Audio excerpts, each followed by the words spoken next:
You stop by for the Nintenbyte. You got the Triforce and it feels right. Like Bowser, you can listen all night, singing peaches until the sun lights. Summer shoots her beam so bright. Master Hand always brings a fight. Catch 'em all and use that fire blast. Put the soul back to visit your past. Welcome to the Nintenbyte Podcast. All right, how you doing, everyone? Welcome to the Nintenbyte Podcast, episode 8. A special show today because we had a Nintendo Direct, the first general Nintendo Direct of 2024, which is absolutely insane that we had to wait 9 months. People were impregnated, babies were born. Mm-hmm. We are here. Damn. And it was one hell of a Direct. So you can take a good guess of what basically every topic's about today, but we still kind of split things up into 4, and we will do our roulette here in a moment. First, let's just go around and introduce everyone. We'll start with some of our guests here. What about Nick MNL is back with no K? That's me. I was at work watching the Direct, and I had my headphones in, and I was talking to one of my coworkers, and I saw Mario and Luigi come out, and I was like, one moment. And I stepped outside and I started screaming my lungs off because I thought we were never going to get a Mario and Luigi game again. True. That was my Metroid Prime 4. It was awesome. And I'm so excited. We got Mike Odyssey-Indie Mania. These are 2 fingers I'm holding up. Those are 2 fingers. Mm-hmm. We have Favlam. What I do? Hi, everybody. Coming back, the burger himself, Cat Burgerson. Hi, friends. How you doing? Hi. Thanks Look, for you're having being so quiet over there. I know. Did you lose your I'm voice sorry. from Just- Zelda and Your voice Metroid? blown out. No. A little, but no, I wasn't yelling, but I'm feeling a little throaty, so we're gonna be a little bit lower energy today. Oh, that's okay. It's okay. It's all So good. when he It's all talks, everyone shut up. Yes. Shut up. Listen. Eric Moore is here in spirit. How's it going, buddy? It is what it is. Just angle your camera. Supposedly updating. I don't know. We'll see what happens if it ever works. Andres Restart is here. What's up, man? Hey, how you doing? He's not here. Okay. He's in the cloud. He's in the cloud. Finally, Samus behind you must be very happy. Yeah, he's in the cloud. Well, she's got a new threat to deal with, or rather, an old threat that we've known about since 2007, but no one wanted to believe that. Yeah, I don't know why they didn't. It was so obvious right at the end. That was whatever. Kensuke Tanabe literally told us in 3 interviews, but all right. Hey, no, not real. All the Metroids have been destroyed. No, what are you talking about? Thunder Steve 85 Gaming. What's up, everybody? A lot of fun stuff to talk about today. Hope you're ready. Nice. Hell yeah. And then you guys know who I am, so no introduction needed. My username's on screen. If you listen to the audio version, it's just Nintendo Prime. Look me up. All right, let's go ahead and get into our topic roulette. I'm going to let Mr. No Cam over here go first. Does he even have the topics open? He does. Okay, what topic you're going to pick, buddy? Which one you going with? Oh, okay. Whoever takes this one, that one's gonna be the final topic. Yeah. Okay. Because it doesn't make any sense to talk about it now until we talk about the other stuff. I mean, it is one word for your notes, so yep. I will do that one. Just it is going to be, did Nintendo just solidify they will be the best-selling console ever? All right. He Good. did. Okay, topic over. Good choice. Yeah, right. Topic's done. Topic done. Topic's done. It's over. Good night, everybody. Andres, what are you gonna Hey. pick, buddy? So Gee, I don't know where the notes are. But Same Metroid Google Prime Doc. 4 Beyond. Yeah. How about that? Well, that happens to be- I'm assuming that's a topic. that is a topic. Yes. All right, I got it. Would that suck if I just didn't make it a topic? That'd be really funny. I mean, if you wanted to get me annoyed. By the way, you should check that off your bingo card. I don't know if you saw my stream, but I was definitely annoyed during the direct, even though it's a really good direct, because my stream kept lagging. Yeah. Oh, The worst. wait, I don't think that gives So me my Zelda reaction got spoiled because the people I was watching with were like, "Oh my god, it's Zelda that goes to Wizard." I'm like, Oh, baby. Yeah, I'll have to check my card, see if that got me the Yeah. bingo I needed. They but I was missed- still happy. They missed a big opportunity by calling it Metroid Prime 4 Beyond. They could have said Metroid Prime 4 Bed Bath and Beyond. I saw that. I saw that meme. I Yeah. saw that on X. That was good. Well, some games can get nicknames, so Right? Yeah, Like Metroid Sleeping. Like the bed. Thunder Steve, what are you picking, bud? I'll go with I'll take the overall Nintendo Direct reaction. All right. Sounds good. I guess that leaves me with the Zelda game. Whoop. Oh, Damn. How do I Man, the worst game in the direct? No, I'm just kidding. You're right. you get to talk about what's actually the most popular game in the Direct. It is I the know, trailer that's- with the most views. That is for Yeah. sure. Yeah. Although I'd argue because it's longer, the algorithm probably pushes it more. But whatever. Oh, here we go. And you're just All right. is ready. I don't know about all that, but okay. This is the We can best argue looking about it trailer is Metroid one. That's the best looking one. later. Mhm. I don't know. Jamboree. The most popular one is that one. Yeah. I'm saying Jamboree. Jamboree is the biggest Mario Party ever Dude, made. I love will. it, If there was a fifth topic, I will take Jamboree. I am love the it. Mario There is Party not. guy. There is not. But I am we- the Mario Origins Party guy. overall. we have a general topic where we can talk about it. So, Yeah. all right. Well, since Eric's topic is actually the last topic by default, I don't know. Maybe his camera will be working by then. Maybe. I guess we'll skip to Andres restart. What are we talking about for our first We topic? can just open with Mitch. You're just gonna let me have it. Wow. I'm gonna let you have it. Yo, Dude, listen, you got videos ready for this and everything, man. bro, I already have like 9 videos in my head. But for Hell just yeah. Metroid, Zelda's there's like 7. So like this is Mhm. great. But yeah, man. I don't know where we start. Metroid Prime 4. We already got extra footage. That's crazy. Yeah. And we'll Yeah. show Yeah. that too. Yep. Yeah. Anyways, I don't know. I guess I'll do like a little opener. Like, yeah, so the game that we've been waiting 7 years for, that obviously has a very expensive budget because they've literally been paying people. They've been on payroll for 7 years, one development team, then another. They've been hiring AAA talent all this time. We're not sure what's going on. We're nearing the end of the generation. People are unsure of this title, and then bam, they finally show it. And what many people think might be the last direct before they actually reveal Switch 2, and it's Metroid Prime 4 Beyond. Many people didn't even think that Nintendo would showcase this game as the last game to close a direct. That's how many people sleep on Metroid, by the way. Many people didn't think Nintendo would use it as a closer, but they used it as a closer in a direct where they had Zelda in the middle. So I feel like that tells you a lot, in my opinion. But anyways, Man, look at people it. have seen the trailer. It looks incredible. Many people are debating if this is a Switch 2 game. It's not. I mean, Look I at think the it's texture. cross-gen, but this is Switch 1 footage for sure. We'll go into that. But it's an incredible game. It looks like it's clearly following in the line of, it seems like a sequel to Metroid Prime 3. That right? transition But right there. Jeez. yeah, it's beautiful. I mean, Look at the fog. Look at the sky, man. It's the insane. gameplay looks insane I'm for telling you, how look at that. like for like this is on a Switch. I'm baffled. I'm genuinely like Retro Studios. They need like a raise, a promotion, something. Because like Metroid Prime 1 was like it was stunning and genuinely beautiful, but like I don't know, man. This is just it looks like it's on modern hardware or something. Yeah. And maybe they are giving us a trailer from Switch 2 and we don't know It's it not. yet. I don't know. No, it's but definitely not. I can tell but you. I regardless- bet my soul on it. yeah, but regardless, Yeah. it looks fantastic. Like it looks so good. It does. It's crazy you bring up the Retro Studios as a reward because, like, all of a sudden, Retro Studios has had actually a pretty active generation Yeah. because they ported Donkey Kong Tropical Freeze with Funky Kong mode, right? And Mhm. then we got Metroid Prime Remaster, which many say is the most pretty game on Switch until maybe Mhm. now. Until Mhm. And now we have this coming, but then also during the same direct, Donkey Kong Country Returns, which is also developed by Retro Studios, Yeah. is getting it an is. HD remaster. It's being developed by a different studio, but still, it's made initially by Retro Studios. So Look all at of a that. sudden, there are a handful of games made by Retro Studios on the Nintendo Switch, which is just kind of wild. Is it not a port, Donkey Kong? I thought it was a Um, port, not a HD port. It's not a straight It's port. It's a yeah, Not a it's an straight HD port. port. Okay, that's fine. I just was clarifying as Well, well. I mean, it's It's a port, but being enhanced.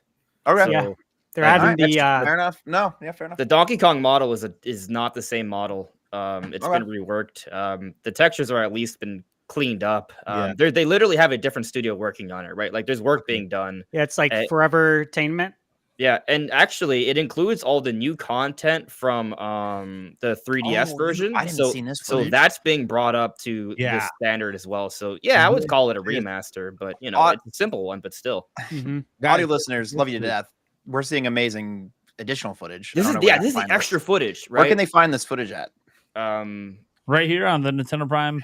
Yeah, there it is. There it is. Yeah. It's footage from the Nintendo Japanese Metroid Prime 4 website. Yeah, it's just stunning. 20 seconds. It is stunning. It looks like a Halo shocking. game. Like it looks This so look- good. Yeah, and this So- like what they described. Remember how they described Metroid Prime footage during the Gamescom? People like, man, Yeah. these open fields and these open worlds. This looks exactly what they were describing. Yeah, I'm not sure how open it is yet. Like, I think when they show the giant tree and the bridge, and actually that extra footage shows more of the bridge, right? You can see it's a broken off bridge, right? Yeah. So there's clearly a lot to be seen. Like, it definitely evokes, in my opinion, like Xenoblade vibes in the sense where you see these giant structures in the background, you can't go to them, but it's not necessarily open world, right? Like, so you see that environment, and it is large for Metroid standards, but it's not like Breath of the Wild, right? Like, No. I think that much is clear. Well, or maybe it's not clear. Maybe they're kind of, you know, fooling around with us. Or it's just the but- intro area. Yeah. And Yeah. a lot of people don't like when I make Yeah, this, it's this, tough. this comparison, but I see it more like Destiny. Destiny is not an open world, but it has open areas, open zones Sure. Yeah. they're vast enough that you can actually go around. So I think that maybe this is I think that's the best fit for Metroid. So, Yeah. you know, Yeah. I'll say from the footage without having to, I'm probably going to do more of a deeper analysis later, but I do feel like that open area, especially with the extra footage, it looks like that path. There's actually multiple paths there. And so where the waterfalls are going down, it looks like there's a path that kind of breaks off to the left. It's a little bit less obvious. So maybe we can go to lower elevations from there as opposed to just going through that hole under the smaller tree. Yeah. But I mean, still, it looks beautiful. It's vast. I know, Nate, you and I were already kind of like starting to get into a little bit of a. I mean, should just say it. Say what you think, and let's see what happens. Let me say what I think. I think it looks incredible. What are we talking about? I know. You talking about the other thing? The other thing. The other thing? The other thing. I've already said it on my stream before. Like, Metroid Prime 4 looks incredible. It's exactly what I wanted it to be, at least so far. Like, I love Metroid. So the way Metroid's always been is the way that this game looks like it is. It looks like it's more Metroid Prime, which is awesome. I've been waiting, 2007? Is that when Corruption came out? Yeah. So a hell of a long time for a real Metroid Prime game, not Federation Force, anything like that. You know, Samus Returns is nice. I loved Dread, but more Prime. Been waiting, a long time. Doesn't it feel like a follow up directly from Metroid Prime 3? Like yeah, they use the visuals from Prime 1 Remaster, but it just feels like hey, look, this looks like it almost seems like they didn't take a break. And they're just like, all right, time to make Metroid Prime 4 after 3. Like that's how it kind of feels. Yeah. So the thing that he's referenced that he wanted me to bring up is for I don't know, the better part of the last year on different podcasts and stuff. Andres and I have had this conversation about how to expand Metroid to appeal to more people and reach a bigger audience, kind of break out from what it normally does. Like right now, Dread's the best-selling Metroid game of all time. Metroid's been around a hell of a long time, just over 3 million copies sold. That's actually on the lower end for Nintendo franchises out there. I mean, that's not even up there with Mario Party. It's still high though, right? Like we think about other companies, like to sell Sure. 3 million, that's incredible, right? But relative to other Nintendo franchises, it's on the lower end. And to be fair, other companies that give AAA budgets, if a game only sells 3 million, they usually don't make any more of them. If it took 7 years, Yeah. But anyways, that was a Dread. different conversation, and Nintendo usually doesn't use those kind of crazy budgets, so they don't have to sell as many. But we had this conversation about it kind of trying to break. How do we get Metroid to stop being? I don't know if niche is the right word, but because the genre is kind of niche. But like as an example, going into this direct, a lot of people thought that if they would have showed Silk Song, that would be a bigger deal because it's actually a more popular Metroidvania than Metroid. Now, part of that's because it's on all platforms, so it has a much bigger audience to reach. But even on Hollow Knight on Switch itself has almost matched the sales of Metroid Dread just on Switch. So I was looking at this because we talked a lot, like, how can they make this game appeal? How can they make this reach a bigger audience? So one of the things, maybe drop the number. They didn't drop the number.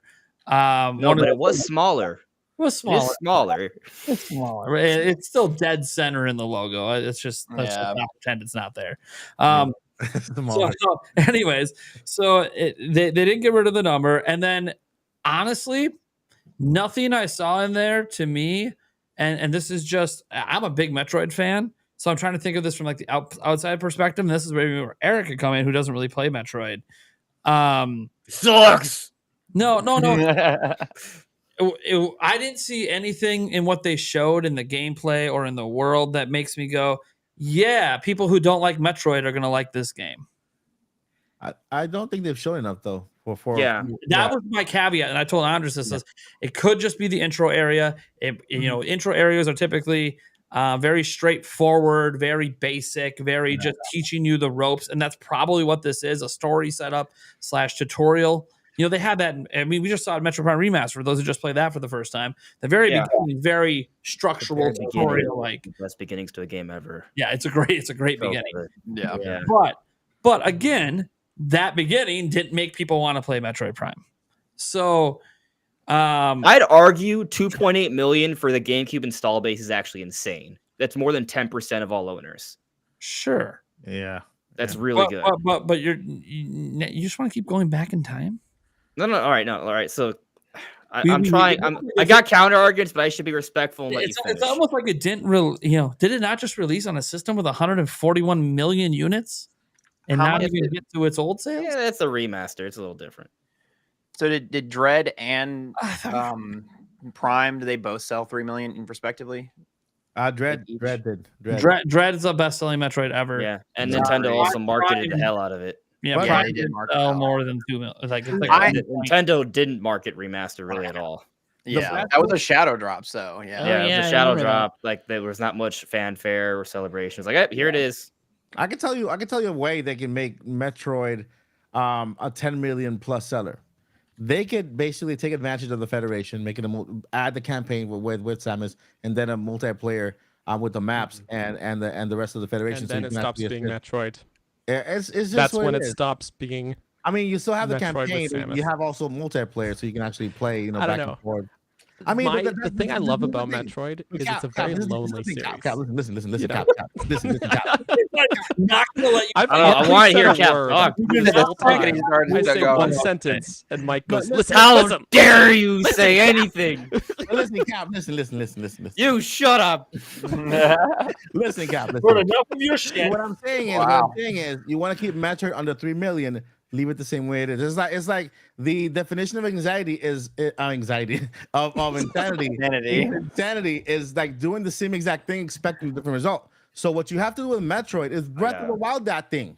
Literally break the shell, do a new concept, keep some of the good stuff that you like as a Metroid fan, but expand it for other people who like other types of games that this could be adapted into, because right now there's so much potential for Metroid. It's a first-person shooter. Why not add multiplayer to it? Why not add maps in order for you can shoot at aliens or whatever, or other creatures or whatever, right? Yeah, I would love to see multiplayer. There's so much that could be added to this franchise so that it goes into the atmosphere and into the main market. Although I do think that when they do the movie or the TV show, that's going to help as well. But while that comes, for now, I think that's a solution for it. But let's let Cap talk. Let's say what was Cap feelings about that multiplayer? I think that for spin-offs like Federation Force, you can play around with it a bit. The difference is like with Zelda, there's a core essence that's a little bit intangible that stayed intact when they Breath of the Wilded it, if we want to use that as a verb. Sure. With Metroid, this is like a genre-defining series, right? What you're saying is to make a Metroid game that's not a Metroidvania, basically. But what do you define as a Metroidvania? But there's an item gating lock and key progression system that Metroid games are winding, twisting, claustrophobic, isolating corridor games. Okay. Right. And so basically, like your Hollow Knights or your, what's it called?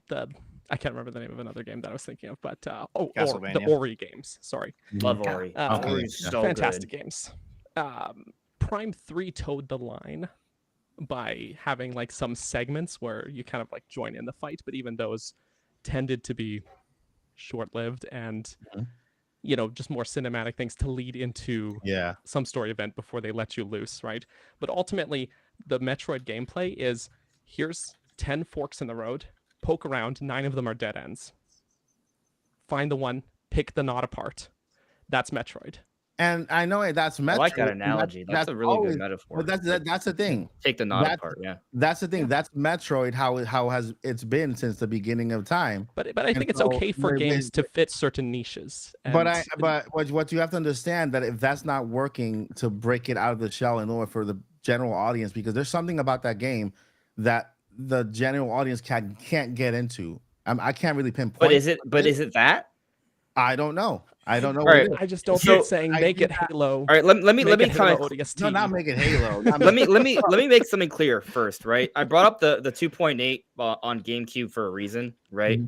I think Metroid Prime on Nintendo GameCube did incredibly well, right? Like I'll get to the other stuff, right? But for its time, for its install base, Metroid Prime was really good, right? A lot of people wanted that. And then Metroid Prime 2 dropped off actually a decent amount, but it was still a solid seller considering everything, right? Metroid Prime 3 only sold about 1 million copies on the Wii. It had sold like 100 million one systems. But I think there's a key difference there. The audience of the Nintendo Wii wasn't really predominantly core gamers. It was mostly casuals. So I think like a lot of Nintendo franchises that were core centric didn't sell that much better because they were on the Wii. Now you look at the Switch is an audience that's predominantly core gamers. You know, maybe it's a more mainstream core gamer, but it is core gamers, right? They buy Nintendo games. Most Nintendo franchises have seen record highs during this generation. And so, you know, if they, first off, I'm not saying what it is. I'm just saying hypothetically, if Metroid Prime 4 is just more of the same, but just like a subtle evolution, right? Which is what maybe Nate's somewhat afraid of, but also is excited for because we fell in love with that, right? Yeah. So I still think if it's just that, it will still probably be a record seller for the series, just because the conditions for Metroid are better than ever. Metroid Dread's a 2D game. Yes, sometimes 2D games perform better than 3D, but there is a correlation with 3D games, bigger, more ambitious games performing better. I think if Metroid Prime 4 just follows the same formula, it will likely still be a record for the series. That said, I still believe that they will be evolving the series. Yeah. And, you know, you could say they Breath of the Wild it, but I could also say they Pikmin 4'd it, right? Like you look at Pikmin 4, they recognize that the series hadn't performed as well as they would have liked. And so they took a look at its foundations and they sort of tried to figure out what would be the best way to still make a Dandori game, right? But find ways to make it more inviting and evolve the series. And so they did. They changed the camera around. They brought in Ochi. And now Pikmin 4 is the best-selling game in the series and growing. What were you going to say, Nate? So the reason why I think this conversation matters and why Metroid Prime, I think, is at the center of this, because I don't think that Metroid's going away. Dread did too well. There's going to be another side-scrolling Metroid game. It's going to happen. There's no way that there won't be. But we say that, let's say that this is like the best-selling Metroid ever, and it sells, I don't know, 4 million. Sure, let's lowball it. Yeah, sure. Just to give a figure that's higher than it's ever been. But hey, you know, because we don't know what it's going to sell. The reason I bring that up is, unlike Dread, we presume this has a AAA budget. So yes, Nintendo has plenty of series that don't sell 5, 6, 7, 10 million plus, but their AAA ones do. This is the one AAA series they have that has never been able to live up to the sales expectations their other AAA games have. So the reason I bring this up is this game could be incredible, but if it say it doesn't beat Dread, we might not get another one. Because one thing to remember, why I think this might actually be one of their most expensive games they've ever made. This is made with a Western studio. This isn't their permanent staff in Japan. This is with that turnstile contract, temporary employee type of thing that's happening over here. And they've hired a lot of big name developers. We know those developers cost big bucks if you want to have the best of the best. So like this is probably a pretty expensive game for Nintendo. Yeah. And they actually did this last time. Other M was another game they put a lot of money in. Didn't meet sales expectations, and they threatened to shelve the game forever. They ended up not shelving it forever, and they brought it back. But the point is, I think the budget's even bigger on this one, and I don't think this one's going to flop as hard. Relative flop as hard as Right. other M But did. is it massively profitable? Yeah, is it going to hit a point where Nintendo thinks it's worth continuing to invest in that, or are they just going to go, hey, look, we make so much more money off these side-scrolling ones. Let's just keep going in that direction with Metroid and just forget about doing this style. Yeah. So Yeah. a couple things. I would argue though You go that first. the trailer they showed and when they showed it implies to me I legit am predicting it's going to be the best selling Metroid game ever. Sure. And By far? I think word of mouth has been so strong about it. Yeah. Word of mouth, do not underestimate word of mouth. Hollow Knight only took off because word of mouth. It was a fully word of mouth marketed game, which is why Silksong is in such high demand, right? To the point where it's basically a meme now before any direct to wish for Silksong. For every event. But with this trailer, if you compare it to every other trailer in basically any direct, but especially in this one, it is the most AAA Western studio game trailer. Yeah. You could slide it in with an Xbox showcase and it wouldn't look out of place. So I think the concerns of like breaking it out of its shell, I think that this is the most like widespread Western appeal title that Nintendo showed here when it comes to just like core gamers. I really think that everything else, like Zelda, is going to sell because it's Zelda. It's not going to have an issue, but even Zelda fans are raising eyebrows at it and being like, that seems a little weird. It's a little different. It's a little cutesy aesthetic, which is fine. I think it's going to be great. But this is like, wow, this again, like you could put this in an Xbox showcase and it wouldn't look out of place. The only thing that looks out of place is maybe the second half where they show like the Morph forest. Or the forest, maybe. The forest. But The I don't morph know. ball too, yeah. But that But I kind of gets think lost in everything else. Here's where I think the trailer is brilliant because it has this AAA, huge, big budget blockbuster game appeal in its visuals, but the trailer was all gameplay, and everything the trailer said to me is, "Don't worry, this is the prime gameplay you know and love, and everything's gonna be okay." You got your scan, you've got again like corridors, epic space Do you battles. feel like the everything. scan visor's quicker? Because it doesn't. What I It's noticed from the snappier for UI, sure. there's no visor option, and I actually think that might be smart. I think get rid of things like X-ray and thermal. They're kind of like not really needed.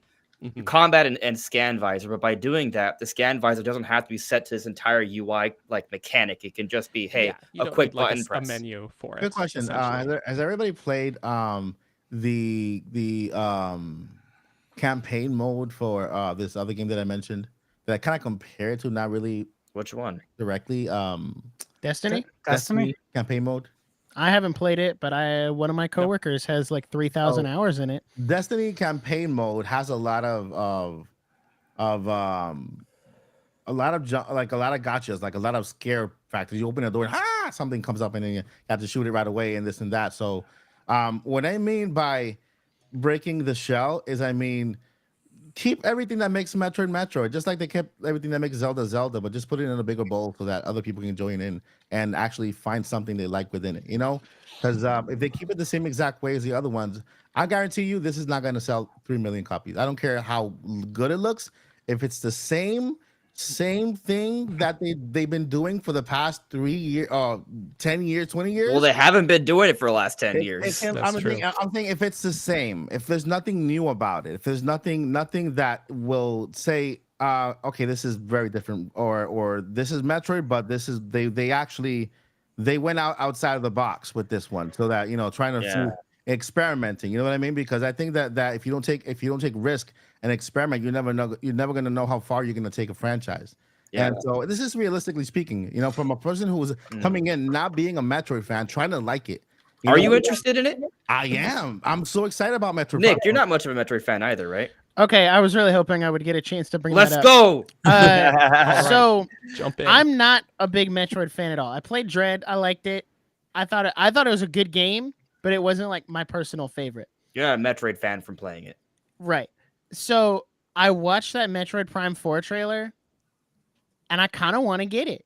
Okay. There was just something about that trailer where I watched it, and to Cap's point, it looks very Western, but Yeah. it's still like I was hooked immediately because like she comes out of the ship and it immediately goes into gameplay, and I'm like, Mhm. oh, that's cool. And then you see like Yeah. the giant cannon get exploded off the thing, and it's still all of the Metroid stuff, but there was just something about the way it was packaged that made it a lot more enticing to me. Yeah. And now like I want to go back and buy Metroid Prime Remastered and try You that should. before Do it. Metroid Prime 4 comes out, which Do is it, so funny Nick. because I never thought I would buy Metroid. But also what I think helps is the word of mouth of like all these people saying, "Hey, Metroid is really good. You should try it." And I'm like, I feel like if this many people say it's good, then it can't be bad, because there's a difference between a game being bad and a game not being for your personal taste, which is why I'm like Metroid Dread was good, just not for me. So Yeah. I'm excited. I hope they do something a little bit different, Yeah. just to kind of like expand it a little bit, but also not go too far away from the core stuff. Like adding a multiplayer. I think a 4-person multiplayer at minimum would be really cool. Where it's like, all right, pick 3 of your other friends and you guys are gonna fight each other on this map. And that's all it is. But something simple like that, because that is one thing. I know Mike brought up Destiny. That is one thing that is like kept Destiny going for so long, is they have a really solid campaign, but they also have that overarching multiplayer.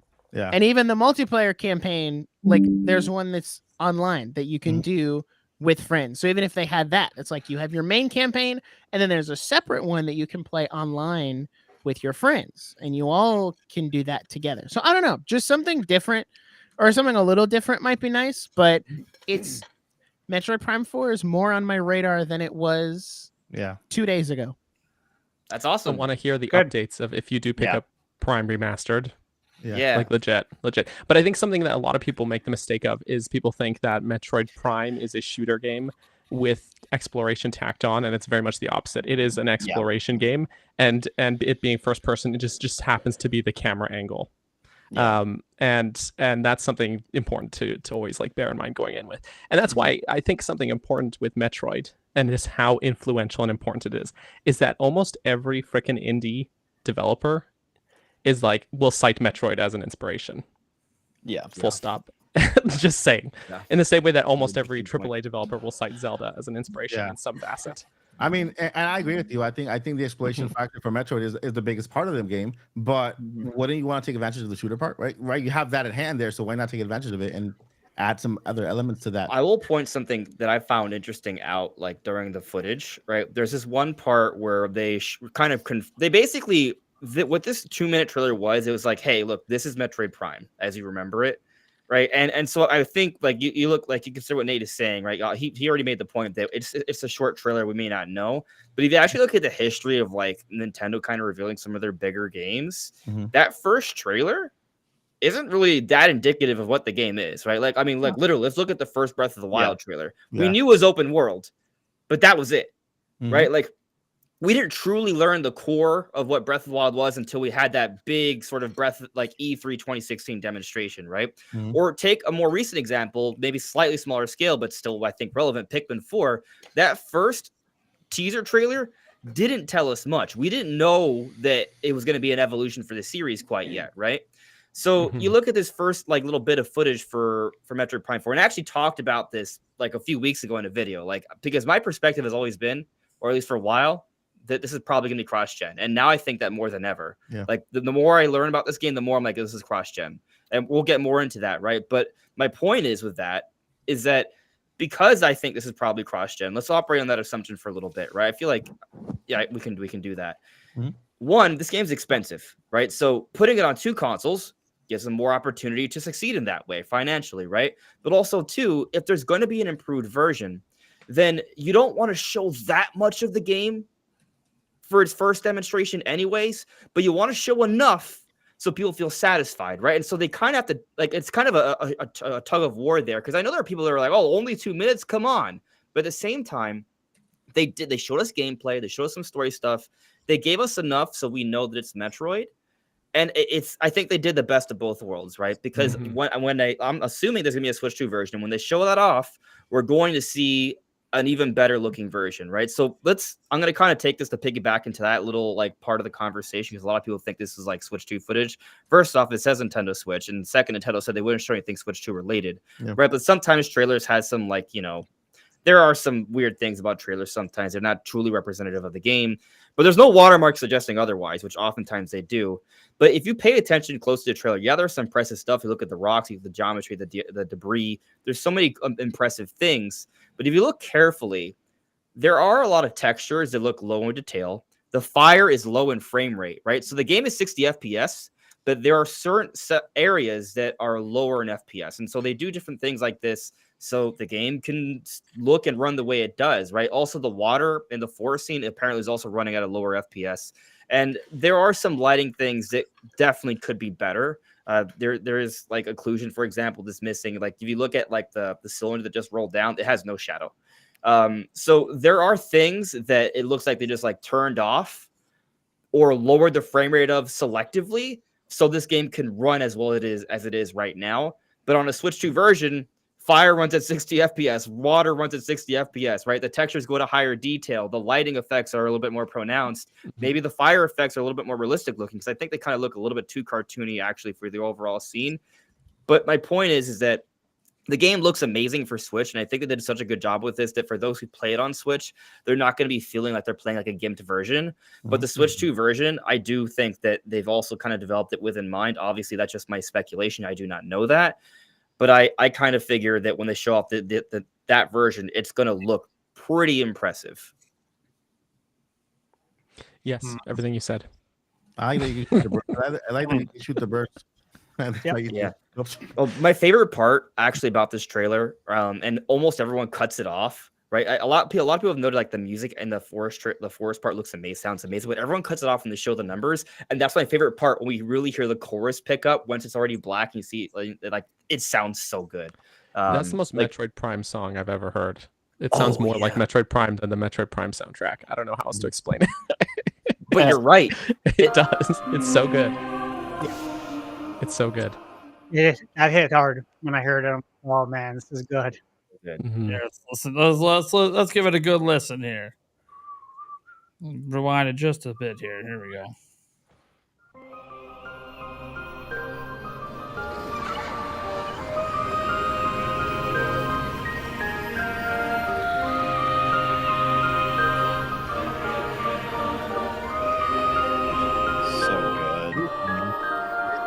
There. Yeah. See, that's the part people cut off, but that's like the best part to me. Good. Beautiful. Of course. Beautiful. It's so good. And so that's another interesting thing. Like, that I already feel better about this game than Metroid Dread, which I love, by the way. That's my favorite game for its respective year. Yeah. They've already demonstrated with this trailer from a music perspective that they're kind of leaning towards iconic, already from just the 2 minutes we saw. No, the track is very cinematic. I can picture that live in the Game Awards of next year. There, live. Oh my god, an orchestral version or something. And then the game loses to Greedy Mario, but whatever. Better get best soundtrack though. Yeah. I think this game, I think if it has the proper marketing campaign, which I think this was like hey, it's back. We are acknowledging it, and this exists. I think that's what this trailer was. Yeah. And I think over the coming months, and maybe in another Nintendo Direct, if there is another one later this year, we'll probably get more like marketing campaign and working through it, and them bringing it to the forefront, because I know that is going to be a really big part of it, is like marketing it. And like Nate was saying, if they've dumped this many resources into it, I can't imagine that they wouldn't. It's been they cared enough about it to reset development instead of just cut the game in general. Like, so I think they obviously care about the game. They want it to succeed. I think they will do its due diligence and justice and try to get it, out there to people who may not be as into it, off rip. So I still think we're gonna get, and let me hear what you guys think, but I still think Metroid Prime 2 and 3 are gonna be coming, and that's part of the marketing campaign. because you have to Sure. reintroduce God, I this hope to so. everyone who hasn't played it. Like I was gonna ask that. What do you think? Right. We get that? Yeah, because you just mentioned earlier that corruption, and it was hard for me to believe. I was like, geez, it's been that long. But it came out in 2007, Yeah. right? Mhm. By the time Prime 4 comes out, it's going to be 18 years since the last Metroid Prime, the new one. So just think about all the people playing games now, how old they are based on like when Metroid Prime came out. So you have to reintroduce all three of them back to definitely the Switch user base. And obviously it's going to be the Switch too, but that's going to help Metroid Prime 4 sell. yeah, no, That is totally part of the marketing campaign. a lot of people that were younger back then that were not into the Metroid type of games that are older now and can appreciate it more. Like I am. I can admit that before when it came out, I wasn't a fan, but now as more of an adult and more into gaming that I appreciate it more. So I agree. I hope they do release Metroid 2 and 3. I will be getting them to play them before I get into 4. I only was worry is, 17 when it came out. Oh yeah, I was in high school as well, and Almost 40. It's insane. When the first Metroid Prime came out, I was but a boy. I was in high school when 3 came out. But Wow. my only concern is, would there be, because this game's coming out next year, Yeah. would there be a possibility of like fatigue, like Metroid Prime fatigue, if you have all 3 games, or I guess, well, one's already out, but 2 and 3 come out within that year? I think we got to look at Pikmin. Yeah, exactly. Yep. That's what I'm saying. Yeah, Like, I mean, they okay, did that's the a good same point. thing. Yeah. yeah. That's a good point. You'd Pikmin. think you'd get burnt on Pikmin faster than I'll on like never Metroid get burnt Prime. on Pikmin. No. You know what? I'm not either. But if I'm speaking, I guess, in the shoes of like the general gaming community, I would presume that maybe they would get more burnt out on Pikmin first before Metroid. That's a good point. But I love Good point. I love Pikmin. But I that's feel a like game Pikmin's that's a little not bit more for concise, everybody. actually. Like I don't know, Pikmin's a little bit shorter. So I don't know. That's true. I was Yeah. just thinking, like, was it the Crash trilogy that came out, and then that was like trying to be like their push for Crash, for like a new Crash game, Yeah. and then the new Crash Oh. game sold quite poorly compared to the trilogy, which sold okay. Nostalgia. And yeah, nostalgia's powerful. But I just wouldn't want the same thing to happen to beloved Metroid, I guess. Yeah. But no, Is- Pikmin, yeah. like, you're totally right. Like, they Yeah. totally did that with Pikmin, and it worked. So- So the way it would work, right? Assuming that, let's say what you're saying is true, and there'll be a little bit of like too much, right? Like if they put them out as a shadow drop like 2 weeks before, that's not going to kill Prime 4 sales, right? That's only going to help it, right? No. But if they do it maybe like 3 months before, then maybe Yeah. there's something to what You know you're what? saying, right? I would argue if they put it out 2 months before, it would kill the sales of 2 and 3 remastered, because people would be like, no, I'm just going to wait for Prime 4. Yeah. And then people would like buy those later down the road. What if But- there's what if there's a direct mini in September and then they drop them out there, and then Sure. Let's do it. February and March. I want to play it, man. I think it makes sense for Guys- them to come out this year just because, Yeah. you know. Question: Is Yes. Metroid Prime Trilogy available on the Wii U or was? Available? Well, Yes. the eShops Or no, it are- was. So if I eShop's can I get a down. physical copy of the Wii U? Metroid if you get Prime you can today? find a physical copy of Metroid Prime Trilogy for Wii, and you can Yeah. play it on your Wii Off U. of Wii U, You okay. can Yeah, do you that. play with backwards compatibility. Yeah, you can't download it anymore because those Yeah. servers are down. Exactly. And that's the thing, is like Nintendo has to make these games accessible to everybody, because there's a lot of people out there that will not play 4 until they played 1, 2, and 3. Yeah. And there's a lot of people who are going to say, well, I'm not going to track down a GameCube or a Wii. And obviously you could just track down a Wii because it's backwards compatible with GameCube. But yeah. I think there's a lot of people who are like, you know what? Do I want to buy the Metroid Prime trilogy? Because it's not cheap. It's If not. if they don't, Yeah. if they're trying to see if they like it, right? yeah. Mhm. That's You're so not a right. cheap way to go. So they got to get them all on the same console, and obviously, you know, Nintendo's been very good at doing this this generation. You know, like Andres, you mentioned a while back about Luigi's Mansion Part 1 coming out. Oh, Yeah. I'm surprised they haven't done it yet. I actually Yeah, thought same. we would have got that in the direct, because it makes sense to have all 3, and we still might get it later. Would not be surprised. August shadow drop. Wouldn't be surprised. 300 Yeah, bucks? or October, because Halloween. I don't know. Yeah. Yeah, Halloween. No, they got Mario Party. They're not gonna put anything else out in October. Maybe they'll shadow drop a Jamboree. What in the world? So I looked up Metroid Prime Trilogy for the Wii, and it's $300. Like, Yeah, it's not cheap, man. Yeah, it's, Yeah, it's wow. very expensive. Super afford. You get 3 games. I'm glad I have all 3 of those But physical. Yeah. Before Wii U eShop went down, I think it was like $30, and that was such a steal for the I trilogy. want to say it was 20. Wow. I think I bought it 30. for Sorry, 20. 30 Canadian dollars. Yeah, the So physical 20. The physical 20 edition's always USD, been yeah. expensive. man, It's wild. I'll I wait. got Tropical Freeze and Prime Trilogy for $20. Oh, that's awesome. That's a awesome. steal. That's a good Yeah. deal. Total. Meanwhile, now people have to get them for a lot more. No. Yeah. Yeah. I keep getting the question. Oh, is Mario Odyssey 2 keep getting? I'm like, right now Wii U's are very, very cheap. Get a Wii U, get Mario Odyssey 2 for the Wii. Galaxy 2? Galaxy, yeah. That's what you mean. Galaxy, yeah, Galaxy 2. Yeah. Yeah, I'm still wondering about that. Like, I still think because we all talked about it when 3D All Stars was released. We're like, well, where's Galaxy 2? You know, it was Yeah. like, why would you omit that? Right? It's a great game. Yeah. And again, it's debatable, but a lot of people Yeah. think it's better than Galaxy 1 or just as good. So it's like, why did we not include that? And you got to believe that there's a reason why. They're probably going to release it. Mario movie comes out April 2026. They're still gonna need some games coming out on Switch, even when Switch 2 is out. Yeah, and it is a Mario movie, not Donkey Kong, by the way, for 2026. And that Donkey Kong game coming in 2025, the HD version, and aligns well with the Donkey Kong Park opening in 2025 too. So I think it serves the case that they do want to build up the Donkey Kong brand, right? Like, so we got what Mario versus Donkey Kong, which is not really a Donkey Kong game, but now we have a Donkey Kong game. We have the Donkey Kong Park. Mhm.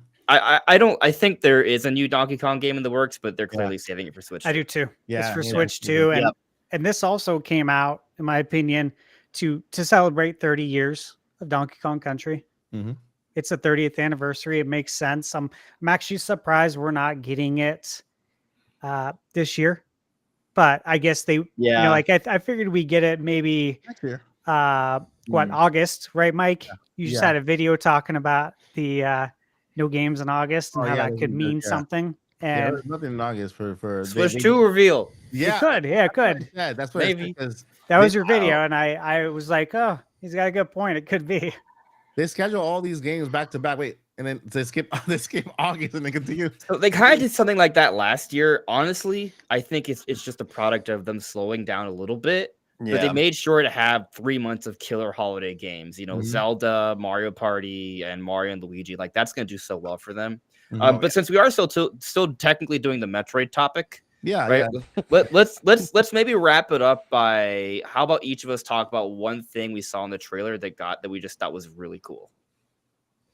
I like the battle. The first thing, the opening shot, the transition from Samus, which looked amazing, to the actual battle. That transition was seamless and just kind of got me really hyped. And because it goes from transition to battle, all of a sudden she's in this middle of this big battlefield and all the shooting going around. That to me was like cinema. Like, oh my god, that's just beautiful. It's also a slap in the face of the entire industry of like, hey, here's a CGI trailer. No. This is Just kidding. It was gameplay, and then the reveal of the big bad. Like, is it Dark Samus? Silex. Silex. Yeah. Silex, right? Dark Samus is dead. She Dark better Samus stay is cool. dead this time. Can I just point out that not that it really matters, It matters. but like Samus and Silex are back in Metroid Prime 4. And who miraculously just popped up out of nowhere yesterday, but Samus Hunter and Silex. I'm not saying it's related. I'm just saying it's a little freaky coincidence. Well, Silex Hunter, I definitely think was more than a coincidence. He's a leaker, so he's. Listen, I talked about it the night before. I asked my chat, "Hey, is this something or nothing?" And it was like 53-47. We were split, but Prime 4 was showing off, and Silex was a big deal. So I think history suggested it was maybe something. Yeah. Could be a coincidence, but I don't think it is because he also leaked F-Zero. I love seeing a lot of developers from Retro Studios take to Twitter and finally start talking about the game. Like man, I've been working on this game for so long. Finally, I can add it to my resume. Yeah, And I that can't was wait cool. for you guys to see it. And Yeah, that was Love to really see that. sick. I felt That's every great. one of them. Yep, same. I was like, wink, wink.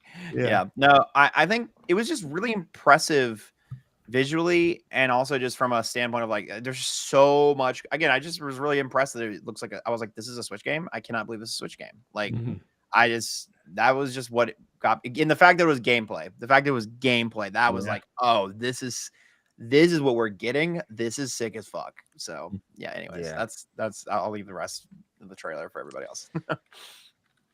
I mean, I think my favorite thing That's all. was,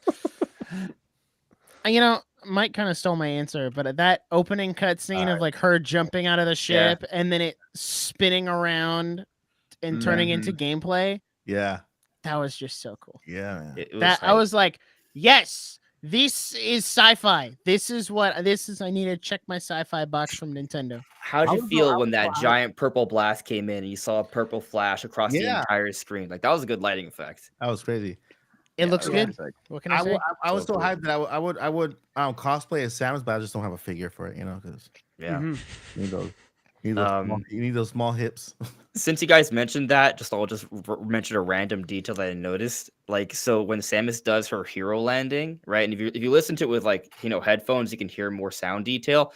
And there's rain, right, which I love the rain, and also there's rain. You can see rain dripping down her visor and her arm cannon, just like in Remaster. Looks even better, I would argue.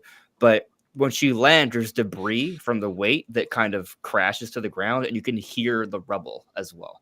Like, it's just a nice little additional sound detail that there's an attention to detail to this game. Like, Retro Studios games have a lot of attention to detail. They props usually to a fault, but I just loved it.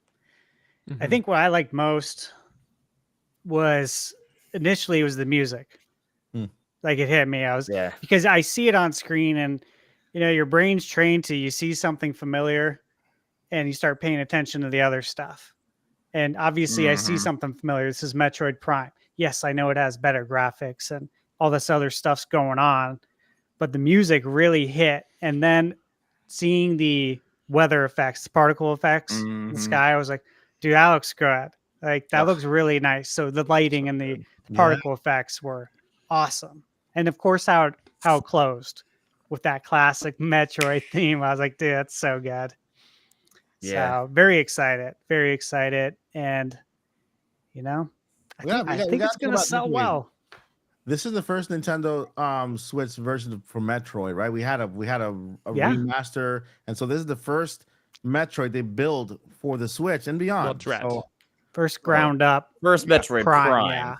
Yeah. Prime. Yes. Oh yeah. I'm talking about this the 3D version one. I mean, you can tell that a fun fact, right? The engine that they use for remaster is referred to as the root engine, which is the same engine they used to make the original Metroid Prime on GameCube back in 2002. And basically, Retro Studios has just been fine-tuning and enhancing and modernizing this engine for the last 2 decades plus, and they're still probably using it here for Prime 4. Yeah, which is crazy. Don't fix it. No, they've just been it's basically like a bodybuilder that's just been getting stronger and stronger every day for 20 plus years. Yeah. This scene too, right here. Yeah, right here. Like, that was really cool. There's an energy tank here though, so I kind of suggest that we can go back and explore this area. Yeah, like there are collectibles, which is good. I thought the camera kind of just like the scene cuts right before she grabs it, probably to not interrupt with like the, you got an energy tank box. Yep. But it seemed like it was a bit of a cut there. You mentioned Metroids earlier though, Cap. Yeah, because the 2 Metroids flanking Silex when he walks in, they're Mocktroids, not Metroids. So Mocktroids were in Super Metroid, and they're basically like failed, genetically inferior Metroid clones. And the visual tell is that they have 1 nucleus or nuclei instead of 3, like the red circles, as people call them, inside the Metroid. There's just 1. So I think that there's some weird stuff going on with the story, but that's you wanted to wrap it up instead of getting into it. So well, no. Well, I mean, you said we should wrap this up, and then I'll just open this. I'm gonna run the risk here of going down this path here. We want to know something crazy. You may already know, but like I think this is the year's like 20X9, and even though technically like we treat the Metroid Prime series separate from the main line for the 2D games, I think the year suggested it's after Dread. And so what's Right. fascinating about that is that outside of Samus, all Metroids are dead. So Mocktroids would actually make sense. It would. in It this would be case. the best way to do it, and it would Yeah. be something I've noticed and that I appreciate is that they're not doing like this the comic book thing of just like reviving characters who have died or whatever. We see no Phazon, we see no Dark Samus, no Ravenbeak or Chozo or anything. It's all either characters who we know lived like Silex or new stuff. I think Ridley's coming back. Ridley can't die. Ridley, You find a Ridley's Ridley's all, tragic. he No always Ridley. finds a way back. Ridley's Ridley will classic. find a way. You don't think they're gonna have Ridley?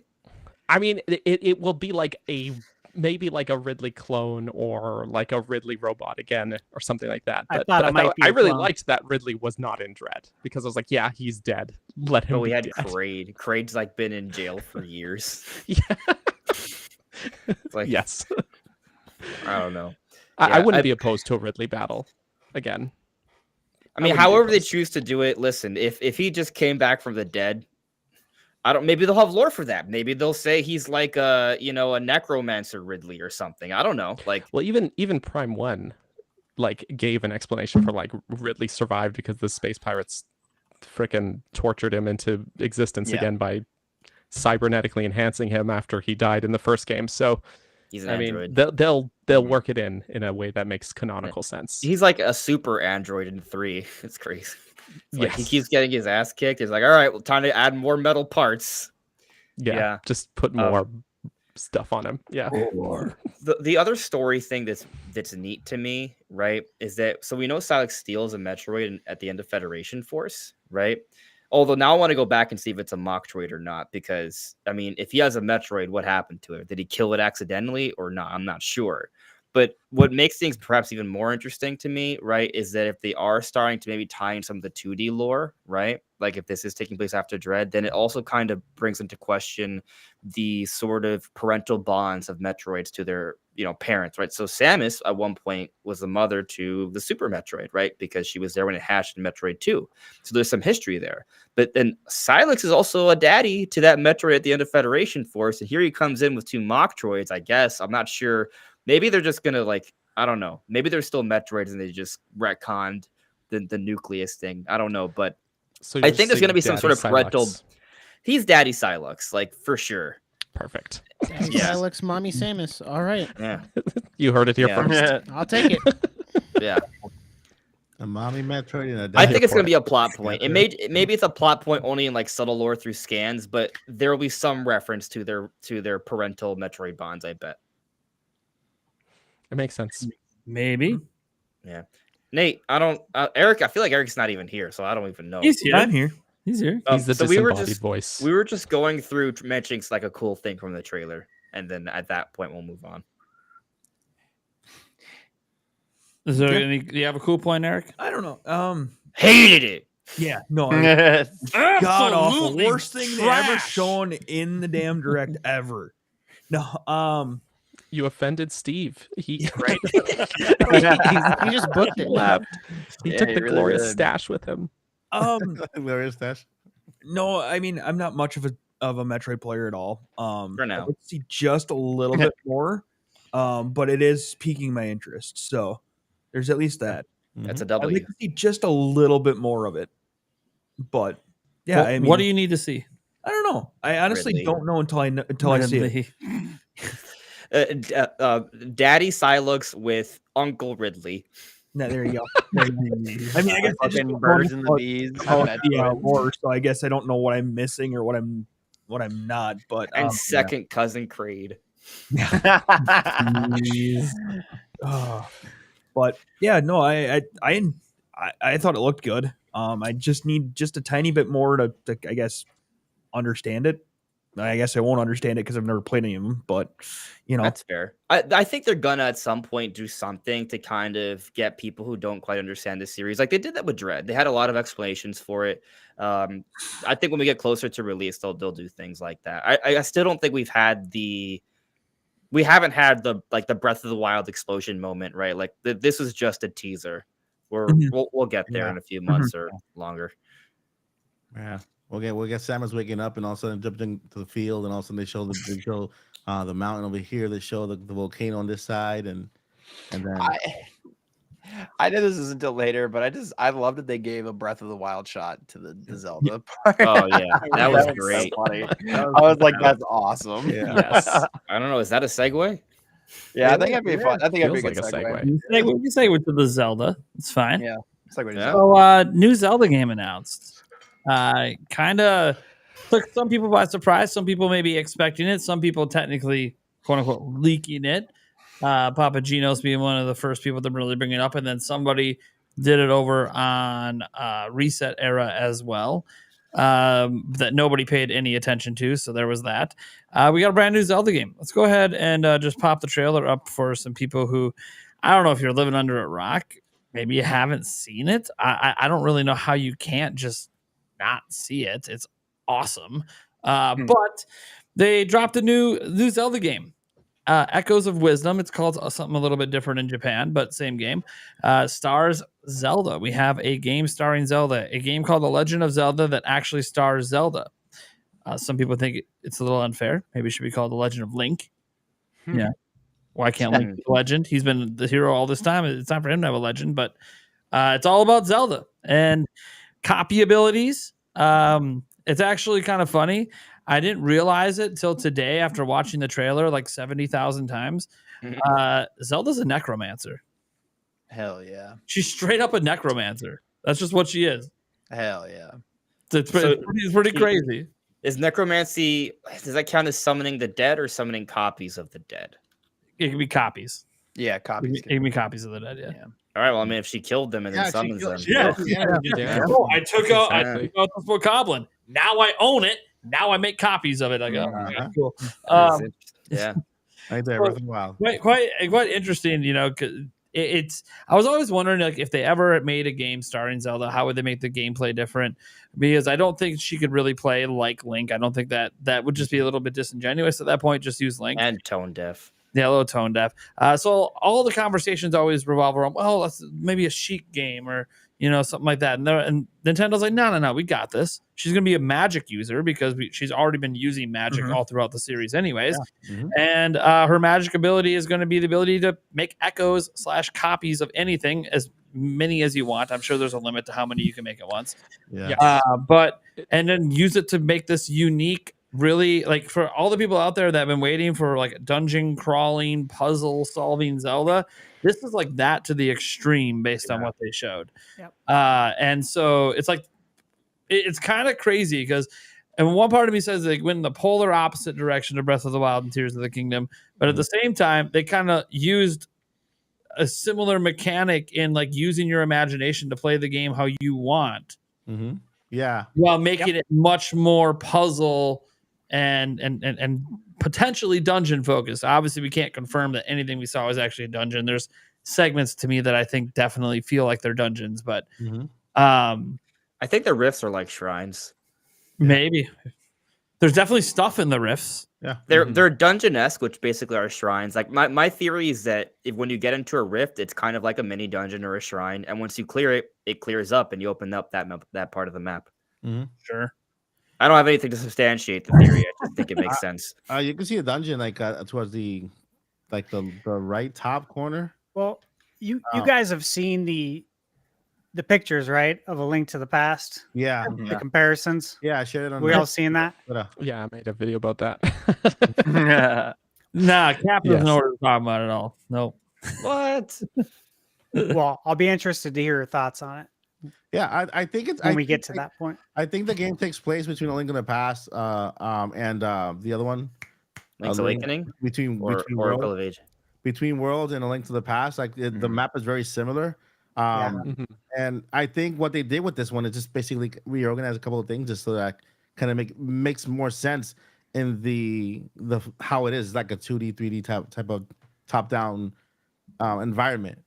I saw somebody fighting on Twitter about it, saying that no, this is not the map. This is not Hyrule on the blah blah blah because this mountain is over here and this is over there. It's not supposed to be here. Yeah. Either way, it's very similar. Like you And can there's see the snow here. similarities, and that's cool. Mhm. Yeah, and there's snow on top of this mountain. Like, just the snow. Relax, man. Probably melt. I mean, the geography in the series has been wildly inconsistent. So I Yeah. mean, Yeah. like that's such a Yeah. strange stance to like weird hill to die on.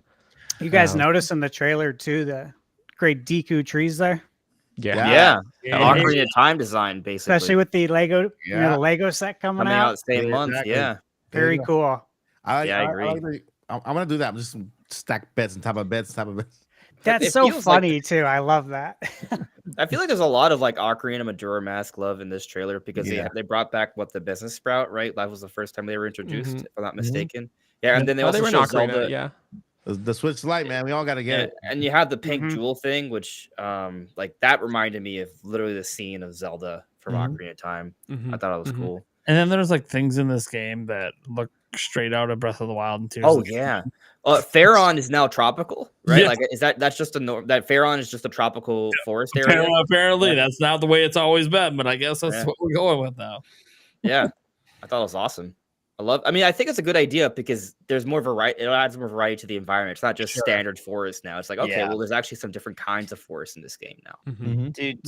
speedrunners are gonna have a field day with this game. Like Yeah. it looks Oh, yeah, so totally. open to the point, and like I feel like there's gonna be so many unintended ways people are gonna go about things. I'm so excited to see people absolutely destroy and break this game. It's gonna be so I sick. could see that.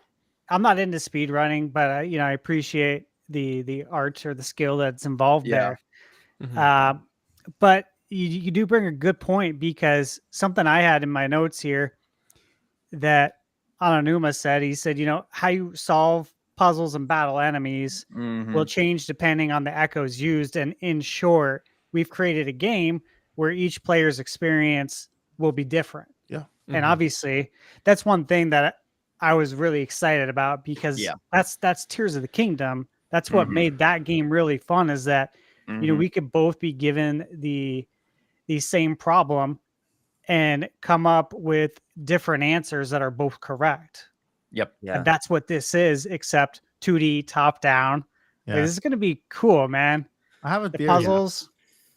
I have a theory I want to run by the Zelda experts, Nate, Cap, Eric, of Lamb. Yeah. And I'm you know, insulted you didn't mention me. Yeah, no, I'm me leaving too. now. I Dang. quit. Yeah. I'm Yeah. The done. original Zelda was the first game I bought on NES, man. Thunder. It's been there from the beginning. So you know that the previous game they made with this kind of engine and look was the Link to the Link's Awakening, right? Mhm. Yeah. What if Link's Awakening and this game are kind of tied together, where he falls in right there and falls into this kind of dream that falls into Link's Awakening, while Zelda's in the real world trying to defeat, save everything while it's happening. Yeah, so I think this game, Interesting. I mean, this is my theory, right? But I kind of feel like this game is like Fid follows like directly after Link's Awakening. Yeah.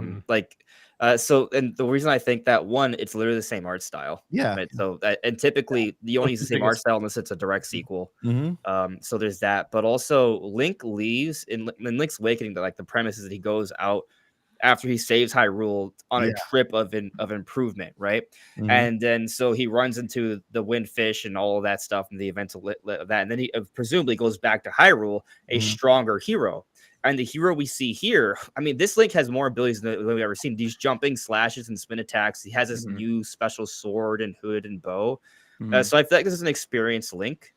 So I don't know. I kind of think it's a follow up to Link's Awakening. Also, one last thing.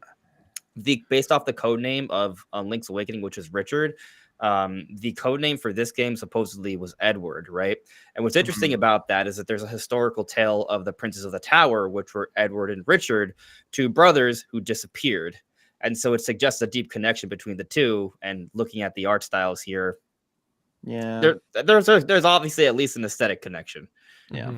Mhm. I would say that I think, I don't know, at the very least, I don't think Ganon what is it in the 2D?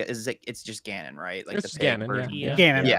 So I don't think he's the bad guy, because Link literally vanquishes him from the rip and then falls in. It's like I think it's something greater or some new villain that we haven't. Maybe it's a return of, like, what's the guy called in Oracle and what's the pot with an eye? You know what I'm talking about? I forget what the bad guy in those games are called. Maybe it's Four Swords. Anyway, I haven't played Oracles, but there's are we talking Vati and about Yuga. Vati? Yeah, maybe it's that, or maybe it's a whole new villain like they did in Link to Between Worlds. But I don't think Ganon will be the bad guy here, at least from the. I think it's gonna be a The dark. only reason I don't agree with that is that Ganon's on the box art. Ganon, well, they're both. he's It looks like they're both trapped. But what I do think is that Ganon had some kind of. My guess is he had like some kind of failsafe or whatever, and then I he die, somehow I'm corrupted taking them Link all as with. well. Yeah, Because on the box art, Link is like he's got that haze, like a dark haze around him. Oh, that's a great point. I think Link's gonna be a boss fight. I Straight up. agree. Oh, I that would agree, be wild. and he's gonna become an Echo. He's gonna Wait, cost a lot of triangles. Oh, You He's said gonna cost a lot of crazy. triangles, but you'll be able to Zelda use them fighting after the Link? boss fight. Huh. yeah, that'll be crazy, Yeah. man. that's very That would be cool. wild.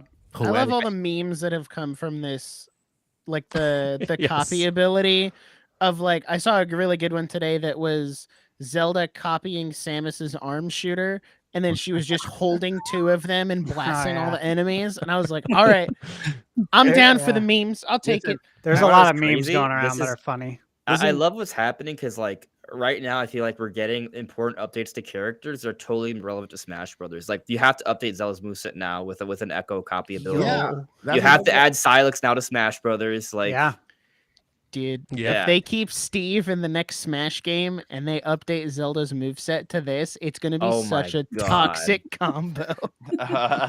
This is gonna be do nuts. you, Oh, do you man. think What- this game's gonna have a light and dark world? I think the rifts are That's the what I think. equivalent. Maybe. Yeah, Yes. I think the Maybe. rifts are Yeah, gonna maybe. act as something like a dark world or some sort of portal to another world or I think it a does. completely underground world like we had with Tears of the Kingdom. You can see them around the world because if you look at the artwork they put over on the press website, they have different images on different areas of the world, and they have the little rips in the like underground with the same exact thing where Link was swallowed. So I think they're just everywhere.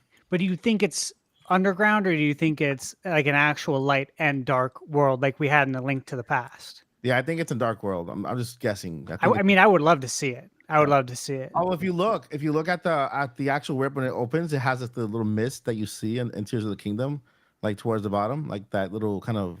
But maybe that's just there because to represent transition to another world. Transition. Yeah. So you see right there. Yeah. Like they're everywhere. Some people I'm just so excited for this game. yeah. Some I people don't even. hmm I don't think you guys understand. I'm blaming my lack of sleep because I'm getting ready to go on vacation, but in reality, yeah. it's because I've been watching this trailer on repeat. I think I've watched. This is the only trailer I've watched more than the Metroid Prime trailer, and I watched the Metroid Prime trailer now literally over 50 times. But I've watched this one even more because look, Zelda's my jam, right? It's my favorite franchise of all time, and we haven't had a new. You guys, how much I love new top-down Zelda game since Triforce Heroes, and if you want to, you go back to a more traditional one, A Link Between Worlds, Yeah. over a decade ago. Yeah. You're right. Yeah. It's been a hell of a long time since we've had, and even then, is this traditional? Like I see some people. My biggest thing is like people call this game mid, and it's not a real mainline game. Or a I'm like, spin-off. You don't even know what you're talking about when you're Yeah, saying well, this isn't a mainline game. It's, Breath and Tears aren't real Zelda games either. So yeah, let's just stop talking. Like, that doesn't make any sense. How dare you? Yeah, there are people that say that too. It's like no one can agree. Except here's the thing: they said it's a mainline game. They said it's the next adventure in the Legend of Zelda series, and they're using the Legend of Zelda name with it, which has always been the big indicator that it's a mainline game. None of the spin-offs use the Legend of Zelda in the name. That being said, Nintendo is doing this inventive thing with it, right? They're trying this new experimental thing with Zelda being the lead and doing this new magic copy ability kind of thing. And guys, they've been doing this with Zelda forever. There's so many experimental things. I mean, look, Zelda 2 was a massive departure from Zelda 1. Really experimental. You can look at, Four Swords Adventures or even the original Four Swords. They tied that in with A Link to the Past. You can look at, again, Triforce Heroes, which I know made Andres cringe a little bit over there. I love the game, but some people don't. But the point is, why would I cringe at Triforce Heroes? you just do. No, I don't. This just happens, man. I mean, I don't think of it as a replacement for a proper new Zelda game. I think of it as a side thing. But you know, but it's I'm not not. the mainline Oh, game. I'm not saying it's not canon. I think it's part. It's obvious. It's literally a part of the timeline. But you know, it's also it's a different thing. Like, you know, I feel like this game now is That's proof. why I remind you that Federation Forces also. yeah, it's a part of the story. It's important for story reasons, but it's also not traditional Metroid Prime gameplay. But my point is that my whole argument was that Nintendo keeps making non-traditional Zelda gameplay in Zelda games. Like that was my entire point I was making, that this is non-traditional, and they've been doing stuff like this since literally the second Zelda game. Yeah, we're in full agreement. I don't know why you think I was cringing. I wasn't. Anyways, I mean, at this point, now I feel like I'm going to get an argument over Triforce Heroes because it is as much of a traditional. I feel like you're just trying to start a fight with me. Listen, you want to I was annoyed during the direct because of my internet. You got your W. Arguing over Metroid Prime. Let me hit. I'm just kidding. Fight. No, but no, seriously, I'm really excited for this game, guys. This is look. People keep asking me, you know, hey, what's your game of the year so far? What's the game of the year so far? I'm watching it right now. Yeah. Because I'm not big of a Zelda nut, and nothing else has like blown me away this year. It's for this year, so yeah. I mean, I'm between this one and which one is in November? This one is November, right? No, November this is is Mario and September. Luigi. Mario and Yeah. Luigi is Mario and November. Luigi is a tough one too. So I'm a massive Zelda fan. I don't know if you can tell. No, Nope. I really you are. love Zero indication. Zelda. no, we don't believe it. I think this game looks great. I'll be there day one. Got to lock in my pre-order. I'll Mhm. pick it up. I'm gonna play What? it. here What? comes fake fan. But Oh, there it is. I am more excited for Mario and Luigi. Yeah. I'm To just be saying. fair, Mario and Luigi, we thought if it ever came back, it'd just be like a remake or a remaster. It's a And it's brand new. It's a brand new game. Brothership. Wild. Yeah, they're brothers and they're on a Oh, ship. I does love look the good. name. We'll get to that. We'll get to that game in Yeah. the next topic. But that game looks great. Yeah. You know, I was it gonna is, say about this top-down Zelda.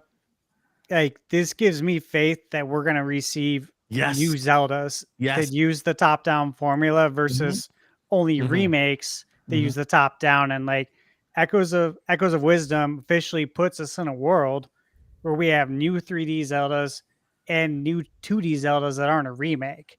And Yeah. Yes. I was going to mention this too in the last segment with Metroid, is that I think we're in a world now where we're going to have new 3D Metroids and they're going to continue to make new 2D Metroids. Yeah. I think Yeah. both worlds are going to coexist, Same thing with which Mario. is amazing because Good job, there's Grezzo. fans for both. You Yeah. now become the new handheld Zelda team. And listen. Mercury Steam, the handheld that's- Metroid team. Yeah. Yep. Yeah, just to piggyback on what Thunder's saying is right now this is the second game based on the engine and look of A Link's Awakening, just like Breath of the Wild was with Tears of the Kingdom. They use this kind of the same engine, same look and feel. So maybe this is the second game, but we're also gonna get maybe this is Echoes of Wisdom, you know, the Triforce of Wisdom with Zelda, and then maybe like a Oh, something. here he goes.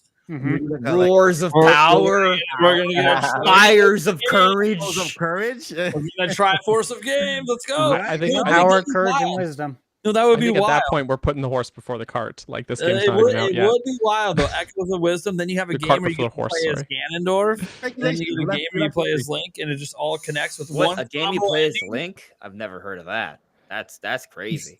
Yeah, game where you But- play as but Link is wild. we- I don't know what we're doing. It is incredible because for the first time in years, in many, many years, we get a new Zelda game 2 years in a row. Yeah. I can't even remember when the last year time and a that half happened was. divide, if even. Yeah. Dude, there was a time from like 2000 to 2004. It was like every year.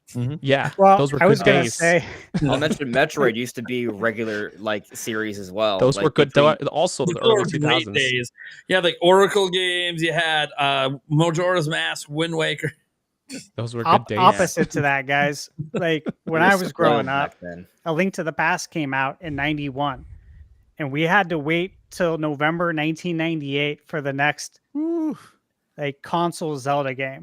That was like the longest wait That was ever. And I was looking at that and thinking, man, we've been eating like so good When did as Link's Zelda Awakening come fans out? on Switch. Link's Awakening was Yup. 93. 93. So Yeah. I mean that helped to tide you over a little bit. Well, let's put it this way though. Then 5 years, but he still was on the black and white Game Boy. Right. We're in the 8th year of Switch, and this will be the 3rd Zelda game. Like brand Third, new. third brand new Zelda game. Yeah, Third we also have brand Skyward new. Sword HD and In Link's one Awakening generation, as well. Yeah. 3rd brand new Zelda game. That's I'm unheard of. assuming you're just talking about like mainline Legend of Zelda games. Yeah. Yeah, we've Okay. had Yeah. obviously Age of Calamity. You could, if you want to toss that in there. They're There's ignoring all the other Secrets of stuff. Hyrule. Yeah. Yeah, Age of Calamity is actually a pretty good spin-off because they do add some Breath of the Wild mechanics, which are neat. Yeah. Yeah. Yeah. Well, there's ways. I don't know if Nintendo's going to. Nintendo apparently has an updated official timeline coming in. That new book is coming out eventually. Yeah. Yeah. Not I gonna wonder if include this, you're we'll get going to another see them book. sneak Age of Calamity as Well- part of the timeline because it technically doesn't contradict it if they consider it a timeline split. I mean, it's just like, why bother? I love how Well, here's the thing. You say why bother? The reason why I say they might count it is because the team who writes the Zelda story wrote the story for that game. I get it, but also if they do that, then people are like, well, what about Hyrule Warriors original? No, because they weren't Well- involved in writing that one. So- Counterpoint is that what they said is that it'll have a Masterworks for Tears of the Kingdom will have a new History of Hyrule section, which is a section of the book that Creating a Champion also had, which was not the full 3 branches timeline. It was just the history in relation to Breath of the Wild. So I think it's really just going to update that from what was in Creating a Champion, not necessarily a new updated full series canonical But if timeline. that update includes Age of Calamity, It If could, it does, I guess. cool. But I'm just saying, The like, Zelda let's team not get also ahead of say ourselves. they don't Yeah. care about the timeline. I mean, I was pretty I sure. feel like- I remember hearing that in an interview when Tears of the Kingdom I came don't out. think that's Yeah. true. That's not exactly. it's not It's more the exact- like, yeah, they- that's an exaggeration of what the statement was. They're not going to break their arm to That make would the be something I timeline would say. fit, but they'll make like they take into consideration, but it's not the be all end all. Is what Okay. is how I interpret it. Yeah. Gameplay first, really, and then Yeah. that comes after. And Fujibayashi even said in the same interview that he's like, we don't design things in a way to break the timeline, and people just ignored that part. And they're like, they don't care about the timeline. Anyways, I have thoughts about that. I feel like it's the same energy as like when we get a new version of Hyrule and the layout's completely different. It's not because they're trying to ruin like the historical past. It's just because listen, they designed a world for the Mhm. purpose of the game, and there are some little details that you just kind of have to, suspension disbelief. Like that. Right. That's my perspective. Yeah, I just want to play. It's all abstraction. I want to play, man. Actually, let me ask you guys a question about this game. Right, I have my own theory on it, but why do you think Princess Zelda's in a jail cell? Yeah, something happens. She goes to jail. She maybe Okay, Brainwashed so guards. I've been watching this trailer, and I think the brainwash guards is the solution because there's the part where she like talks to that old guy, and then he does like this ninjutsu around them, like to knock them out, almost as like, all right, I'm breaking you out of here. We're getting you out, and that's why she's also wearing the hood because she's got to run out. And they would think, oh, maybe that's Link. Like maybe the people don't know Link is missing. So if she wears the hood, they're like, oh, there maybe goes she Link. wears a He's hood on his way. to cover her. Just another blonde kid. Yep, let's ignore every other feature, just the hood. Yeah, Yeah. Link But has The thing a is, fairy in and a wand. games and stories, hoods make you they're it's I a way know, to I hide know, everywhere. Yeah. They're like eyeglasses. Yeah, they're like and, Superman's glasses. I'm Or it's Clark. like putting on a hat in a Marvel movie. But Nick, I have a counterpoint to your theory. Okay. So because they show that scene where the two knights approach her and they don't trap her, they don't stab her with spears, they kneel or bow to her, They do, yeah. right? Yeah. So how do you explain that?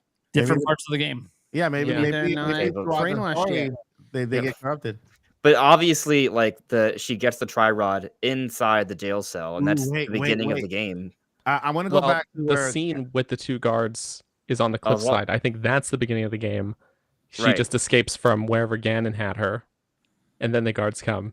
They go back to the castle, and then chaos ensues. Something. Plot twist happens. You guys know that's so- how Link to But the what Past is the starts. plot twist? Is my thing, right? So like my Brainwashed point is guards. that That's when the knights. exactly what Steve was about to say. Yeah. All right, so- all right, sorry. Yeah, there you go. That's how Link to the Past starts. Like Link gets the sword from his uncle. Obviously, he goes into Hyrule Castle, rescues Princess. She's in a jail cell. You got to get the big key to get Princess out. Yeah. And there's a knight right there, the guy who has the what is it, the Morning Star? Is that the weapon? thing you whip around, ball and chain, the thing. spiky ball. It's called a Morning Star, I think. Interesting. Yeah, I think I had to look that up in a Castlevania game one time back in the day. Old knowledge I still have. But at any rate, it reminded me of that, which is just another connection to A Link to the Past. Or it's another link to the past. Yeah. But how does that answer the night? So like, okay, all right.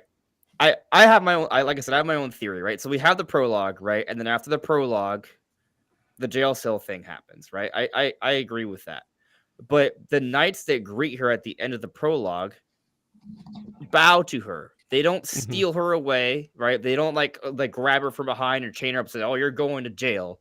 So what happens between the end of that prologue and what we presume is the beginning of the gameplay where she gets to try ride in jail? Like what transitions there? Because they're not brainwashed seemingly when they bow to her. Is my There's a couple theories. I have a theory. So I think it was Cap who mentioned that that Link at the end, because he's sucked into that thing. At the end she ends up fighting Link but in evil form. Maybe those are people. Those who capture her also are corrupted ones who Ganon brings back from wherever they were in corrupt form and then trap her there. You got me thinking. A couple like someone could, like some villain could emerge out of nowhere once they get back to the castle or sometime later and just be like, haha, whoosh, brainwash everyone now. I feel like that's the most likely option. Yeah. Or maybe they are already brainwashed and they figure we'll like pretend and it'll be easier to get her back to the castle if we're just, normal guards, because that's where she lives anyways. We'll backstab her when we get there. Who knows, right?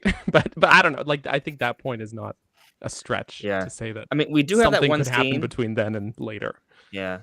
We do have that one scene where the lady falls into the rift, right? So maybe that's there. Maybe there's a second rift wave, right? Like the initial prologue, right? And then as they're approaching, or when she gets to the castle, then there's a big rift attack, right? And perhaps maybe there is a possession of the king, and that's when they're brainwashed.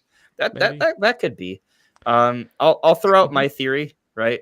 Tentative theory. I think that they put her in jail because she's like, no, I have to save Link, and they're like, no. You can't do that. You're the princess.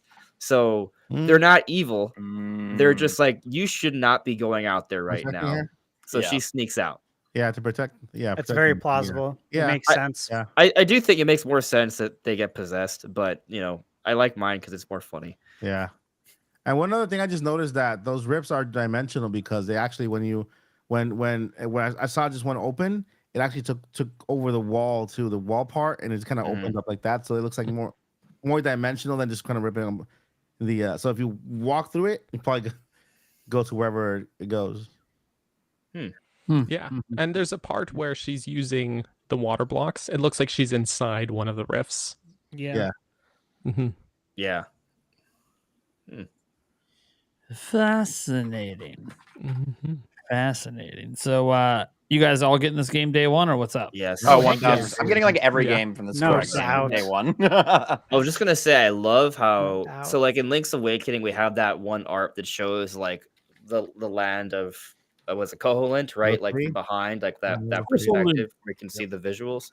But like in this game, like we're seeing a lot of different angles of where we get to see more of the world, not just from the top-down perspective. So we're like, hey, look, we made a pretty world, and we're gonna show you it a lot. I think that's cool. Yeah. Eric, is it day one for you? No, it's pre-order. So it's before day one. Negative. I'll play it day one. Yeah. I'm waiting for those to open. It won't take you as long to beat as Tears of the Kingdom. I promise you that. No, probably not. But still, I will be playing it day one. Anybody double dipping? For what? Switch? I mean, I'll probably double dip on Metroid Prime 4. I'll buy the Switch 1 and Switch 2 version. Physical and digital? Oh, heck no. I don't got that kind of money. Look, if they release a collector's version, then maybe. Well, yeah. Have the light. Otherwise, I'll be good just buying one or the other. I agree. If there's a collector's version, then maybe. But right now, I'm kind of looking at the whole double dip aspect is getting that Switch Lite. Yeah, I'm getting I'll be buying to keep sealed. Yeah, me too. Me too. It's a shame I don't need a Switch Lite because it looks really good, but I can't justify spending the money. The thing is, there's so many other games in this damn direct that I want to buy as well. Yeah. I think is Nintendo over the last like 2-3 weeks, because they announced the Zelda set like 2 weeks ago. yeah. They are just attacking my wallet relentlessly. Like $300 for know. the Zelda set, and then there's like Yeah. 3 games this year for me, plus Metroid Prime 4 next year. Like, my wallet needs a break. Don't man. even get started with Oh that. my god. food drop. Next year is insane. Next Like for me already, Next I know I'm year- getting Monster Hunter Wilds, right? I Wilds. know I'm getting Pokemon Legends ZA. I know I'm getting Metroid Prime 4 maybe twice. Switch 2. And then there's probably the Switch 2 and God knows what else they're putting out. And the with launch that. lineup, who knows? Can Yeah. I throw like a really crackpot theory out there just for a second? Not to sound Yes. like a broken record, right? So Echoes of Wisdom really tells me that we are not getting Twilight Princess and Wind Waker on Switch. Yeah. At all. It's not happening. This was the last opportunity. But theoretically, we don't have a Zelda game next year. And I'm assuming a new one's not going to be ready yet. So what if they just did like Twilight Princess 4K for Switch 2, and then that's the game next year? And then after that, we're like, okay, let's go back to... Unless it looks like that tech demo on steroids from Right. 2011. Oh, what if it? Hell no. But Dude, maybe They're gonna that's need to why add it's some not more out yet. polygons to I that need to go business. look at that tech demo because I haven't seen it. I don't know. Imagine if that was a launch title. That would be hype. That's Because, so- but yeah. for the Wii and for now the Switch 2, that would be funny. See, I mean, I'd be there day one, but that'd be cool. yeah. I've been looking at what Nintendo's been doing lately. You know, you see like what they did with the Metroid Prime remaster. Look what they did with obviously Link's Awakening with a complete remake. I have a feeling that if Twilight Princess is coming back at this point, it just HD and it isn't what Nintendo cares about. I think they have some third-party studio like just making it look completely refreshed compared to what it used to be. And that is this Wind Waker is one thing. I think that can still come anytime and just be whatever. That game's always going to look gorgeous forever. Yeah. But Twilight Princess is that game that, like, if they do it right, I mean, that might be a 10 million plus seller for them on the next system. Yeah, I'll wait. So, Yeah. are we in the overall subject yet? Yeah, I was trying to transition, but I guess you want to talk Zelda. I mean, they're still part of the direct, right? But we're kind of tangenting a little, right? So I just want to say that with Donkey Kong Returns HD, I feel like that is very interesting because they already remastered that game for 3DS, but now they're remastering it again. And so for the people who are like, oh, what if we get Samus Returns HD, right? Or like a Link, but like all of a sudden I feel like anything's possible. It is. Yeah. Anything's possible. You want a remaster for remaster? Well, Nintendo's done it before. They can do it again. So, you know. But sure. I think I'm on board more with Switch 2 just because they did it for Wii. And so they're skipping a Yeah. console and then Yeah, providing the there next needs to be a generational gap at least. I Yeah. agree with that. Yeah. Listen, my theory still. I'm still believing my theory more than ever. Nintendo's gonna have an ambitious Zelda remake within the first couple years of Switch 2. If it's not Ocarina of Time, sure, Twilight Princess, one or the other. That's what I think. I'll I'm put money on it. unrealistically excited for Donkey Kong just because I didn't play it on the Wii, didn't play it on the 3DS, and now I can play it on Switch. And it's funny, I had a really interesting conversation about it yesterday with my coworkers because we all kind of watched the direct and talked about it after, and they're like, you're remastering this Donkey Kong game again? Like, this is the third time you're releasing it and you're charging $60, which branched into a whole different conversation. But my point was, it's putting Donkey Kong on the Switch again to kind of be like, hey, you remember Donkey Kong? Like, also kind of pulling off of that Mario movie hype because he was in the Mario movie. But I also think it's a precursor for a new Donkey Kong game later down the line. But they're kind of like, well, Silver Star. that one's not ready quite yet. So take this remaster in January and Or we'll hit you with a new Donkey Kong later. they decided to move it to Switch 2 because we're so close. That's Yeah. what I think. I agree. And so Silver they Star. said, you know what? Let's give you returns in the meantime. Yep. And prepare for that drop closer to the next Mario movie. And Let so- me just say something here. So this is in line with what you guys are saying, I think. But this direct proved to me that the greatest leaker of all time, who is now dead, but the greatest leaker of all time is Midori. Who's now? Oh, okay. Yeah, because Oh, they yeah. deleted their account and they're a really weird person and not metaphorically, right? Yes. Like I don't think Like they're what? leaking. I think their leaking days are over, right? Yeah. At least as It's Midori. over. Yeah. But what they showed to me, right? The codename leaks, 100% valid, right? And the speculation on them was spot on. So from those codename leaks, we were able to predict a new sequel to Super Mario Party, right? Yeah. That's what we got, right? Not Superstars, but a sequel to Super Mario Party, which is what we got. Also, a follow-up to something like Link's Awakening. Mm-hmm. That's what we got. And also, before the direct, there were DMs that were leaked from him. He said the direct would be on the 18th. Before the other leaks of the 18th came out, that there would be a new 2D Zelda game reveal. All that, and then also the Dragon Quest 1 through 3 HD 2D games. Like, all of that's been proven, right? So, like, the Nintendo codename leaks, what it implies is the other codename leaks, regardless of what you may think of him as a person, they were valid, right? However he got them, they are valid. And so there are a whole bunch of other games out there they have codenames for. And now people will say, oh, but they're obvious, so whatever, right? But based off the codename leaks, we were able to interpret that we're probably getting a new 2D Zelda and we're getting a follow-up to Super Mario Party, right? It's not just, oh, it's just that, right? So, like, for example, the Silver Star one, I think it's Donkey Kong. That's my own theory. We don't know what it is, but there's a project there that was somehow related to Odyssey, and it wasn't named Red, which is for Mario. So, if we hadn't seen it yet, and they just announced a Donkey Kong Country, HD remaster, I think 3D Donkey Kong is coming. I think it's coming to Switch too. Do you think Red would have been referred to the Mario and Luigi game? What? The codename Red? No. So the interesting thing, if you look at it, so there's a place. God, what's that site called that has all the code names? I gotta check my sources. Cutting room floor. Yeah, cutting room floor. Yeah. So they have a list of all the code names of all of Nintendo's games, at least all the known code names. And what you'll notice with Red is always mainline Mario. Okay. Yeah. Always 100%. It's never been used for any of the other series. Okay. So that's why it's pretty sure that's the next big Mario game. Okay. Yeah, and that's SP Red. So Yeah. I want to add something to just piggyback on Nick's point when it comes to the sales for Nintendo Switch games. I see Nintendo. Some people might not like this. I see Nintendo like I see Apple. Games don't devalue that easy. They're very valuable. They're very well made, and a lot of attention to details put into it, and they're very replayable, right? So if a game comes out later on in HD, some people buy it again and replay it again. You go back to it years later and replay it again like it was new. And so you can't say that too much about every other franchise. Nintendo has the most IPs that you can actually go and back and replay and experience it again. So I feel like, when it comes to Nintendo releasing a game that was HD, $59, Nintendo games are valuable. I mean, look at Mario Odyssey. How long did it take Mario Odyssey to go down in price? I mean, listen, supply versus demand, right? Like if it sells, it's worth it. Yeah. And if you don't think it's worth it, don't buy it. Exactly. It always bothers me, and people are like, "Oh, this game's too expensive." Then don't buy it. But then Nintendo's not holding a gun to your head saying you have to buy it. But they're just putting it out there.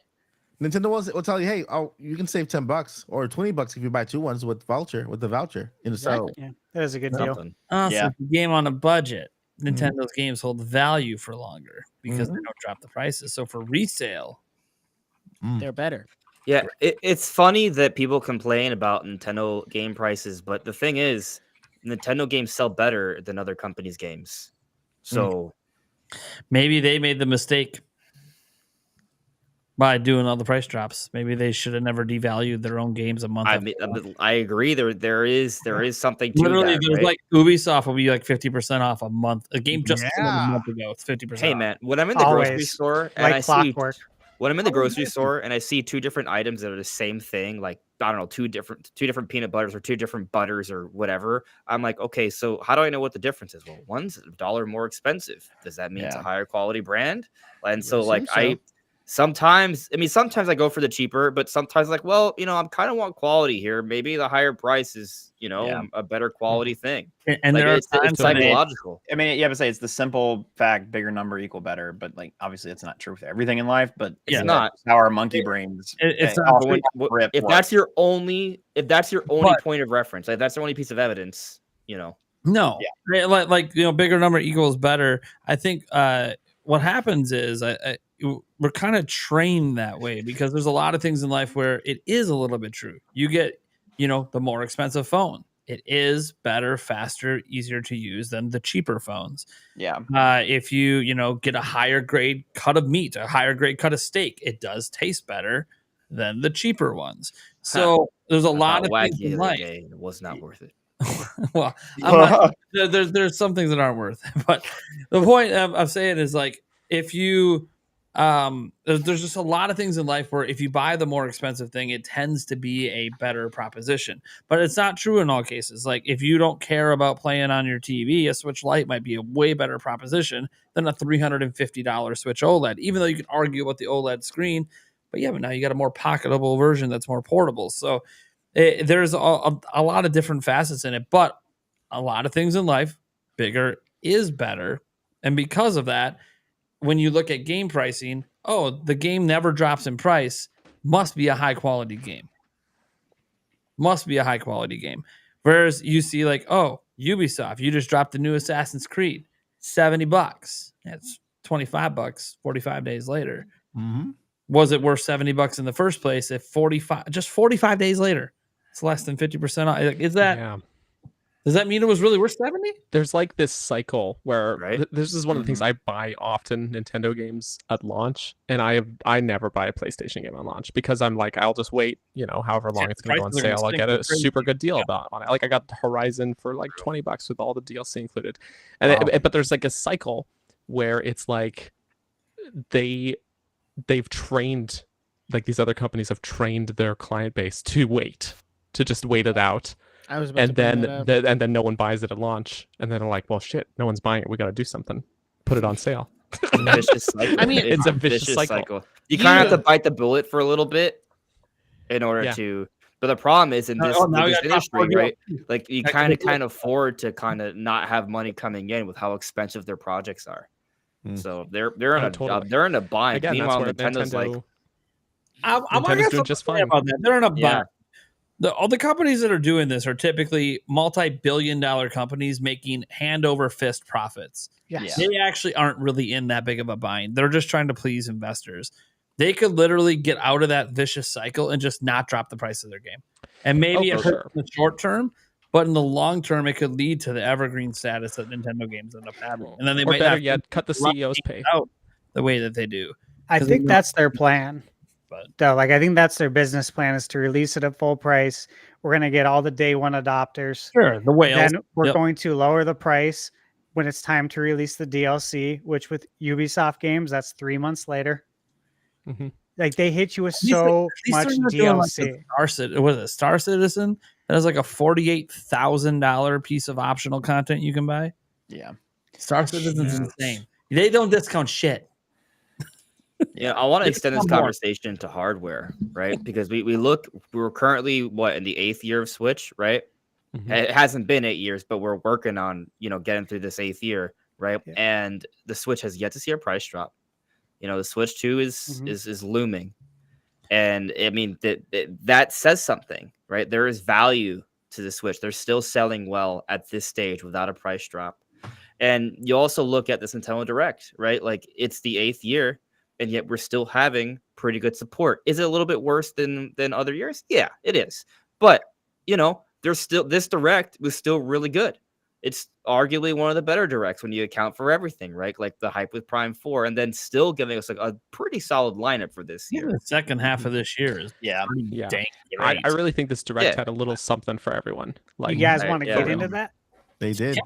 Duh. Yeah. Let's talk about that little something for everybody, right? Yeah. So What's your topic after all? Little something, this is something, grade yeah. A. Something. All right. So we're going to talk about all the games announced There's at the something. Direct. And like you said, Mhm. yeah, there is something there for everybody. It's pretty exciting. And we will start it off with a game that I'm very excited for. Mm. It's a game that has a lot of people saying it wrong. And I understand why. Because it does sound like it should be or could be Mario and Luigi Brotherhood, but it's the Mario and Luigi Brothership. And you guys all know why, right? It's a ship. Yeah. Yeah, they're on a boat. We're on a boat. Yeah, they're it going to makes different sense. islands. Yeah, They're taking It's the like Wind One Piece. Waker approach. So this is Yeah. the first new Mario and Luigi in 9 years. When I say new, a new, brand new entry, not a remake. 9 years. So the last one was Paper Jam, 2015 for the 3DS. And yeah, I will just say, in my own experience with Mario and Luigi, I've played them all, beat them all. I picked up Superstar Saga on the Game Boy Advance the day it came out, which was, I'm looking at it now, 21 years ago. Actually came out November 17th. wow. Is that when this game's coming out, or is it the 7th? This one's the 7th, I think. 7th. So obviously this is the flagship game outside of Zelda. It's got that November release date. Mhm. I'm hyped, guys. Like, it's pretty crazy to me to think that we got Paper Mario. We got 2 Paper Marios. We got Super Mario RPG, which I never thought was going to happen, a remake of that game, one of my all-time favorites. And now we have Mario and Luigi. So we have literally the trifecta. We have all 3 Mario RPG universes coming together on one console. Insane. What do you guys think about this? I mean, That's we nice. got 3 in a year. Yeah, Really? I'm about to what? say Back-to-back holiday seasons. yeah. Like, I feel bad because people were asking me, so do you think Mario and Luigi is going to come back soon? I'm like, yeah, I think it's going to come back, especially with the surveys, but I never thought that they would do it this soon.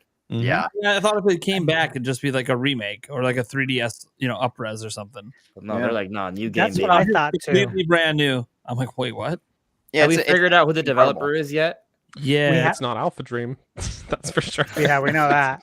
But I heard that a lot of the senior staff is working with Nintendo now. No, I saw that on Twitter. I thought the developer was revealed. I looked it up. I haven't seen it yet. I mean, haven't seen who. Camelot's worked on the Mario RPG No, never mind. That universe. was Donkey Kong. You're thinking of the Forever. Yeah, Forever Forever Entertainment. Entertainment. Yeah. Donkey Returns. Yeah. HD, I heard a rumor / saw a tweet that said it was Monolith Soft, but I don't know how true. What, that was. Mario and Luigi Brothership? Yeah, I Yeah, was hell like, no. No. No. The reason some people think that is because all those former Alpha Dream employees that people talk about Nintendo hired, it was Monolith Soft who hired them. That's why people are Oh, Good, because I don't everything want it works to as be had their- Monolith. thinking. Yeah. Yeah. Because had I their want hands them to full. be working on Switch too. So the point is that they retain the quality talent, but Yeah, that's why people are thinking it's them, but obviously we don't know. They haven't revealed it, so I mean, don't Monolith know. might have helped, but I don't think they Monolith did seems the to whole help with thing. everything. If it was made mean- internally, Monolith probably helped. Yeah. I mean, if there's a studio where they could do it without taking away from their main projects, it is them. Yeah, That's my thought too. I love the art style. It looks amazing. Yeah, yeah, that was what I was I gonna agree. say. Yeah, Absolutely. I would enjoy like an actual series from them, like an actual series, Mario and Luigi series, like a cartoon series in this art style. Oh, They're doing I- things, I could see That's that. cool. Yeah. Yeah, I'm a baby. I think the art style is beautiful. I think I think that like RPG fans, Mario RPG fans are eating good this The year. best They're we ever eating have. So I'm so becoming a huge Yeah. Mario RPG fan right Like- now. I'm more thinking that the new fans that this is going to bring in, like how many kids are going to get this for Christmas? And Mhm. and again, like you said, what's Me. 9 years since the last one? yeah, And 9 right. so, years, yeah. like, I think this is the entry point for a lot of new fans, and I think that's going Is to be this awesome. gonna be co-op? I don't Probably- think any of the other no. ones were. No. were they? I don't know. It's The not whole- It could the be whole cool to have an gimmick- option. though. Yeah, the whole gimmick of these games is it's like you if you haven't Anders, have you played them before? I have not played Mario and Luigi. Oh, So you're gonna love it. the whole gimmick is that like usually the A button is an action with Mario and the B button is an action with Luigi. And then when they had in fact Partners in Time, I think it's Partners in Time or something with the future. They had Baby Mario and Baby Luigi, and they split it on because it was on the DS, and they split it amongst X, Y, A, B. So and it looks like just based on the trailer that they're continuing that theme of like your controls are split between Mario and Luigi, Mhm. which I wonder if they'll have like. you So it'd use be a each bad stick, co-op game you know? because it'd be really simple. Yeah, exactly. It, Yeah. it takes active time battle system to Yep. like a different level. So what we does. saw in Super Mario RPG and Paper Mario, it takes it to a whole kind of It's another two. level. It's really Double. cool. Yeah, Yeah. no, I get that. I see that from the gameplay. I mean, I know what Mario and Luigi is, right? Like I've seen Yeah. the games before, but like that makes sense. I only ask because like, I have a brother, right? So like it's like, oh, brothership. Oh, like I kind of I just kind of dig the motif of camaraderie between that's brothers, right? adorable. So it's me being a cringe, cutesy little dork, and I was like, oh, this would be fun to Yeah. play with my Aw. brother. You love your Aw. brother. It's not But- cringe at all. Well, it is because the game would suck if we did that. So yeah, that's fine. I'll just tell him, hey, look, this is game. Reminds me of you. Go screw yourself. That's adorable, man. That's not cringe. You love your brother. I'm so Yeah, excited for this exactly. game because Dream Team on 3DS, that is like my top 2 3DS games. And Ooh, hold up. I never thought we were gonna get another Mario and Luigi game. Like when I heard Alpha Dream was gone, I was like, most we'll get is a remaster, I guess. Maybe they'll bring Yeah. Dream Team to the Switch, but to open the direct with this, which maybe I shouldn't have fed too much into it, but when Piora was like, all right, you might want to like manage your expectations. We're really light on the third or first party. I was like, oh, all right, it's going to be kind of a mid direct, I guess then. And then they open with this, and I was like, Mid? Who's mid? No, I was upset when that happened. Like, I know some people really like to harp on like managing your expectations, but I think we just have to have realistic expectations. But realistic expectation doesn't mean expecting something bad. This is a company that's trying to get us to buy things, so obviously agree. they should show things we like. Now, also obviously don't expect 3D Mario, 3D Zelda, and Mother 4, right? But reasonable expectations doesn't mean this is gonna suck. Yeah. So when Piora went out and said that, considering they have this history of leaking, and they did not say it as speculation, they said that this will be first party light. I would argue this is one of the best first party centric directs in a long time. It is. Pioro lost his mojo. Yeah, and I had a point with something Nick was saying, but I've lost it. I apologize. No, continue, Nick. Though with your, what you were saying. This is definitely a day one buy. I love the RPG, and like this made me immediately want to go pick up Super Mario RPG because I have it. I just haven't played it yet. Yeah. And I was like, okay, I'm gonna play that so it's done and out of the way. So as soon as this comes out, I'm ready for another Mario RPG. And I don't know, it's just like one of my favorite series, and I never thought we were gonna get another one. I didn't. So think this we gives were me either. hope. I need I it thought to it- sell well so they Yeah. make even more. I thought at best we were gonna get like the first one on NSO Game Boy. I mean, we got Advance. Superstar You know what I Saga on NSO. So We that do? was something. Wait, am I crazy? I didn't even know. Yeah, it's that. on Okay. there. Nick, Well, have you- I will be playing that. Nick, very have you soon. I played did not Super know Mario RPG, the original? No. Oh man, you're gonna love the remake. I'm excited for you. You have to let us know Good. what you think of it when you play it, man. Yeah, I'm still working on Thousand Year Door. Like, it's just wild. Yeah, that was fun. It's a masterpiece. I really enjoyed it, man. I think it's Soundtrack's interesting great. though that this game is a November game. Like it's a new game. It's a November game. Like people it's kind of crazy to put that into perspective, right? Like the Alpha Dream is gone. People were like, oh, we're ever gonna see this again, right? Like, people are not even sure we're gonna get a remaster, and now all of a sudden we're getting a new game, and it's the November game. Yeah, flagship. That's crazy. And I'm pretty sure it's gonna sell a few million. Like it's actually the trailer has about as many views as the Metroid Prime 4 trailer. It might even be passing it. This is Mario and Luigi's first time on a console. So we're gonna see what it can do on an actual home console. It was always that's actually on why I Game Boy haven't and played DS. it Especially a console as big as Switch. Exactly. With this install base, it's gonna be crazy. I mean, to be fair, it was also on DS, and that was a pretty big install base as well. Yeah, So. So To be Nick, fair. because of you, I just bought Mario and Luigi on 3DS. Which one? The Dream Team? one- yeah, the one. Dream Team? Dream Team. Ah, yeah. I do want to say one quick thing, right? Because Flammy brought up DS. I think go ahead. So it's just a weird thing when we talk about like Wii and DS. We're like, oh, those consoles sold so much. Why didn't certain games sell better?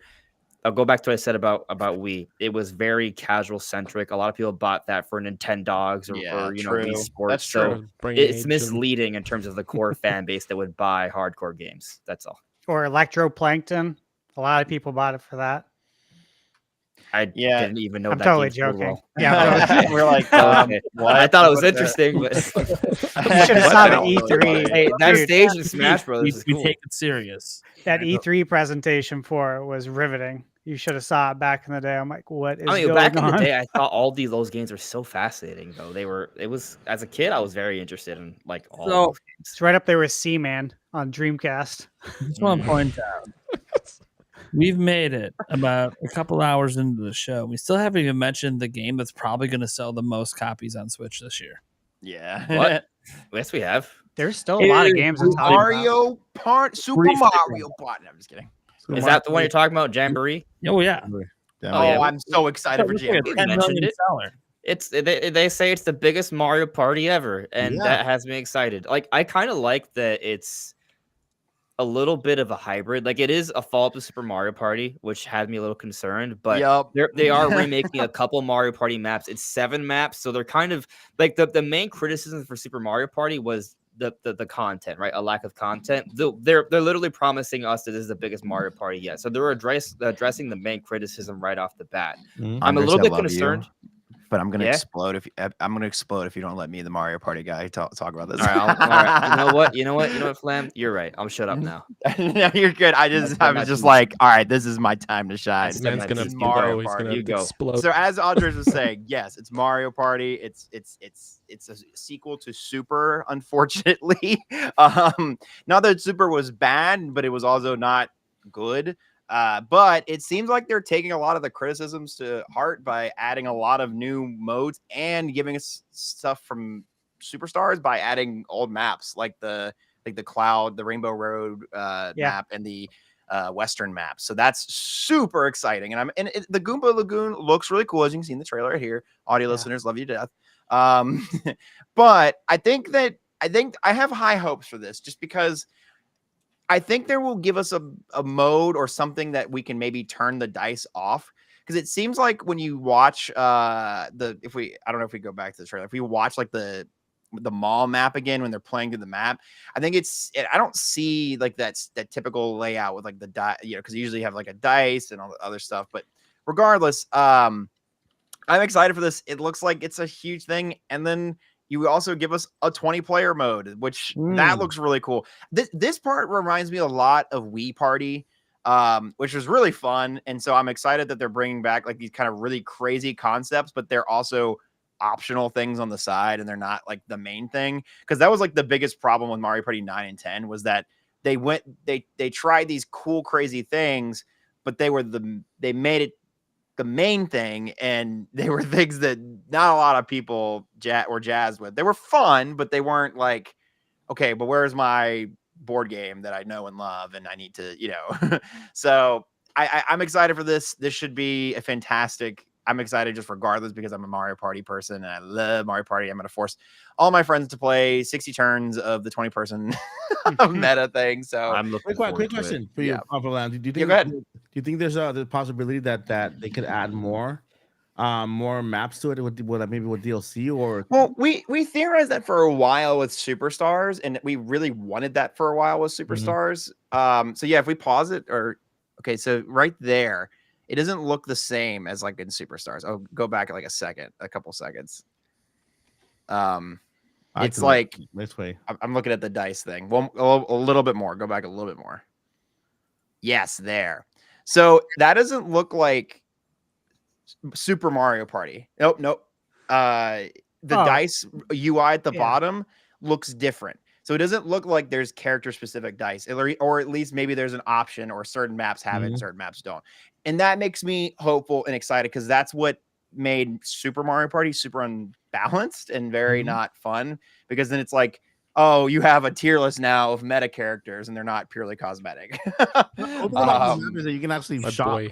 You can shop for stuff in here, right? Yeah, I want to ask you that too. Yeah, since you can you're the Mario Party expert. Yeah, go ahead. So this is like, I read about this. This board is a 3-level mall. Yeah. And it's gonna have flash sales. Yeah, What's up with that? So it seems that they are doing something where it's just like the stars will be cheaper, or like certain aspects of the board will be just cheaper. They actually did sale, like if the UI is correct of what we saw a few seconds ago, it looks like there's items, right? It looks like that items also go on sale, which that was actually a feature of the GameCube era Mario parties where items would go on sale, but it would only happen for characters who were losing.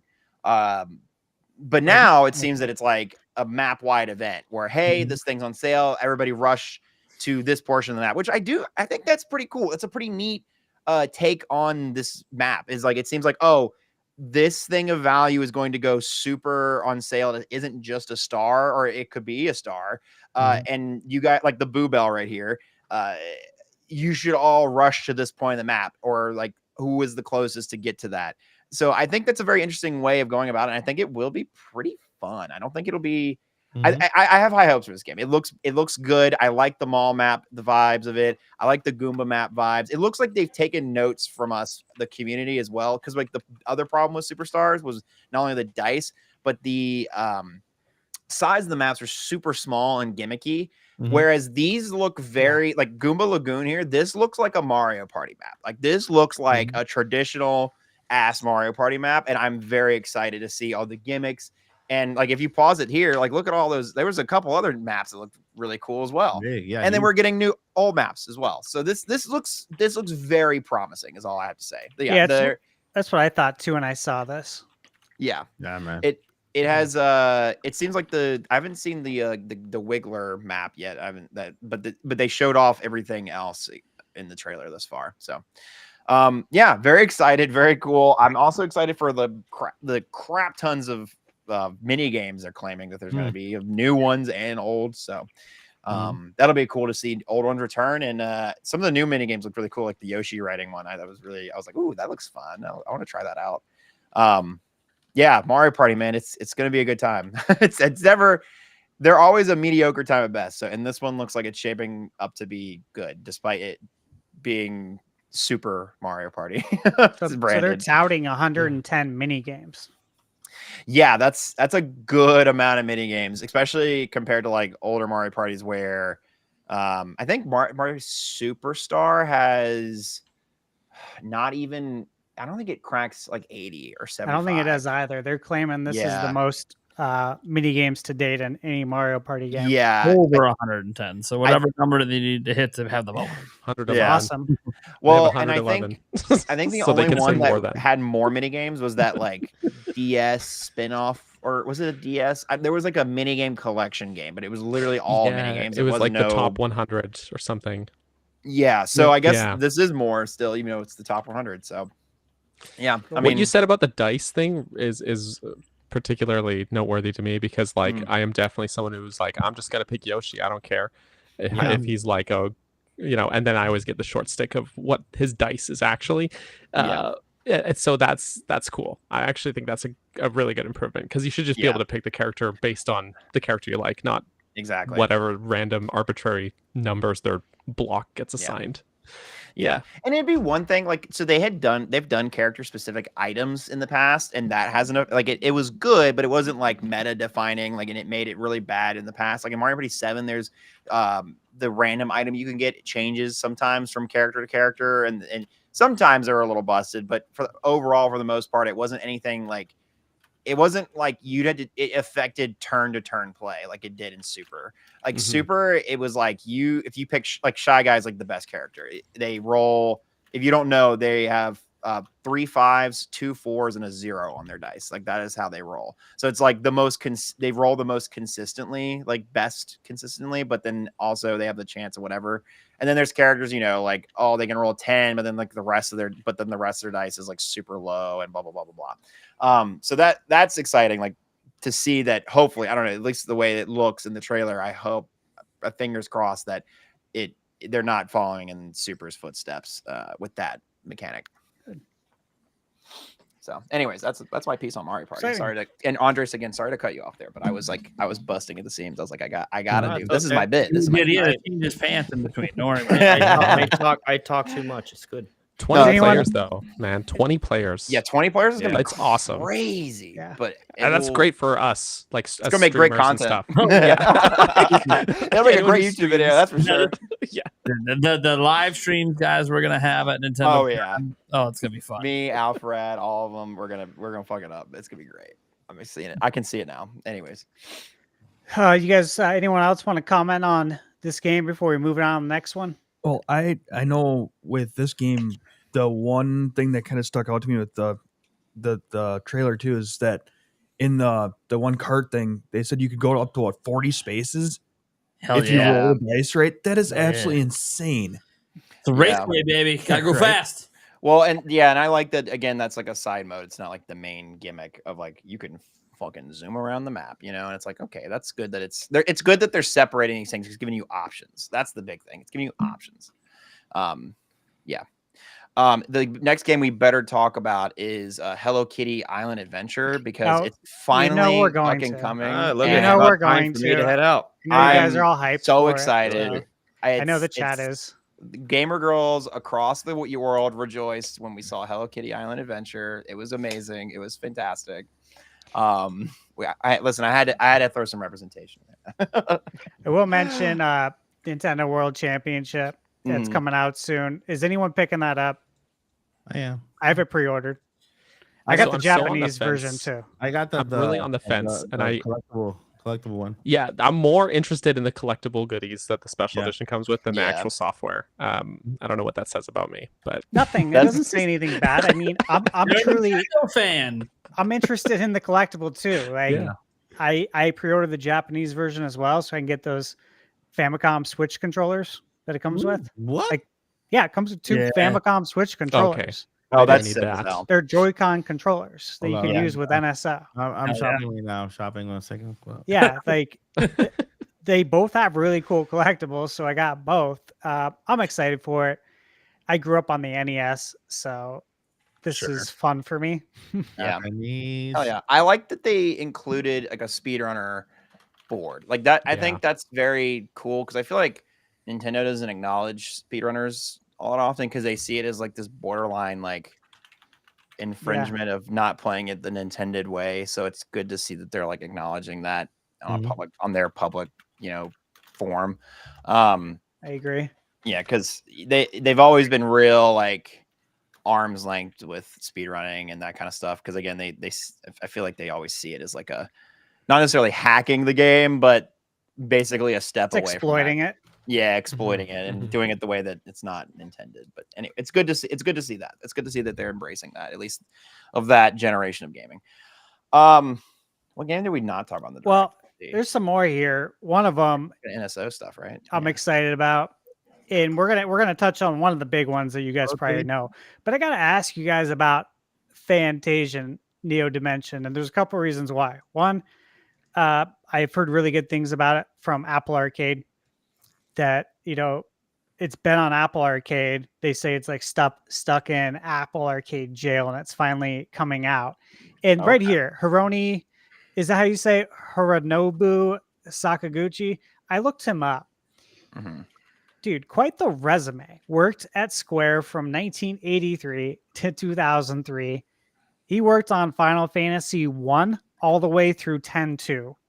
He worked on Super Mario RPG, Chrono Trigger, Xenogears, and Kingdom Hearts. Just to name, that's not even his whole resume. If I did his whole resume, I'd be talking for another 2 minutes. But he created this game. So someone with that kind of resume, I'm going to take notice, show my respect, and really look at this game and think, okay, well, what's this all about? Because he's created he's been part of or created some of my favorite RPGs of all time. Chrono Trigger, Mario RPG, Final Fantasy, Kingdom Hearts, a lot of love for that too. Wow. What do you guys think? Do you know anything about this game? I saw That's the a presentation when prolific it first came portfolio. out. When it first came out and during an Apple presentation, and it was created to be exclusive on Apple whatever, and Yeah. so then of course with I think maybe for like about a couple years, and now it's free to everywhere. But I did see he took stage, he talked about his past, whatever, and he spoke about how bringing Chronos Cross and all those little games to Apple TV. But yeah, I was super impressed with this game when I first saw it on Apple TV. With Apple TV is a little device here with a chip that I don't think does much until the M series came up. Yeah, it's a really good game, really good RPG. I played it for a little bit, and it's just like a turn-based RPG. Was really cool with the little mechanics and kind of like little swirl thingy that you have to kind of aim and stuff. But it's pretty cool. Anyone else play it?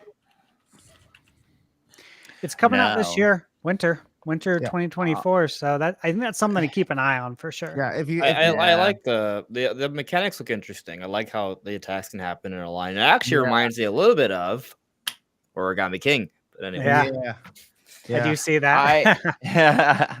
Like if you have enemies that are kind of aligned in a certain way, you can actually kind of have your shot kind of go in that direction, so it hits all the enemies that are aligned in a certain way. Yeah, I don't mean to like shit on JRPGs, but it was like in that slog where it was just there's every direct where it's like 4 of them back to back, and so it didn't quite catch my attention. I mean, I thought the arcing attacks was cool, but I think I was mostly checked out during this. But I mean, if you vouch for it, and there's a lot of like back with it. I'm not a JRPG person, so like I don't particularly look out for these kind of games. But hey, if you're a JRPG fan and it's got that kind of resume and this kind of interactive mechanics, I'd say go for it. Give it a shot. It's got the Thunder stash. Yeah, exactly. Oh, no, that is a good point. Prime over here is going to be pre-ordering this game. This is a good game. Are you? Good. Oh, Have you I got love RPGs anyway, so it's look, it looks fun.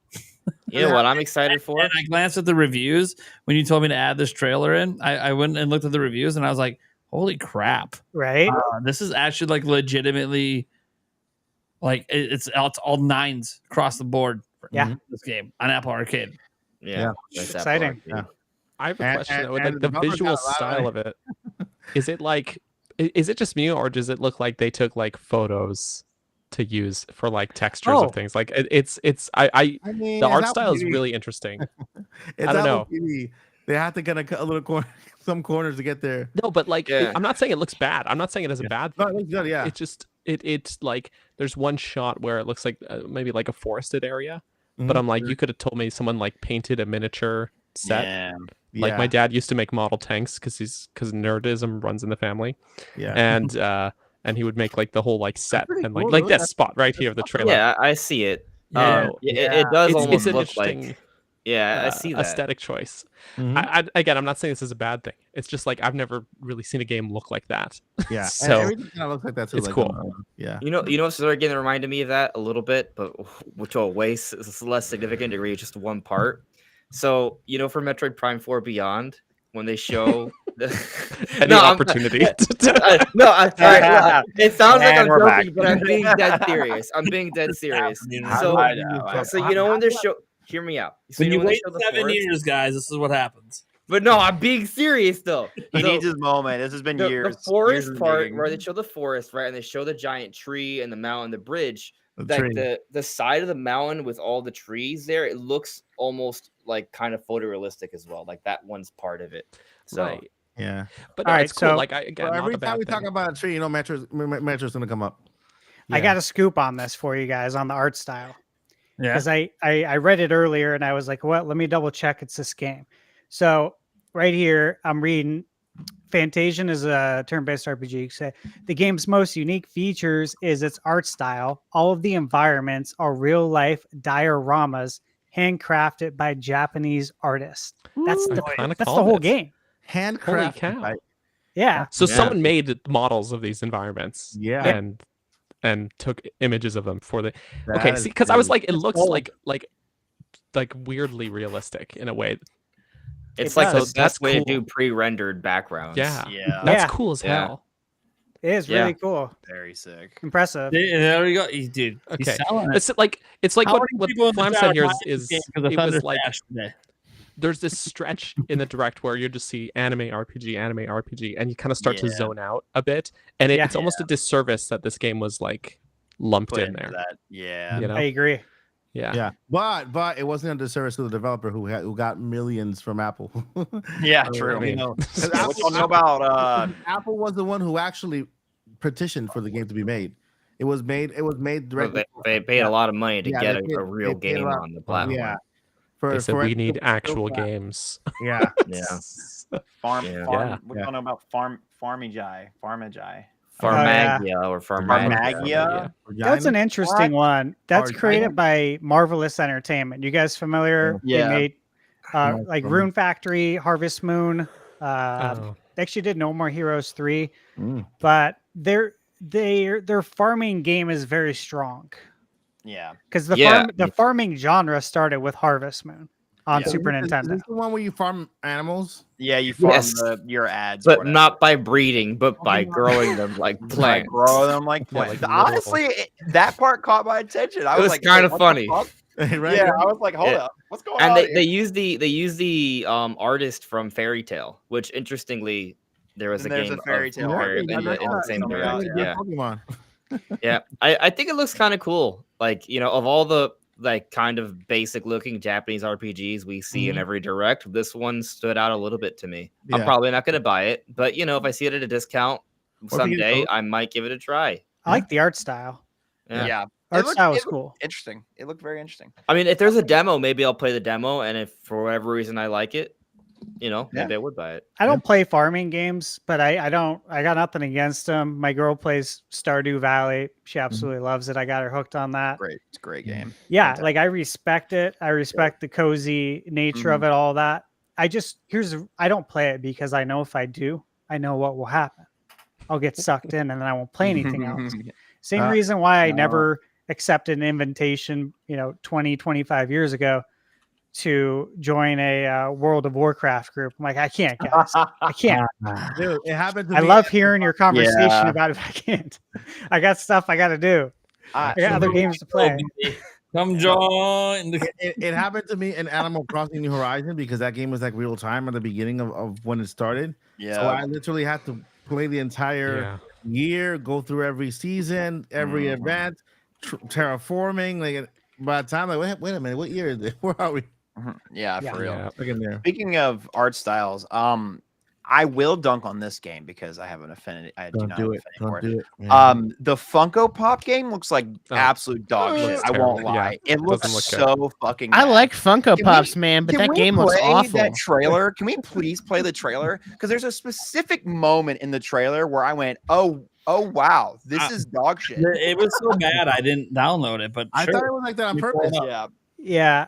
No. It reminded me of LJN from Nintendo. Yeah. Do you guys remember LJN? No. What The is company that had all the licensed games that were just Oh. complete dog shit.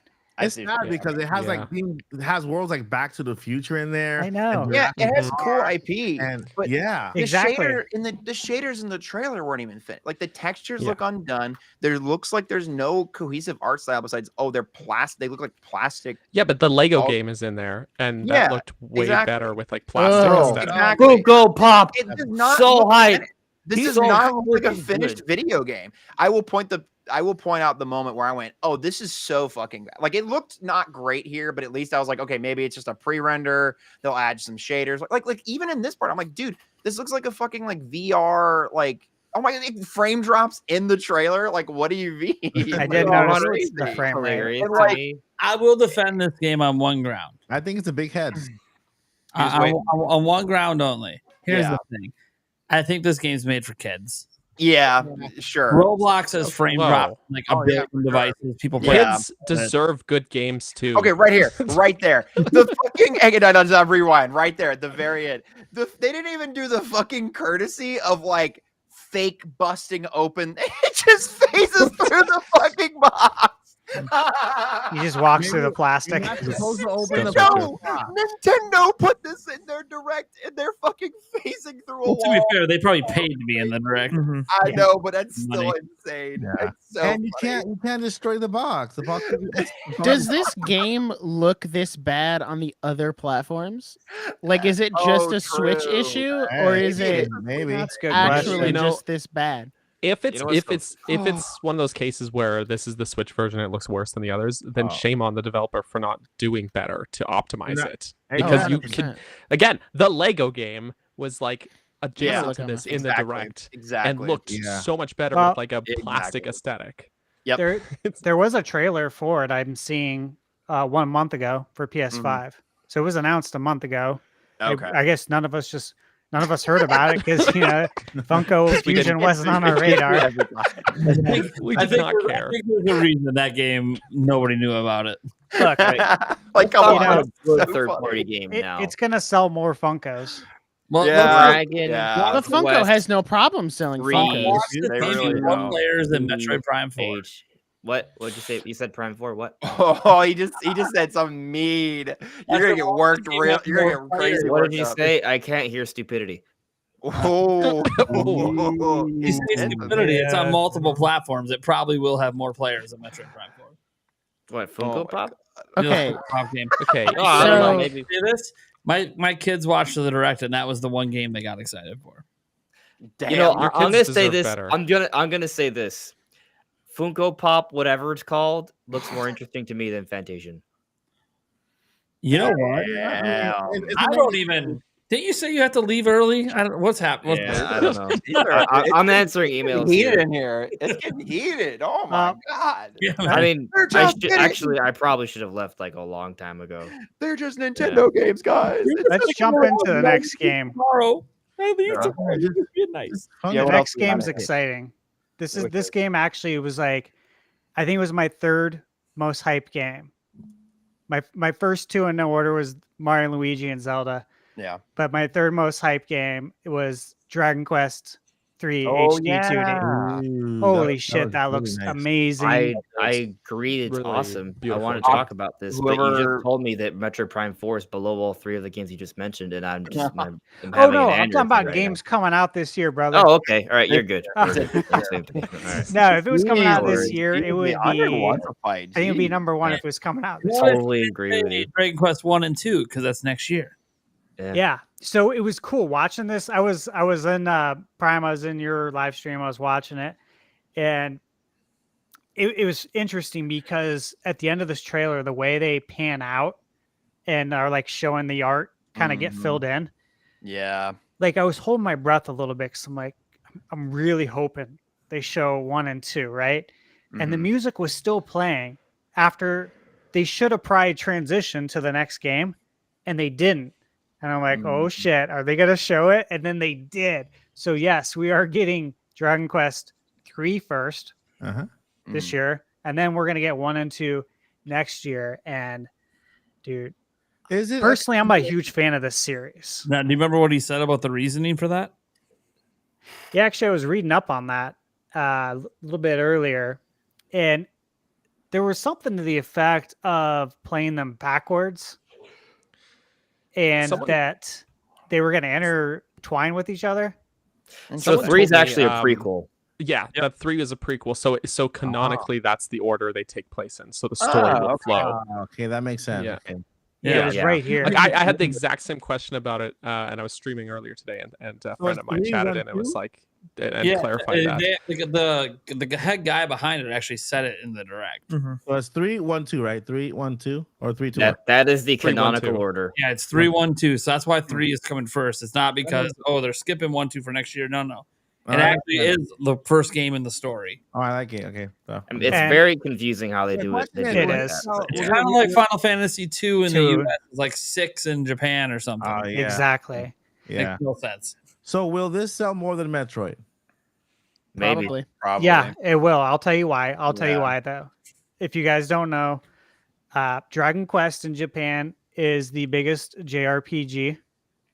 It is It does absolutely feel huge there. huge. They have a Dragon Quest Day in Japan. What? Oh Okay, never mind. wow. Yeah, Dragon Yeah. Quest is massive. They have Wow. a Dragon Quest Day. A lot of people don't go to work.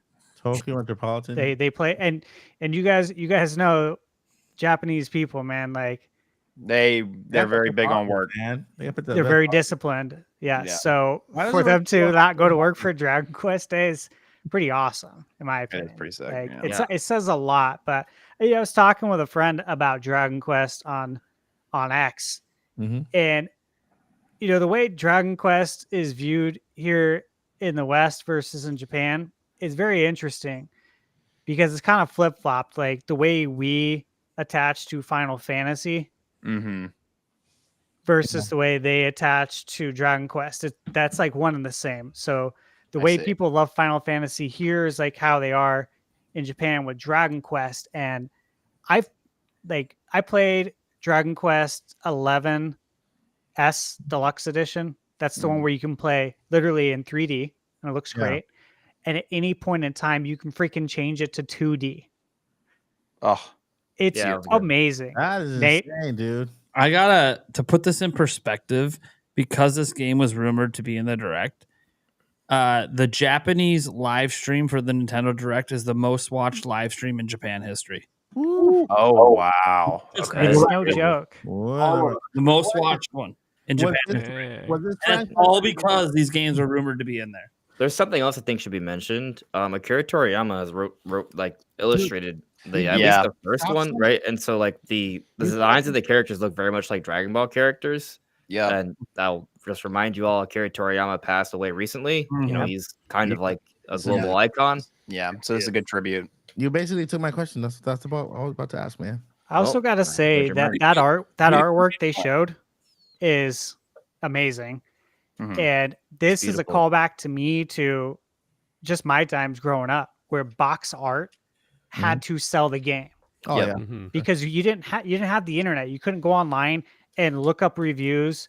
We didn't have access to video game magazines. You know, you had Nintendo Power and you had EGM later down the line, and Game Pro magazine. But like back then, when these games came out, you didn't have that. So like in the NES era, box arts and the few screenshots and the quick little synopsis he had on the back of the box, Mattered a lot. it was huge. And as you guys have seen, as years have went on, box art has dropped off tremendously because it doesn't sell it anymore. They don't Pokemon. pay people to create nice box arts anymore. But with this, Man. the box art is nice, dude. I love it. Honestly, they're selling me on the game. Like I played what was it, Dragon Quest 11S, right? The one Yeah. with where you can switch. And I played the demo. I liked it, but I don't know, I didn't fall in love with it, so I didn't end up buying it. But this game, like, you know, there's just something about it that's really drawing me to it. I think there's several things. It's the music, it's the art. Mhm. Like the opening of the trailer, at first I thought it was a Zelda trailer. Like I freaked out. Interestingly, it is a woman holding like a staff, right? So and then- yeah. Yeah. But like anyways, like just looking at this game and visually, like it pops. Like I know HD 2D's been around for a few years, right, throughout the Switch generation, but this one seems to stand a little bit more. I think the colors are pop a little bit more. I don't know what it is, but yeah, this game just kind of I kind of sense like this is a special thing, you know, if that makes any sense. Yeah. I'm drawn to it. You're right. Yeah, No, the you're visuals right. look It is. great. And the HD 2D, like when it first came out, it was Octopath Traveler was the first one to do it. And I thought it looked absolutely amazing. Like very, very beautiful. I love the art style.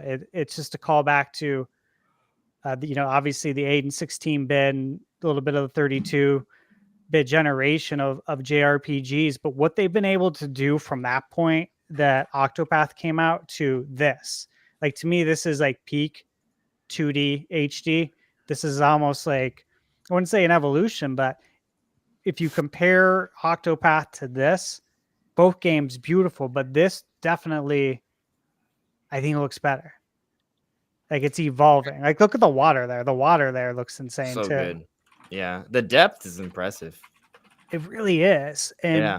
this gives me hope because look, we all know that there were so many great JRPGs during that 16 and 32-bit era. Obviously, we had Final Fantasy 2 and 3 on Super Nintendo, or of course 4 and 6, however we want to go with those numbers. But you have those games that are absolute masterpieces. And I look at games like Chrono Trigger. If you could do that to something like this, or Earthbound too. I mean, Earthbound. Oh who- my god, Yeah. an Earthbound game I in this know. style. Holy shit. Like this works. Would This go really works. crazy. Do you know how many people would fucking freak out on this side of the oh my dude. The thing about insane. remaking That and a Chrono mother Trigger, game dude. is the combat would have to be like overhauled, I think. Like not mechanically, just visually. Yeah. Oh, that's Yeah. Yeah. The battles were You Very really got my looking at brain going about screen. Earthbound's Extreme. battle screens like with this fidelity, like this visual fidelity. That would be an experience, right. Just Be a little like trippy. yeah. that Psychedelic. would be Yeah. amazing. It's want really that now. cool. I do too, man. I will never give up on Earthbound. Listen. Earthbound's a masterpiece. Super Mario RPG, no one thought that would be remade. It was. That's the thing, man. That Yanders, you're right. That tells me that anything is possible. Because I truly like when I saw that Mario RPG trailer, like I ran into the other room to go tell my girlfriend that does not care at all. But I had to tell somebody how excited I was. I get that. There are times I'm just like I want to talk to you guys about like my excitement Metroid Prime 4. Like I told my brothers like, oh Matt, they've revealed Metroid Prime 4. It's like, oh, that's nice. Oh, you don't understand. You don't understand. I had to message him. I was like, Andre, this is happening. Yeah, dude. It's just a good moment. But like, anyways, to maybe sound negative here. The thing about Super Mario RPG, it's Mario, right? Like they knew that was going to sell. Earthbound, on the other hand, there's not really much of a guarantee that's going to sell. That said, we look at things like Endless Ocean, another Code Recollection. If we can get things like that, we should be able to. I expect us to see some more, lesser known Nintendo IP remasters at the very least. But even that, but also on top of that, we have seen Nintendo revisit some of their IP, and I don't think like an HD 2D remake of Mother, or even just a remake of Mother, would be like a high budget thing, anyways. So I still think it'll happen someday. I look at a game like Earthbound. Obviously, Undertale was inspired greatly by it, and it's a very weird, quirky kind of game like Earthbound that you don't know like how it's going to do, but you actually do because we just saw it happen with Undertale. It worked. And Deltarune. Yeah, it worked tremendously, man. Like there are companies, there's developers that are making games that are, I wouldn't say not based on Earthbound, but that's their inspiration. Like there's a game on my shelf behind me, Eastward, that is I think it's on Switch. I think it's on PlayStation as well. But that game, heavily inspired by Earthbound. So, like, come on, guys! Like, we can do this. It's 2024. People have seen some weird stuff. We can bring this game out, man. Let me mention something interesting. Toby Fox from Undertale, right, has been consistently working with Pokemon Company, putting in some of his music into the games. And I need to brush up on my history with this, but I am fairly certain that some of the developers of the original Pokemon game worked on Earthbound. I don't remember the exact details, but there is a connection there. And if you go back to the other Pokemon games, there's kind of a similarity of gameplay in the sense of there you go to a town and there's all these different characters and there's a little bit of a mystery. And you kind of have to figure out what's going on, maybe find a trap door or hidden area, right? Yeah. So there's a little bit of that DNA there. Anyways, I'm just saying, if Toby Fox works with Pokemon, I'm not saying that we would want Game Freak. Actually, you know what? I think Game Freak could, in theory, make a good Mother remake. People may think that's crazy because Game Freak's been getting a lot of flack over the years. But if they actually are given time and resources, they make good games. That's the key. That's the key there. But yeah, anyways. Nick, you gotta head out? Yeah, I gotta head out. I have work in the morning. All right, you want to tell everyone where they can find you? Sure. The best place to find me is either on YouTube at Nick with no K or on Twitter at Nerdiest Nick. I usually do anime content on YouTube, but this week and I think on Friday, I'm starting a new stream series where I'm playing through my first ever Pokemon game because I've never played Pokemon. Which Pokemon? Ever. I'm doing Shining Pearl because it's the only one that I could borrow from a friend. Yikes. Yeah, I know. That was the general consensus. My friend who gave it to me was like, "Oh yeah, it was pretty solid. I enjoyed it." And I was like, "Cool." I mean, it is solid though. It's not bad. It's not bad. It's just you could do the illegal thing and play Pearl or Platinum, excuse me, because Platinum is the better version in my opinion. That was also my caveat. It was like I wanted to do it on Switch. Okay. So. Okay. But here's the other thing: he's never played Pokemon before, right? So he's not gonna be like, "Oh man, I wish they added more content." Yeah. That's true. It's just That's the true. games are. It's not even. Yeah, I'll save it. I don't want to keep him. We'll Yeah, see. I We'll think see. you'll like it. Either I'm gonna You like should it enjoy or it. I'm not. It's still chill. If you end up don't liking it, I would say give Sword or Shield a chance because Brilliant Diamond, Shining Pearl are very akin to the old style of Pokemon, and Sword and Shield are akin to the new style of Pokemon. So if you don't end up liking that style, then maybe try the newer games, aka Sword and Shield or Scarlet Violet. And if you do like it, then maybe go back and do the illegal thing and try out the old ones. They're I just feel like Scarlet and Violet's pretty different from Arceus. Sword and You can just Shield. play the best game. Yeah, I thought about Man. playing Arceus, but Yeah, But but it- that it doesn't give you like. also- If you're it's trying very a Pokemon different. game, I wouldn't do Arceus because then you're setting your standards too high. But anyways, that's just me. Yeah. Hey, sorry that I suggested the good So game. like, My bad. do you like Zelda games, Nick? I think oh, your I answer love is yes, Zelda games. Yeah, right? Given everything, yeah. so I mean, you'll probably like Legends Arceus. Yeah. Yeah. I also did Shining Pearl because I could borrow it from someone, and I didn't Yeah, feel like sinking yeah. money into it. But I I do actually your think thing. I wasn't. just in I case. didn't mean to criticize. I apologize. no, but the thing is, I actually think Shining Pearl is not a bad one to play, right? Yeah. Because it Sure. does. It's the best example we have outside of Let's Go Pikachu and Eevee. Like, it's the best game you could play that'll give you an understanding of what classic Pokemon is. Yeah. Yeah. Anyways. Yeah. Yeah. I'm gonna do something I never do. If you end up hating Shining Pearl or whatever the hell you're playing, and I don't blame you because those games fucking suck, I will just buy you Legends. You don't gotta worry about it. Damn. Well, Well, So, everything will be secretly- live, so you can tell if I'm legit or not. Oh, There you go. So, thanks for having me on. I'll see you guys later.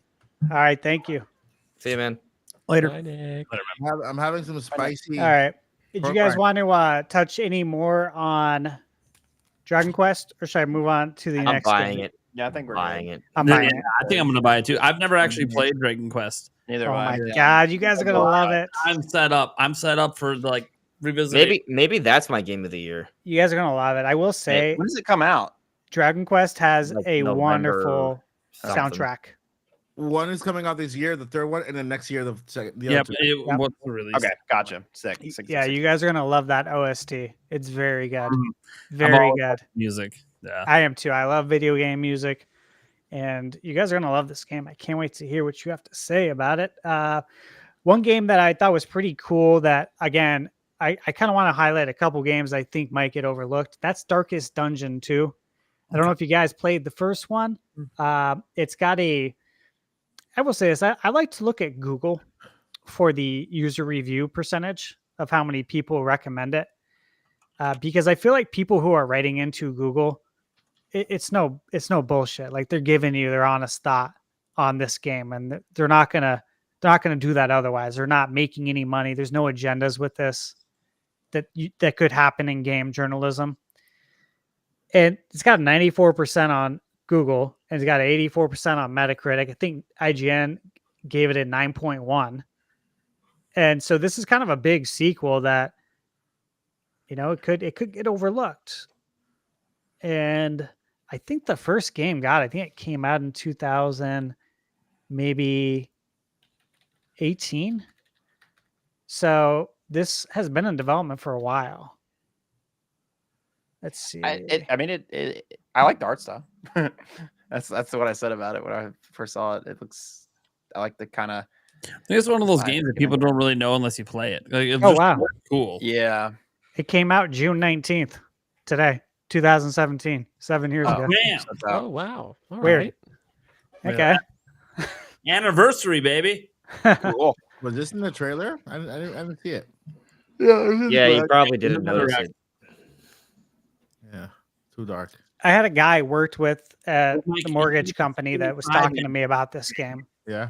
And he was telling me, he's like, Steve, I don't play games like this, Mm-hmm. but you should check it out. Like, it's Yeah, so good. And he bought it off the Whoa. eShop Wow. and he raved about this game. He said Face your failures. Wow. that it took him Yeah. away, like, from his family, meaning like he was That's the worst. addicted to it. And I was like, He loves okay. his kids- He loves his kids and wife and house. Yeah. Yeah. I want to transition to NSO stuff because too. Oh yeah. I thought we had some pretty good ads. So we had Metroid Zero. I almost said Metroid Prime. Metroid Zero. Yeah. And we also got oh god, what else did we get? Oh my god, Link's Four Sword Adventure, which is very cool, and it has online co-op, which was very cool very much interesting. But the thing I found most fascinating about the NSO this time around was the addition not only of Perfect Dark and Turok. Turok, but the fact that there is a mature N64 section now. Yeah, and I that's wonder how that. Wow. Very cool. I appreciate that because that means Conker's bad for a day in the I hope horizon. so. Maybe Yeah, that'd be pretty cool. 64 now. So I kept refreshing my N64 app on my Switch, and the GBA games had already hit the NSO, and I'm like, I wonder why these haven't hit yet. Is it a separate? It's a app? separate Yeah, app. it is. Yeah. So then I go to the Oh, eShop, okay. and I'm like, I'll just see what's That see kinda if makes there's sense. anything on sale, and it was right there. Is that there logo. is there a parental?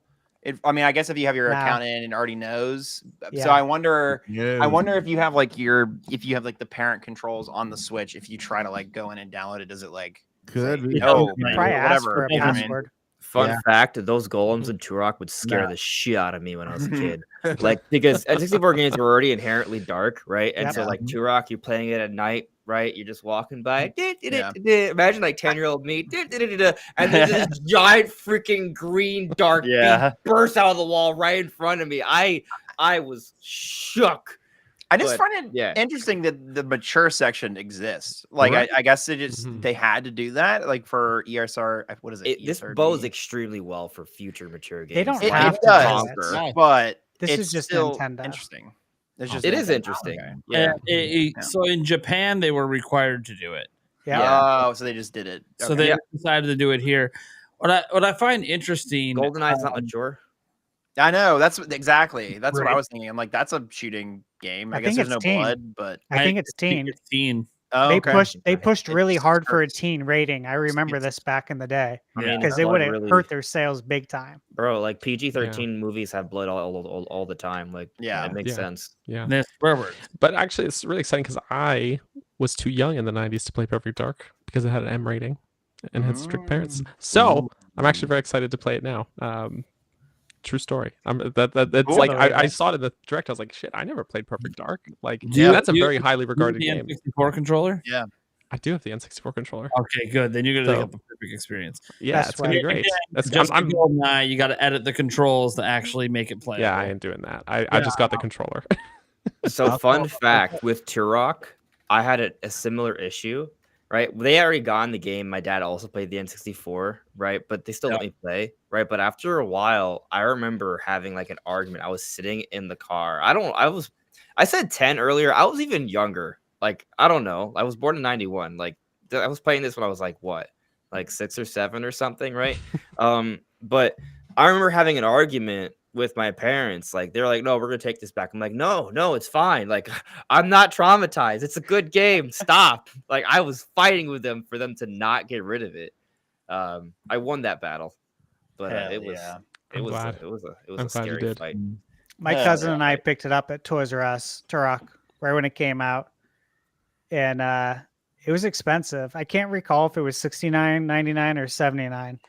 I think it was $69. Star Wars Shadows of the Empire was $79, and I stand by that to this day, despite the internet trying to say there wasn't $80 N64 games, because there was, which is why when the $70 games came out, I was like, oh, I lived through 80. We paid $80 for that game. Yeah. But Turok, man, whew, that was a fun game growing up. Did So- Turok not already have a separate release on Switch, like an enhanced Yep, port I of have it. Turok? It I did. Okay, loved so I didn't hallucinate that because No, I was like, Night Dive Studios. It's Okay. pretty good. There's some nice visual enhancements, like, modern controls. Like, I think there's Okay. even gyro aiming in HD Rumble. Yeah. Like, it's that's pretty cool. pretty But I mean, good. if you don't want to Yeah. shell out for that and you already have NSO, then this is a great option for sure. absolutely. Yeah. Night Yeah. Dive Well- Studios is killing it when it comes to the 90s first-person shooter remakes. Like I played Star Wars Dark Forces. Reviewed that on my channel, and my God, they did such a great job with that game. 4K, 120 hertz is impressive. Yeah. Oh yeah. It's awesome. So- Really good. Yeah. What other really good. N64 games do we anticipate coming to them, like mature like ones? I can think of Conquer. only two. Back for a day. Conquer, yeah. That's Conquer. one. Killer Instinct. Killer Instinct. Oh, is that Yeah, I think it's is 64. it mature or teen? I don't know, but killer instinct. Because there's already the Super Let's find Nintendo out. one's already on NSO. I definitely want the N64 one though. It is T for teen, Killer Instinct. Okay, so there's that one's not. What about Resident Evil? Yeah. Is that That'd be N64? cool. Yeah, Resident Evil 2 was Oh, only part 2. how about I that? gotta I'm look. on the I'm note of 25, sequels. so I Yeah, don't remember that, so I didn't know. Turok 2, because there was a second Turok. I got a Uh, list of Eric's got the M-rated list here. games. I'll go From for Reddit. it. Lay it So, on us. and they got to Bio- be good games, right? You're not going to bring over the bad ones, right? I'm just Just kidding. going There's down the 28 list. of them. Oh, that's a lot. That's it. Yeah. So according to Reddit, anyways, BioFreaks, Carmageddon 2, Conker's Bad Fur Day, Doom 64, Duke Nukem Oh. 64, Oh, Duke Nukem 0 Hour, Oh. ECW Hardcore Revolution, Not getting that. Forsaken, Heaven X Beyond Heretic, Okay, John I kinda Romeo, see Oh, why. Hexen. Hexen, sorry. Yeah, I I can't. remember that game. John Romeo is about to make you his bitch. All right. That's a game. Hell yeah. That's a game. I kind of want to look I that kind up. of want to I play that kind of game. want to look that up. Yeah. So What a and then title. Mace, The Dark Age, Mortal Kombat 4, Oh, Mortal Mortal Kombat Mythologies, Okay. Mortal Kombat Trilogy, Nightmare Yeah. Creatures, Perfect Dark, Quake, Mhm. Quake 2, Quake. Oh, Quake would be a huge one. That would be, Oh, that would be cool. 2, Yeah. Shadow Man, South Park and South Park Rally, I forgot about Okay. the South Park would be cool. Park Chef's Loves Shack, Yes. Turok Dinosaur Hunter, Turok 2, Turok 3, Turok Rage Wars, and War. What? I didn't know there was that many So Turoks. there's actually quite a few like Yeah. high quality. There's like a dozen games they could put on there. Easy. Yeah. Turok 2 was the first game to take advantage of the expansion pack. Third party or just period? Period. period. Really? Oh, Yeah, it came Okay. out before the second game to take advantage of it, which was DK. yeah. That's what I thought. I thought that was the first one because Yeah. it came with the game. Yeah, beat him to it. Like the expansion pack didn't sell well when it came out because Yeah. there's only so many games. But Turok 2: Seeds of Evil was the big game for the the 4 megabyte expansion pack. So I remember playing that and thinking, yeah, like the graphics actually they did look better. The resolution was nicer. The frame rate. They actually did quite a bit for those games back in the day. Majora's Mask. I think you needed the RAM You expansion. did. need it for Perfect Majora's Dark. Mask, yeah. Perfect Dark too. Like Yeah. for instance, So I you- so played you Perfect could Dark. play Perfect Dark without the RAM expansion, but it was very limited. Yeah, and I played it on the NSO to test it out. And when you go into the video settings, I don't know if people know this, but there's a setting to activate the expansion pack, and it improves the visuals on your Switch. Oh wow. What? That's awesome. Yeah, Wait, I it's know, I'm not like, default. did they Wait, know is it about not this? defaulted? No. to on. No, it wasn't on. You know how many people probably don't know that? Well, That's I- crazy. You I should went make a into the about video that. section just to check it out. They have that. They have 16:9 widescreen. You could go 16:9 and then make it full screen to where it takes up your whole Switch screen. Is it game by Yeah, that's game or is good.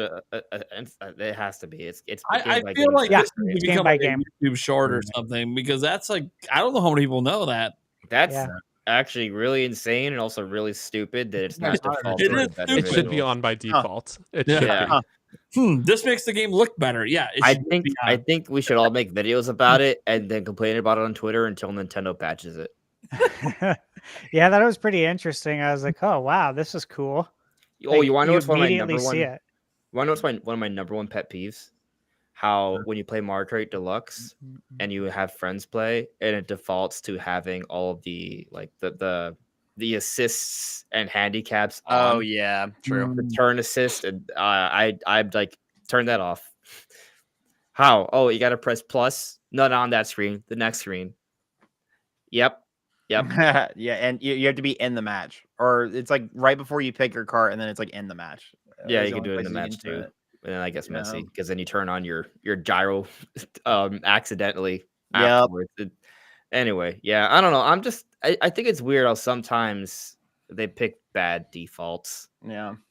Yeah, too. You mean like how they can't just make the games work out the gate with a normal controller? It's the Yeah. default control scheme of your console. Yeah.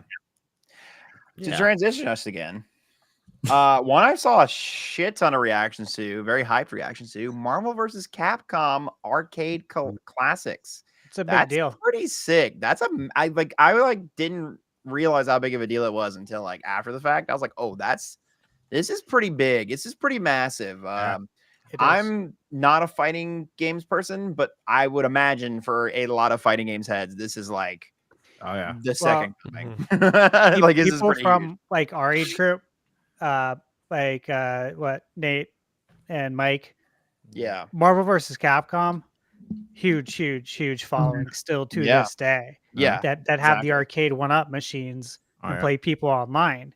Yeah. And the fact that obviously you'll be able to play this online, this is Yeah, a that's gonna huge be deal. Low for, it's a huge People blow. are gonna default to this a lot, and I think it's Yeah. gonna be really Yeah. cool. And these Yeah. are these are the arcade versions.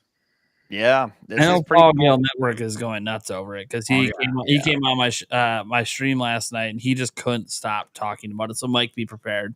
Yeah. The podcast might be about this. I do remember seeing that last. I was watching for a brief moment. That's the moment I saw. It was him talking about that. Yeah. Yeah, it looks really good, and I like the art and the collection stuff looks fantastic with it.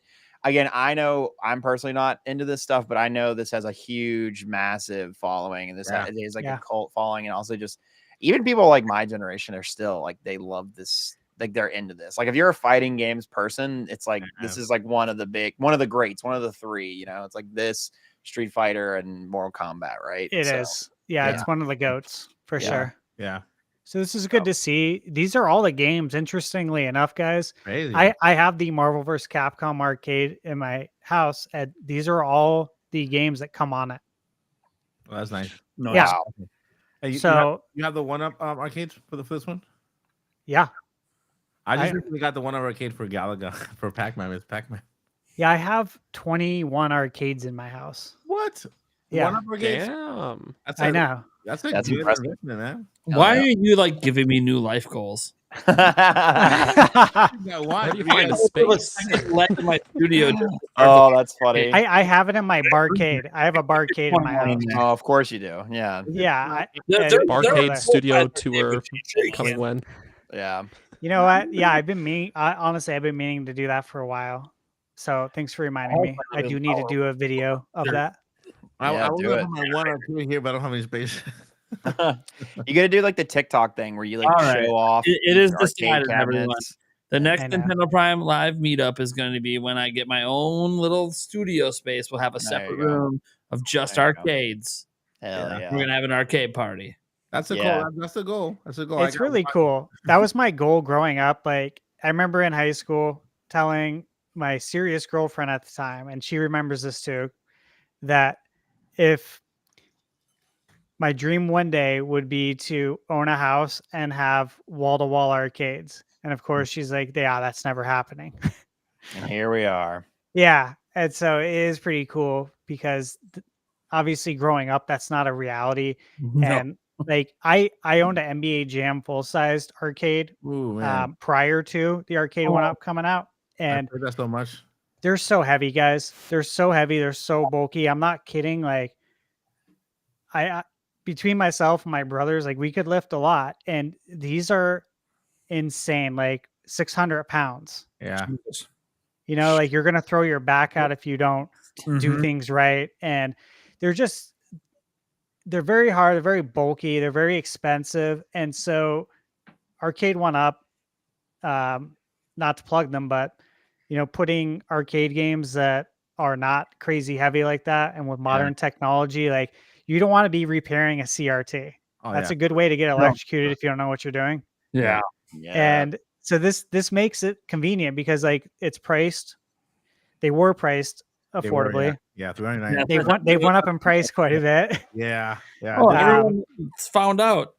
Yeah, No. when I was buying them, they were not this expensive. That's like a And couple $100. Exactly. So it was affordable to do this, and now they're like twice the price. And $700 for one arcade. I wanted to get the Terminator one with the two Yeah. guns. I just need the Turtle of Times one in my house. Yeah. Oh yeah. That's the only one I need. The I only got the thing turtles in my house. I have, of course. I have the Miss Pac-Man and Galaga one just because my wife's favorite game is Miss Pac-Man, and my favorite game growing up was Galaga. Mhm. And so they're like one side is a Galaga like theme and art, and the other side is a Pac-Man. Did you get the sit down one? That's sweet. It's a full size one. Okay. I just didn't get the stool with it. I got the Miss Pac-Man cocktail one, I'll take it. like the bar one where you get to sit down. It's, Yeah, I'll send you my address. it's Yeah, just go ahead, send it on over.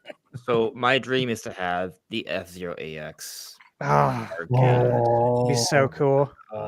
Yeah. The full arcade. that would be great. And while I'm at it, Luigi's Mansion one would be pretty sick, and the Mario Kart one. Mario Kart. Really was sick. sick. Crazy. I'm saving up. Well, I have $0 right now, but I'm gonna save Yeah. up. I'm gonna save up because I want to get one of those GP Mario Kart, the dual ones. Yeah.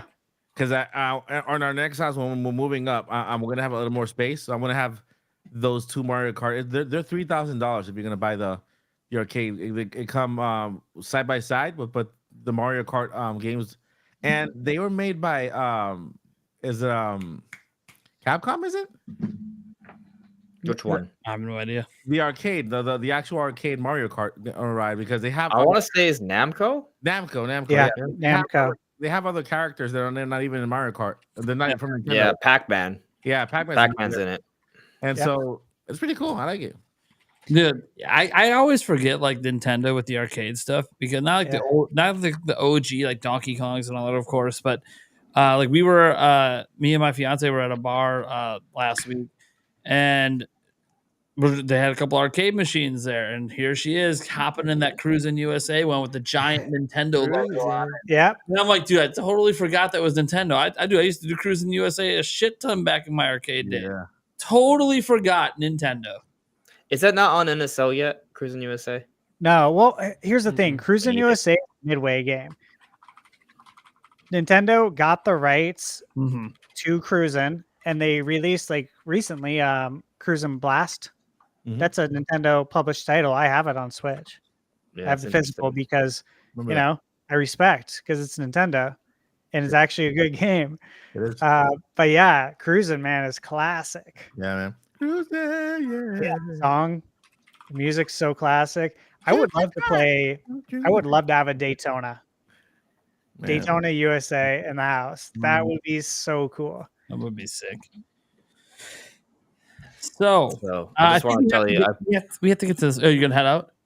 Well, not cut out yet, but I want to tell you there's a short timeline because I just ordered food. Oh, I see. And I have to go pick Speedrun it up. then. Speedrun. Luigi's Mansion, 2D Dark Moon, whatever. Two Yeah, Dark Luigi's Moon. Mansion. Hey, Coming. We already listen. knew that, but it's coming. Yeah. Stray. Next, Lego Horizon, kind of neat. It's kind of weird that you're just doing the game again, but Lego. But hey, it's cool. Stray, 4-year-old game coming to Switch. A 2-year-old game. Sorry. And a last one I feel it's worthy of note in my opinion is Ace Attorney. Yeah. Miles Oh, yeah. Edgeworth. Hey, Happy how about Pride that? Month, everybody. How about Yeah. how about the Hello Kitty one? Hello Kitty with the Animal Crossing. Already game. said that. Already said Hello Kitty. And don't We forget, literally made the joke earlier. don't forget, Just Dance 2025. feel Man, like it there's wouldn't be always a direct an without it. obligatory every direct. There's an obligatory JRPG section and there's an obligatory Just Dance section. Just every Dance direct. 2025 is coming. I Yeah. can't believe it. Who Yeah, could dude. have predicted God. this? I'm just Yeah. waiting for pre-orders. To hit. Ow! I Who could have unironically predicted like this? Just Dance Just games. Dance is just like.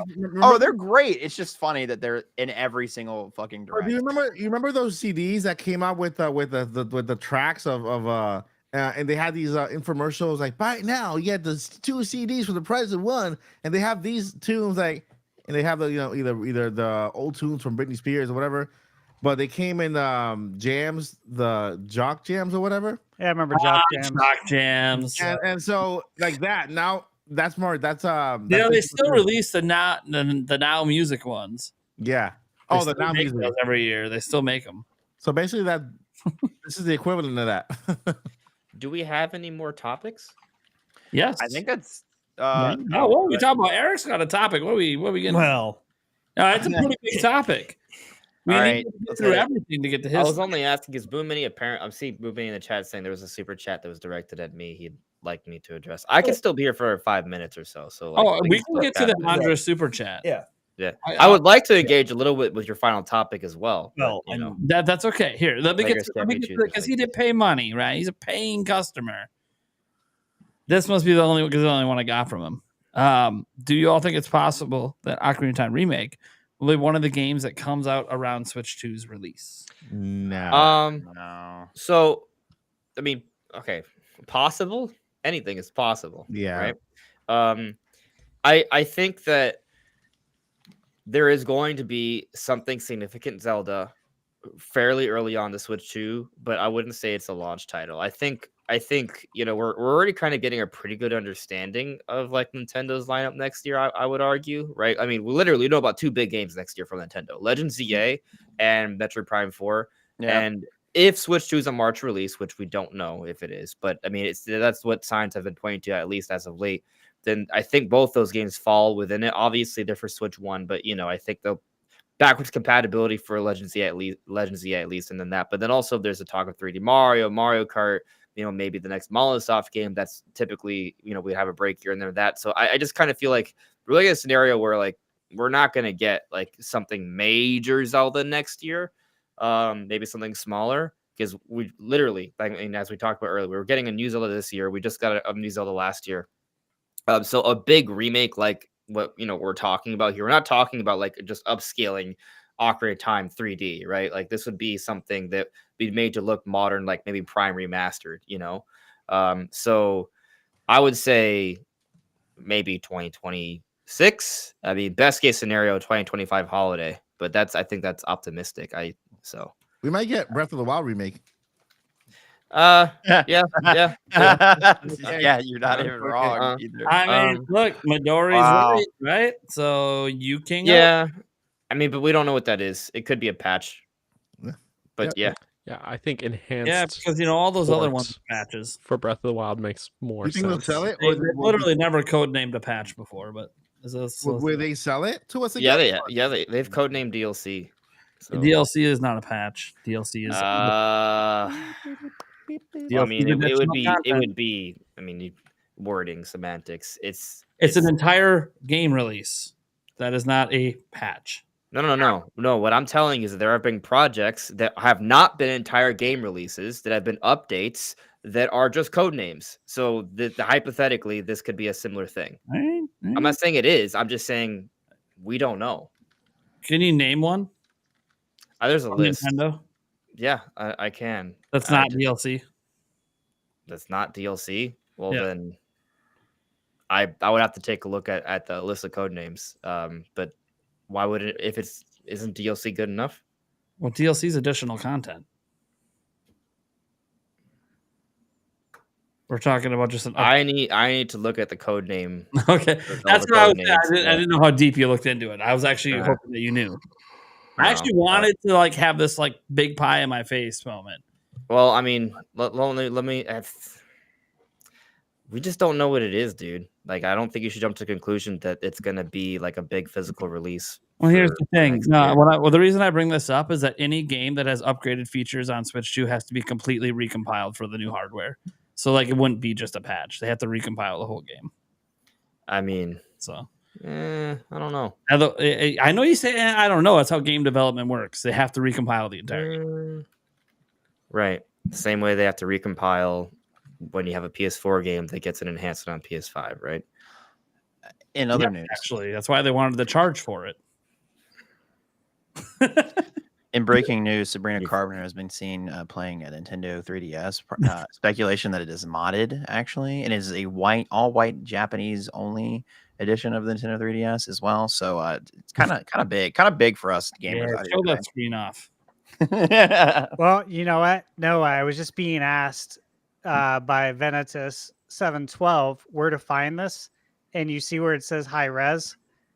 That box is not. What game is this? This is for Perfect Dark. It's in the in-game menu. Oh wow! Okay. And so the box is normally not checked, and then when you check it, it goes into high res mode. And then I put in the chat, that the expansion pack allows the game to be played in a 480i high resolution that obviously could only be done with the expansion pack. Interlace, baby. Huh. Yep. Well, how about that? Interlace was king Amazing. Sensational. It's pretty cool. back in those days. To speak to the Ocarina of Time remake question here, I think that it is, when you say like around the Switch 2 release, I think probably highly unlikely. It's just because we have this top-down Zelda, it feels like there would be a little bit bigger of a gap, assuming that it's a March release. Now, if it's like a holiday release, I mean, all bets are off at that point. They could have something Zelda ready for that point, whether it's this or something else. But I don't think it would be like a launch game. It would probably be a few months after launch, like a filler game in between. And I say filler because like the kind of Ocarina of Time remake we talk about is not no damn. All right. Game. So I got codenames for you if you're ready. Sure. All right. So I mean, I don't think would you count the Splatoon 2 Global Test Fire as DLC? It's a demo. It's Right. It's a It demo has its for own game. code name. The world Sure. premiere version had its own code name. Sure. Actually, several updates to the game also had their own code names that weren't DLC, right? Or I mean, it depends how you define DLC, but I mean, it's not technically downloadable content, right? You download it and it's content. How the different was changes the are code game. name from the code name of the game? It's a good question. It has so the codename for Splatoon 2 has Yeah. Blitz, and then all these code names have Blitz and something else attached to it. Okay. Is it like But by the way, in that regard, U King O is just U King is the code name for Breath of the Wild, but it's not just updates to Splatoon, right? Like I'm looking through, I saw some other stuff. I mean, they have code names for emulators, NES Classic Sure. Edition Yeah, I know emulator, for example. Yeah, they have code names. They have a code name for the Wii U system transfer, for notifications, user settings, parental controls, the Wii U home button menu. I mean, they have code names for a lot of things that aren't physical game releases. Sure. But we know U King is Breath of the Wild. That's not even a debate. We already know that. Yeah, we know that. Yeah. So like we're referencing like what the U King O could be. Right. But so what you're saying is that it's impossible for them to have updates to games on your Switch 2. It's not impossible, but it would involve recompiling the game, and that's what the patch is doing. But the thing is about doing that is this is Nintendo. And I always look at Nintendo as look what they're doing. They're constantly releasing look at Donkey Kong Country Returns. Third release. Second time being, remade, remastered, whatever. It's one of these things that look at Nintendo. $60 games 8 years later. They're not dropping no cheap ass patch when they know they could re-release the game, get an extra 5 to 10 mil, $60 a pop, you get your 4K 60. Yeah, I don't know if I entirely agree, right? Because I also don't think I don't think a Breath of the Wild remaster is going to sell that well. I disagree. I think there's a lot of fans that are nostalgic for it. I know there's a lot of people like, no, after Tears of the Kingdom, we don't need that. I'm like, all right, cool. That's fine. There's also a lot of people who don't like Tears of the Kingdom and are still replaying Breath of the Wild for the 80th time. You know what's crazy is that by the time, hypothetically, if Breath of the Wild comes out in 2025, I beat the game in 2017. It's going to be 8 years. I haven't touched it in 8 years. Once I beat it, I was done with it. That's a long time. It's kind of crazy. Like it doesn't feel like 8 years, but it is. I think you guys are forgetting something, Nate and Andre. Sure. AI upscaling. All you have to do is program add a few code into it so that tell the AI what to upscale within the game without having to recompile the entire game from the ground up. So we don't know whether that upscale we see for Breath of the Wild is done via AI and DLSS from the AI requires using the new hardware, which means there's the AI from the NVIDIA side with the DLSS and their chip, but then there's also the AI that Nintendo I think the patent from last year. So they're working on their own version of AI upscaling, so that hopefully they can use that to mass update certain games via a patch or via an update rather than just imagine the amount of games they would have to recompile and work on from the ground up again to make it compatible with 4K. Yeah. It's a lot of work. Breath of the Wild is not going to be the only remaster. Yeah. Yeah. If you want to call it a remaster. And my point simply is, I'm not saying it's not happening. I'm just saying we don't entirely understand what it exactly is. Like, what if it's not even something that's going to come out? What if the Yu King O code name was just purely for the tech demo? The demo. Yeah. You know what? You know what's Right. the best example? So- The best example is believe it or not, unfortunately, when people download illegally the actual ROM and they open an emulator on PC and then upscale it, how crazy good it looks. You know what I mean? And so Nintendo can do the same thing via software, make sure that you know that software is upscaled and looking. To be fair, a lot of the people that do that with the emulators are using fan mods to make it look better. Yeah. So it's not like it's just simply they plugged it in and it looks great. No, Yeah, they're not like a 4K texture pack. They're mods that were built, like they're patches that were built in order they turn on and off, so you can turn on certain shaders. I'm not sure that. What's that one website? Did Nintendo just take down like all the Zelda mods at this one website like 2 days ago? Yeah, there was some website they went after and took down all the Zelda mods. I can't remember what it was, but Damn. Yeah, maybe That and Vim's Lair. They Everyone's waited a getting long taken time. out. I know, dude. It's so sad. But I think what Steve said is a good point. Is that like Zelda fans, I interact with my Zelda fan ilk often, but we do forget that we have a bit of a bubble, a bit of an echo chamber. So like we Zelda fans play and replay these games to death, but most people don't do that. And so like what Steve said, like he hasn't played the game in however many years after he beat it. That's honestly what most people do. And so I would disagree with saying it wouldn't sell well. I think there are a lot of people who are like, oh, I think it's been long enough for Breath of the Wild. For Tears, no, but for Breath of the Wild, it's definitely been long enough. If they can re-release The Last of Us however many times they can re-release Breath it of was the like Wild. 4 years after one Yeah. remaster. Let's drop another one. Yeah, that was kind of insane. And it still sold well, which is crazy. Yeah. So I'm just when I saying, say it won't sell well, I mean it's all relative. I don't think it's gonna It sell might not sell as well as the original release, No, but it'll There's no still way sell in well. hell. Yeah, there's no No. way. It's I mean, it's all relative. Do I think it'll sell a few million? Yes. Plus, Yeah. there And are will it be people who have profitable? been Sure. there are whole ass entire human beings who have been born since then that never played the original, who are Yes. gaming age Wow. kids now. Yeah, that's Who crazy. could That's actually crazy get to think into about. it. And I agree that I think it makes sense for Nintendo to enhance certain popular games on Switch and have them on Switch too. But I don't think that necessarily means there's going to be a physical version coming out in the first year. That's my. No, only I would. thing. I think that's fair. I So think that's with fair. backwards compatibility, you think that let's say Nintendo does release another version of the game, you can still play your own version, which is the old version, but you have the option of paying full price again for the updated version. That's if- the best if- case if- scenario. yeah, if or backwards or compatibility- pay like $10 for an enhancement. I think that's the best case scenario. Yeah, I got a question though for Andres, because you said you didn't think that they could get like a full release in the first year of Switch 2. Well, it Wait, was what? You said, didn't you just say that like Breath of the Wild wouldn't get like a full re-release on Switch? That's 2? not what I said. What did you say? I just said the jury's still out. That's all. I don't think that was the exact words you just used, like 10 seconds. It's also not what you said either. That's why I was asking for I clarification. was trying to re-explain I it think in you just different said words less so you likely. understand. Yeah, well, because I was saying, because like for me, All I'm trying, listen, let me say it for the fourth time. All I'm saying is I don't think we should make the assumption that Yu King O thing is 100% going to be a physical release in the first year of Switch 2. That is all That's I'm fair. saying. Sure. And that doesn't mean it's not going to happen. I'm just Regardless saying there's of other you- possibilities. That's yeah, all. no, I'm thinking regardless of Yu King O, if you look back at the Switch's library, because like here's the thing, what do they do? They have all their new games, but they fill in the gaps with their ports and remasters. The game that makes the most sense to port and remaster at the moment would be a game that's 8 years old that launched the Switch.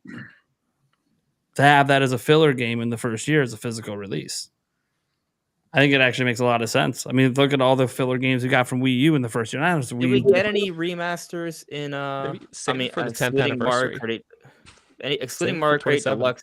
Did we get any remasters for the first year Switch? First year? Let me look at the 17 lineup. Was Tropical Freeze the first year? No, it was No. 2018. That's not really even a remaster per se, but Yeah. that first year was stacked with new Pocket releases. Tournament DX.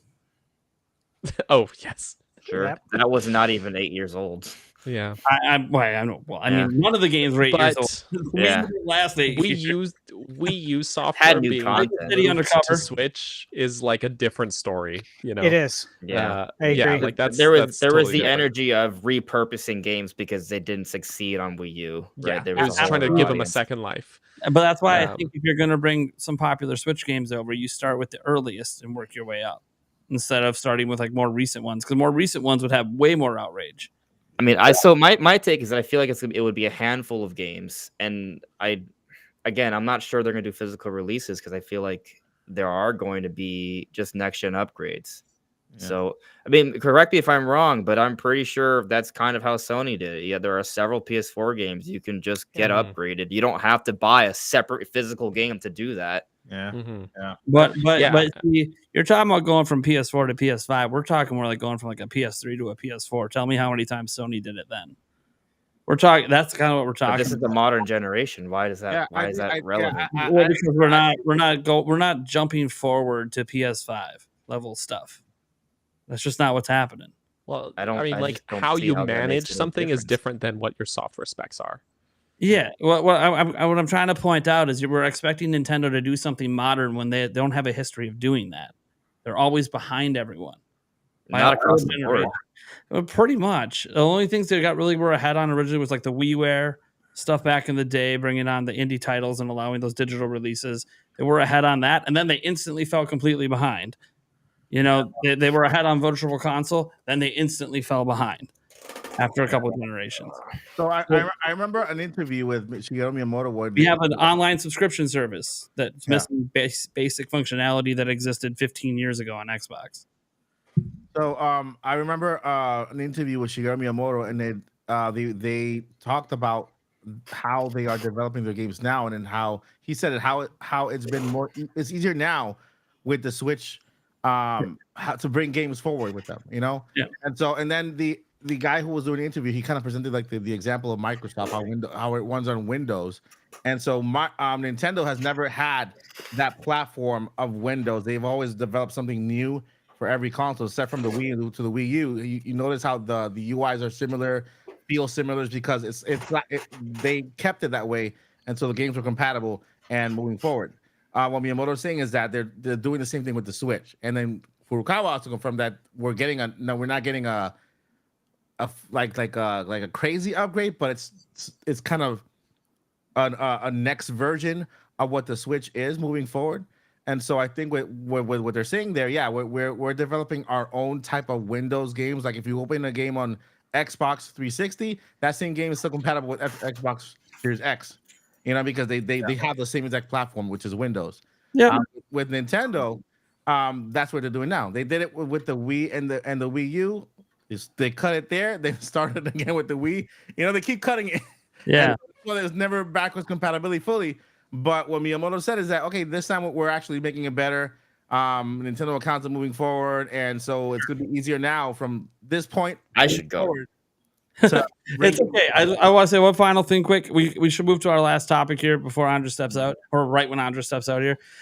But this whole entire topic is just a fundamental disagreement that Andres and I have had for a long time. He thinks there's going to be patches, and I don't think there's going to be patches. That's it. I don't know. So I don't know. Yeah, I know, but you've argued that for patches several times in prior episodes. So, but nobody knows. The thing's not even announced. The system's not announced. It's not like we know. I will also say that I really doubt that. I'll concede that I feel like if they were to do like Breath of the Wild Deluxe in the first like 3 months of Switch 2 would be a bad look. Why? And I don't have time to talk about it now. Oh, okay. We can talk about it. I don't have time to talk about it now. I'm not saying it won't happen, because sometimes Nintendo does things that people aren't excited about. And yeah, it will still sell a few million copies. And if all you think is the bottom line, then sure, maybe that's fine. Sometime. Maybe I can come to your channel. We'll get into it. But what's the last topic? I'll just give you like my two pennies. Eric, what's up, man? It'll take you 2 seconds. Did Nintendo solidify they will be the best-selling console ever? I think that was already solidified, but they made it. Yes. It's going to be more fun now. All right. Have a good night, guys. Later, man. Have a good night. Bye. Yeah, I mean, as of right now, yeah, probably. So fiscal year, we were at 141 million. Yep. So that was as at the end of March 31st, end of business that day. Seeing the games that are coming out this year, now that we've had the direct and we see, what's on the docket. We got a new Zelda, Mario and Luigi, Yeah. new Mario Party that looks like it might be peak, could possibly be peak Mario Party, like peak as in the last, I don't know Could how be. many years. Like the I mean, potential looks very good. I'm gonna hype it up like it is. We'll see. Yeah. Yeah. You got Dragon Quest coming out, Metroid Prime in 2025, which I think will be probably cross-gen, Yeah. but it's coming to Switch. I think it's without a doubt coming to Switch. Legends So- EA too. Legends, yeah. And then DK Country. Because again, guys, like DK Country to us is recent, but to a lot of people, it's very old. It's ancient, man. Like My kids you remember- got to bring this game back. I think Dragon Quest and that Zelda Edition Switch Lite alone will push them over the edge. I think those two alone will be what actually gets the Switch over that finish line. I not to say that Metroid and whatever aren't also system like unit pushers, because I will say like I feel like people who would be into the Zelda game have already bought like the new one they probably already have a Switch because they probably already bought it for Breath of the Wild or Tears of the Kingdom, which I know 2D is different than 3D, so there is a different demographic and a different market, right? So I'm sure there will be still additional units that are moved from Zelda, but I think the majority of them you're going to see are that special edition and collectors going for that, and then honestly the Dragon Quest, man. The Dragon Quest is just gonna. I think that alone will just absolutely. I think the reason why I wanted to include this topic was, so Nintendo had this very ambitious goal of moving 13.5 million units this year, and Furukawa said it was even ambitious that they don't know if they're going to get it, but that's what we hope. I think with the lineup they provided, in the second half, I think they clearly laid out their path to hit that 13.5 million, right? You got your Zelda Switch Lite Collector's Edition. And by the way, that's like we're talking about Dragon Quest being really big in Japan, and that's cool. Mario Party is going to be the best selling game this year on Switch. Yeah. It's just going to be. Even the last Mario Party sold like over 10 million. Like it's a huge seller, and it's a huge seller globally, not just in like one territory. So you combine that, you obviously have the Dragon Quest, which is going to boost things in Japan. Japan loves Switch anyways. And then Zelda will move a certain amount of stuff, whether it's with the light or without the light. I just saw them come up with a very solid game plan that potentially could get them that 13.5 million. And so that doesn't get you, by the way, to the number one console spot. That gets you within spitting distance. So the question was always, okay, so if they got to that 13.5 million, and let's say Switch 2 drops in March, and Switch 2 is backwards compatible, and they're very good at stocking the machine, are they going to still sell an additional 6-7 million over the next couple of years to solidify that, yes, we absolutely outsold the PlayStation 2? I think a few things we haven't talked about yet that could help. And this is actually the crazy thing. I think even if they announce Switch 2 this year, I think with the lineup they just announced, they're not price dropping Switch this year. Ooh, yeah. I don't think they're price I dropping. can see a price drop when Switch 2 is out. Me too.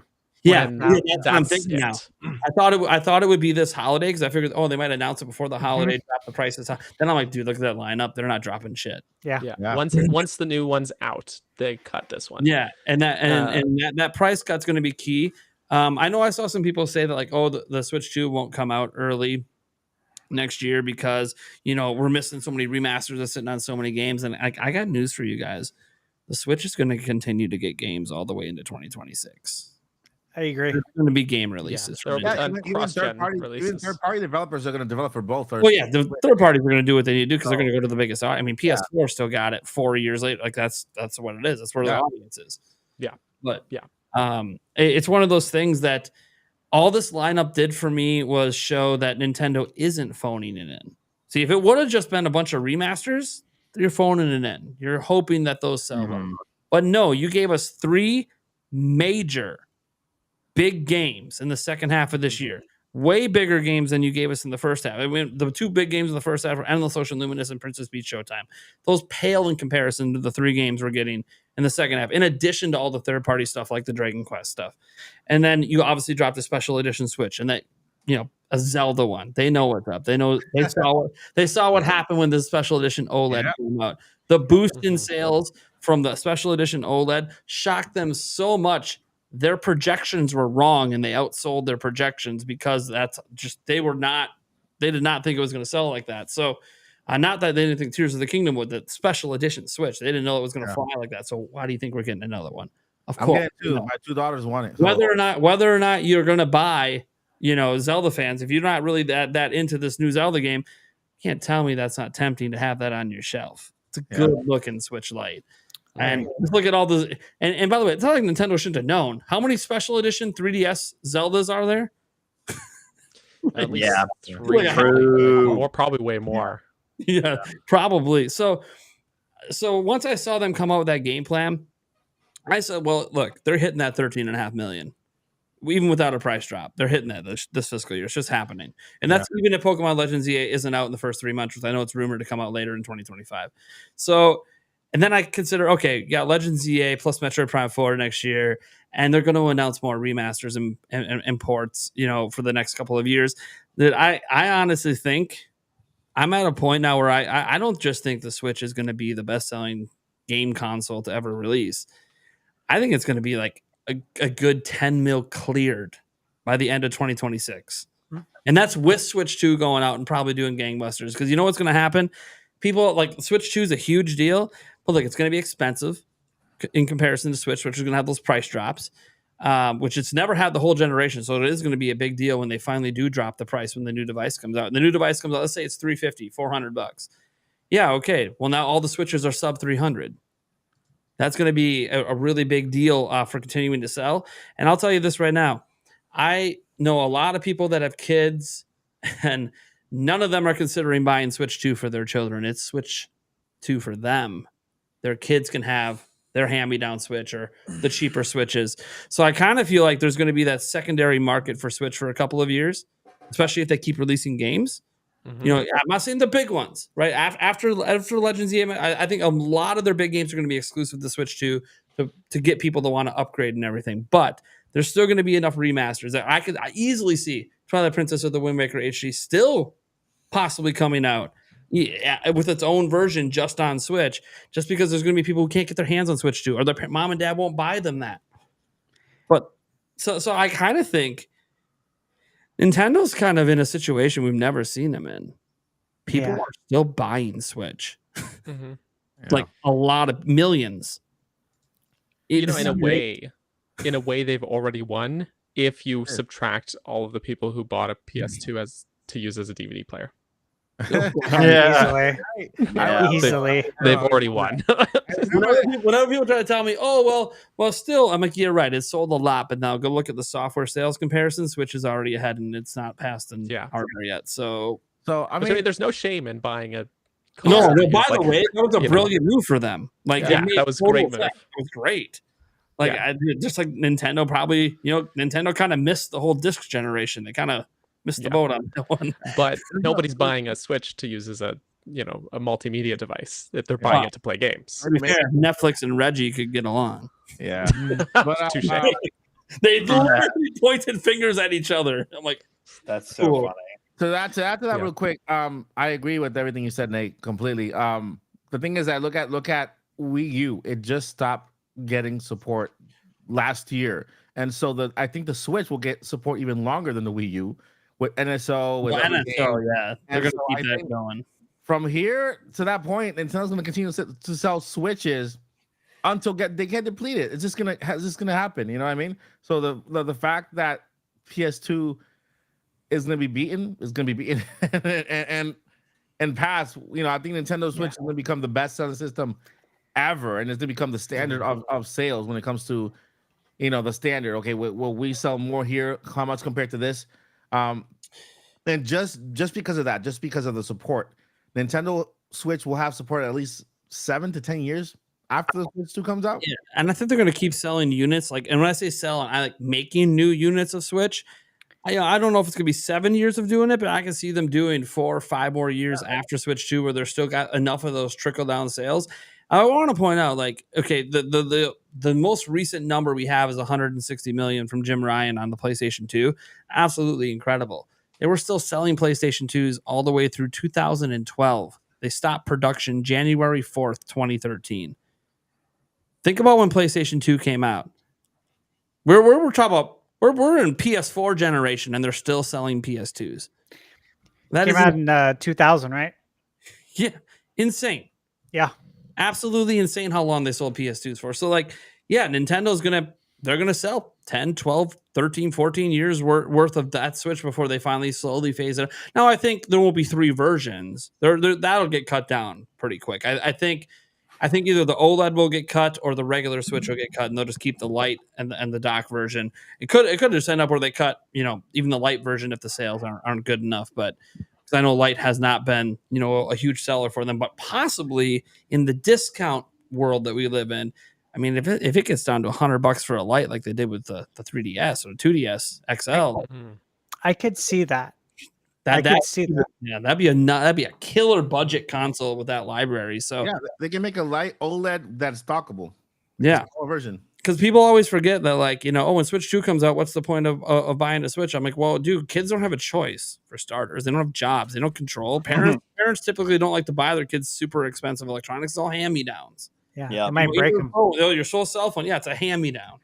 It's not because I bought you a new phone. I know I went through at least 3 Game Boy Advances and 4 or 5 DSs through my time owning it. Yeah. Not great, but yeah, I was a child, and half of them were my fault, half of them weren't my fault. So yeah, so it's one of those things that, like, I know as a parent, like, hey, my kids aren't going to be upgrading the Switch 2 anytime soon. They can get jealous of what I'm playing, and that's fine. But like, I'm not going to walk around and buy everyone in my house a $400 device. Let's just be real. That's 5 of them. It's just not happening anytime soon. As time goes on and the years go on, sure. There'll be new versions. Like Yulia's playing my old Switch. I didn't get rid of it. I gave it to her. And that's awesome. And if she really wants one, she's an adult. We'll figure it out if she ends up really want. Let me just tell you, whenever the next 3D Zelda comes, she'll have to have it day one. She might be a bigger fan of Tears of the Kingdom than I am, and it's my favorite game of all time. She literally has over 4,000 hours in the game. Hell yeah. She does, let me put it this way. She's probably playing it right now and has been this entire podcast. Like, she can't stop playing the game. She loves it so much. By the way, it's not the only game she likes, guys. She was really big in the Breath of the Wild too. Took her a while before Tears of the Kingdom really clicked, and then she's like, no, this is great. But she likes games like Fire Emblem Warriors. Out of nowhere, just a Fire Emblem Warriors. Like, people think the game sucks, and she's like, no, the game rocks. I want more of that. So I don't know. I just think it's all pretty interesting, and I think Switch is in a good place. Anyone else have anything to add to that, or should we go to the Q&A?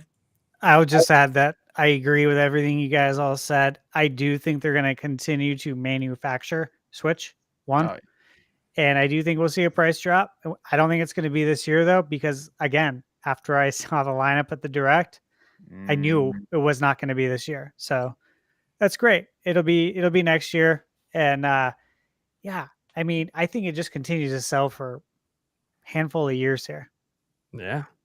All right. Yeah. All right, let's get to the Q&A. We got 4 of them, I think. So let's just go here. We got Free Metroid Hat. He said, how many areas or biomes do you think we all get? I think 5 minimum. Obviously talking about Metroid Prime 4 here. Man, I'm so hyped. I think we get a ton. I think we get I think this world's gonna be insane. Like, how many were in 3? I think it'll be one big giant open world. So I think Prime 3 had like 3 planets and a space station plus the final area, so 5. I think. Yeah, I think it was 5. Prime 1 has the beginning, has the desert, has the ice. Has like a ruins, has like the make more water caverns, phase on area. mines, and then phase on mines. So like 6, 7, something like that. Yeah. So I think like 5 minimum, but probably more. I would say closer to 10. Yeah, that's what I was about to say. 10 honestly. seems like a good round number. 10 probably, yeah. Yeah. What I wonder is if there'll be like different planets like Prime 3, because we do see the ship fly in at the beginning, or That would be cool. or if it'll be more interconnected like Prime 1. Yeah. It'll be interesting to see how they do it. Okay. He had another question related to Prime 4, of course. He said, do you think there will be voice acting in Prime 4? There was. Easy, yes. There was voice acting in Prime 3. There was voice acting in Prime 3. We had voice acting in Other M. I mean, if there's not voice acting Dread. in it, yeah, Dread. I think it would just be shocking if there wasn't. Like it wouldn't even make sense. It's kind of crazy how out of all the franchises Nintendo put early voice acting in, it's Metroid. Right. Yeah. All these mega selling franchises. No, it's Metroid that gets the voice acting. Sure. So yeah, if there isn't, it would be. I know we didn't get any in the trailer, but like it was just a trailer. We'll see what happens when we get to cutscenes and other stuff. All right, our next question comes in from Sky Sword Alyssa, who says, "Would you like to copy? Oh, what would you like to copy that wasn't shown in Echoes of Wisdom?" That's a good question. Wait, There was a pot in there. We never got to see what they do with that. Yeah, there was a pot ability up in the Y. Maybe if there's NPCs that you can copy. I don't probably won't be, but copy maybe. the old man. Yeah, that'd be funny. Yeah. Or like a You know what? Yeah, look, if the Triforce is in the game, come on. That's a good You one. want to make a bunch of copies of that, man? But I bet that'd be like a last like you unlimited wishes. End How the about thing, this? Listen about this. They when you beat a boss battle, you can copy them. You can't use it until you fight the final battle, and then they all come out at the same time. Does that include Ganon? No, not Ganon. Ganon's like the final guy. Because it'd be cool to copy Ganon. It would be cool to copy Ganon. Yeah, fight yourself. Yeah, man. But you know how in Breath of the Wild, the Divine Beasts all at the same time kind of helped you out, right? So when you fight some of the bosses, then at the end, those bosses will help you out. It does seem like there's a cost system to it. I don't know if you guys noticed in the trailer, these little triangles that follow the little blob thing. I forget what they call it, the Echo or whatever the hell. So I think that's probably there's probably like if there is like you can summon a boss, it's gonna be like you need a bajillion Echo charges or whatever. Like that, So, but anyway, sorry. Continue. When you get the unlimited armor. Yeah, exactly. Yeah. No, that's because there's the triangles, and then you see when they select different and they like hover things, there's over a them. triangle thing indicated, and it disappears when it's But used. So and there's there's like definitely a later cost parts system to it. Yeah, and there's later parts in the trailer where she has more. Like there's like a part where there's like 8 of them following the little blob. So and then there's parts where it's only like 3 of them. So it's like that must be like you must acquire more over time. And anyway, sorry, that was a tangent, but yeah, continue. No. Yeah, no, very cool. Like there's anything like in my mind, I kept going to like, man, did they put like the GameCube in it, and I could just make infinite ones of those, and they make it about how many you duct tape together, and it leads to a Switch. Yeah, hell yeah. I thought about the Link's Awakening. Hell yeah, we're still on that. You know, Link's Awakening, they have that little meter where you have to get a little that green thingy that kind of comes up for you to use magic in Link's Awakening. Yeah. So I'm guessing like a little bar like that kind of you collect them and then it fills up and you can use all that stuff. Yeah, like your magic meter. Mm-hmm. Yeah, we saw a breathing thing come up when she was underwater. So yeah, who knows what other type of meters there might be? We just haven't fully seen yet. Yeah, infinite money glitch. There you go. That's what it is. Rupees. Jump on top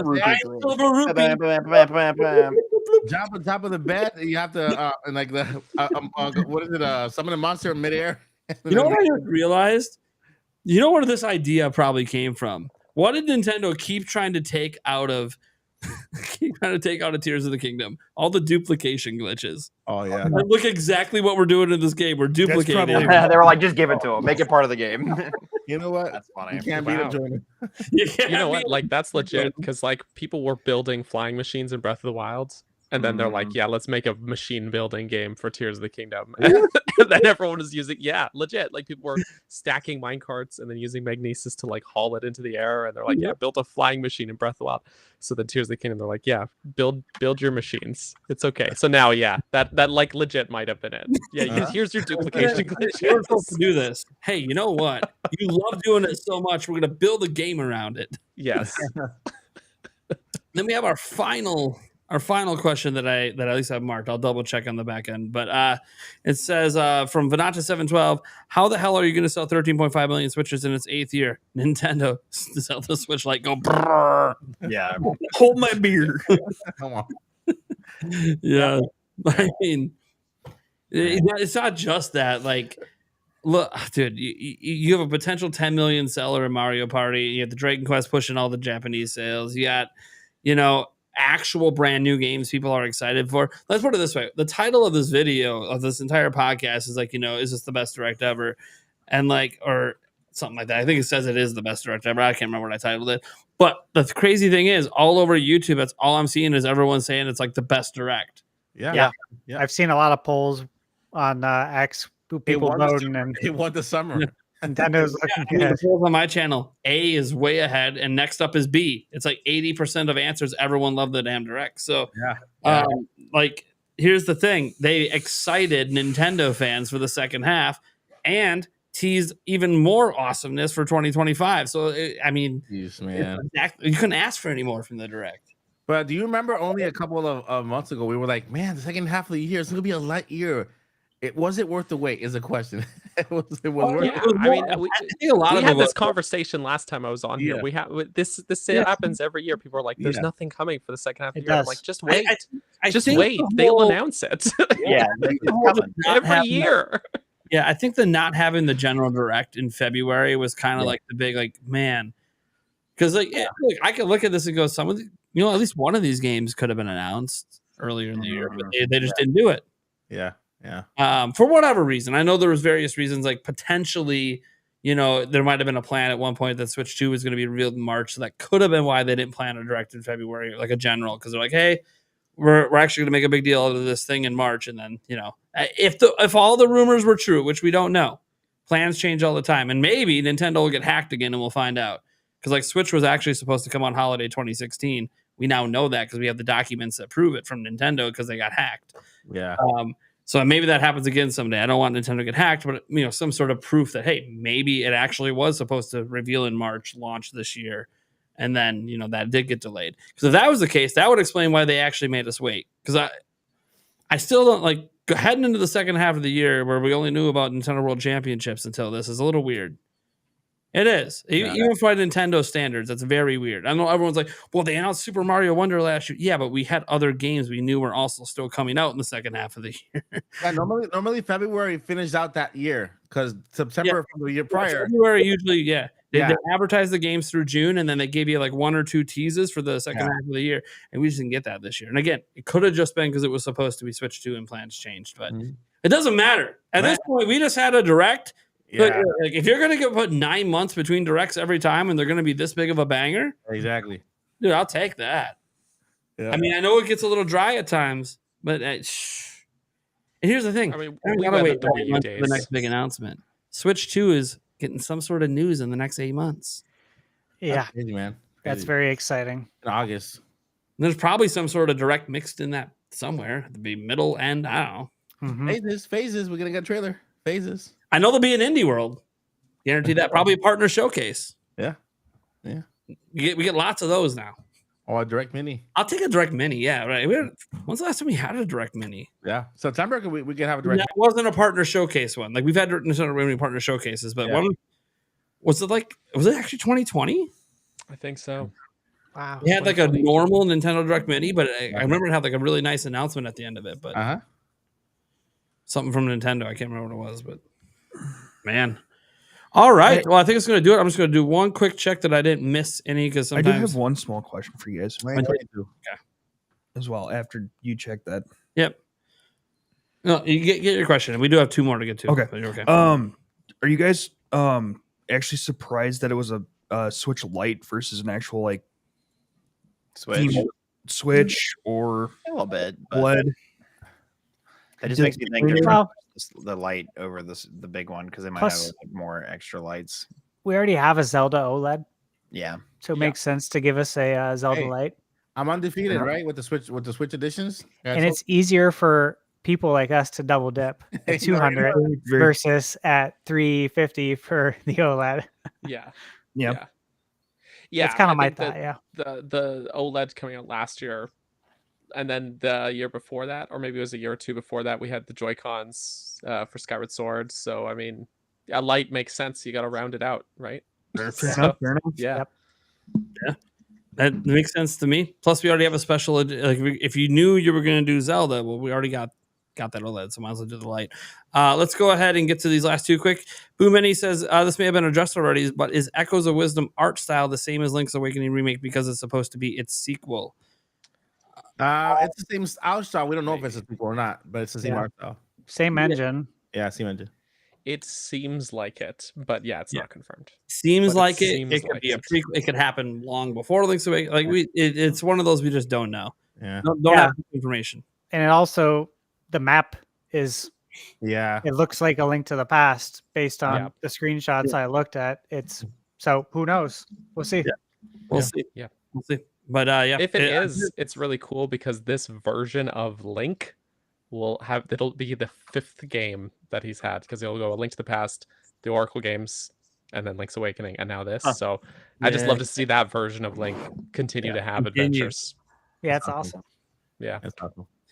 maybe we'll get a 6th one someday. We'll see what happens.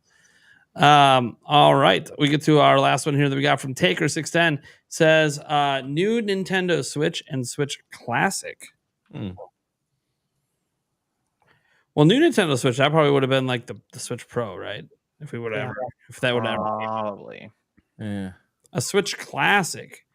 I could see a day when they might do something like a Switch Classic. I think that's probably at least a decade from now. Before When I'm 80, yeah, like I feel like when I'm starting to approach 60, that's when they might be like, yeah, let's do something like a Switch. I mean, we're still waiting for an N64 Classic, Still. Yeah, for sure.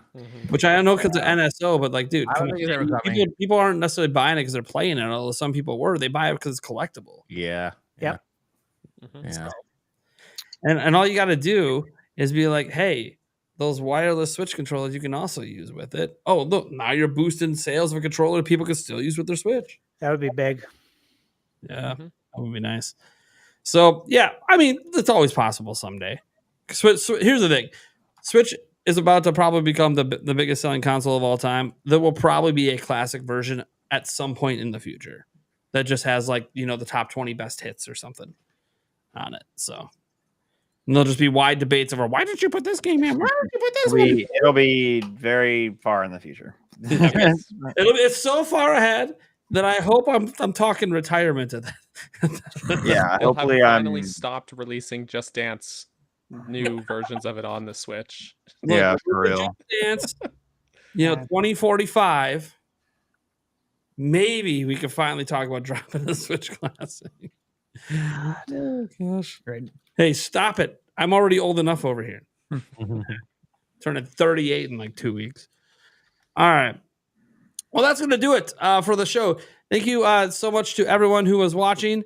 Thank you to everyone, the people who stuck around to the end. I knew it was going to be a longer show. I warned Thunder Steve and Andres about it because when we have a Nintendo Direct special, that's one of those episodes that's always going to be longer. Normally, we try to keep it to 2 to 2.5 hours. But hey, look, this is we waited 9 months for this. It's a big. Yeah. It's a big. I was hyped for it.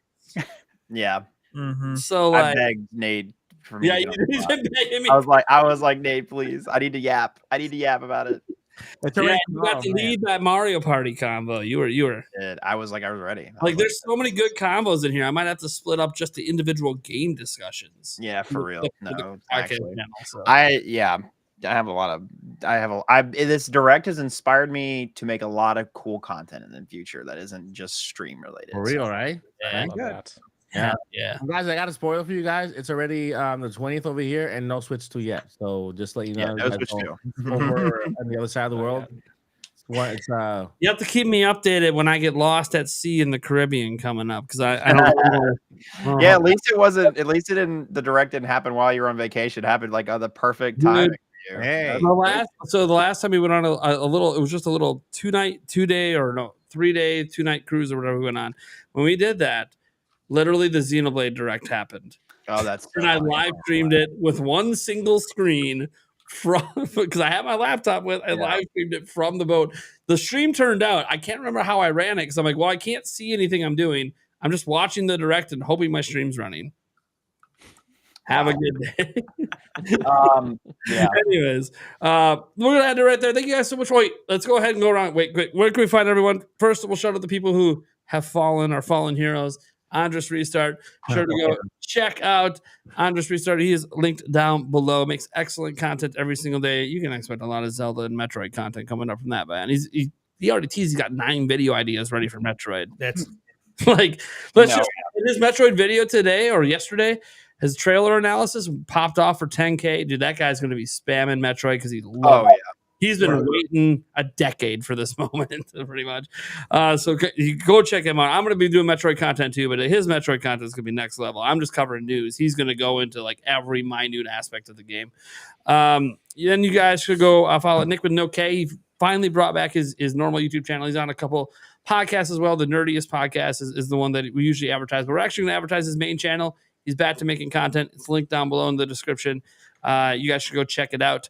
And now we get to the people that are still on the show. Vlam. Hi, I'm Vlam. No, I'm a Twitch streamer primarily. We just did a giant tournament with Pokemon creators. We had like 60 different creators. It was like a 200 viewer live event. It was pretty sick. It's topped my records for the biggest event I've ever hosted. But this week I got some more simple stuff. I'm doing a new series called Shovelware Review. We take a lot of Wii games that nobody's heard of. We review them on stream. I got like Eminem, Beach Party. We got Family Feud. We got CSI. We got Penguins of Madagascar 2. You know, the classics. I think it's a good idea. I saw your thumbnail for the M&Ms and I was laughing. I'm like, I got to check this out. So we're doing that. And you can find me on twitch.tv/Vlam. I also dropped my reaction to this direct. And like I said a few minutes ago, I have a lot of videos in the chamber about this direct, specifically Mario Party. And also just I have a lot of videos in the chamber. I recently got medication fixed. So I'm feeling pretty productive and pretty good again. I'm back in the editing dungeon, and I'm starting to crank things out. So Big deal. It's a big deal. Biggest news of the day, to be honest. Yeah. Mike Odyssey, what we got going on, man? Hi. Well, my name is Mike Odyssey. You can find me on the channel. It's called Mike Odyssey. And it's a good day to be alive in Switch world. I got on Monday is the debut of the Mike Odyssey show. It's been on production for like a year now. And so Monday is the first episode. It's the pilot episode. Pilot episode means the show is a Nintendo still. It has news also, but it's gonna be more like a Nintendo talk show. So a Nintendo talk show with multiple segments.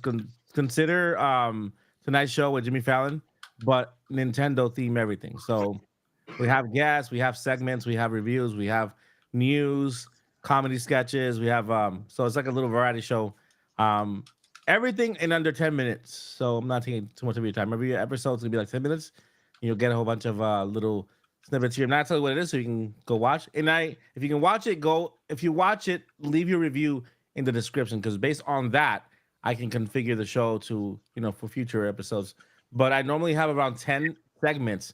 Each episode will consist of 3. You'll never know what segment is going to make it to that episode. So it's going to be a variety show different in every episode. So that's most I've shared there. And then, of course, in September, we have Indie Mania. It's basically it's a show that was born in here, came into here, and then with the help of Paul Gale, we brought to life. And so we have around, I think, 70 now developers now, and over 120 games in climbing, and every day people are setting up. It's becoming a bigger deal than ever. We have a lot of, if you go to indiemania.net, you'll see like the developers that just signed up, and we have a lot of other things we're confirming that you'll find out later on, which is to me is incredible. I'm flying to Los Angeles Sick. next month. We're gonna start recording Indie Mania with Paul in person from a studio, and so it's gonna be awesome, guys, and hopefully it's a yearly thing next year. Every contender for this year is next year's entered to Indie Mania Awards for their award in category. And it's a show from the very beginner, from the first game, somebody who's has aspiring making their own game, to the literally almost AAA level game, based on everything that I've seen showcase. So it's literally the heart of Indie Mania, like indie gaming. You'll see people with rough trailer, like you'll see people with a really, really published amazing trailer. So September 12th, 13th, and 14th. Hell yeah. Dude, I'm excited. You're giving Jeff Keighley a run for his money, dude. Like, what the hell? Yeah. Never know.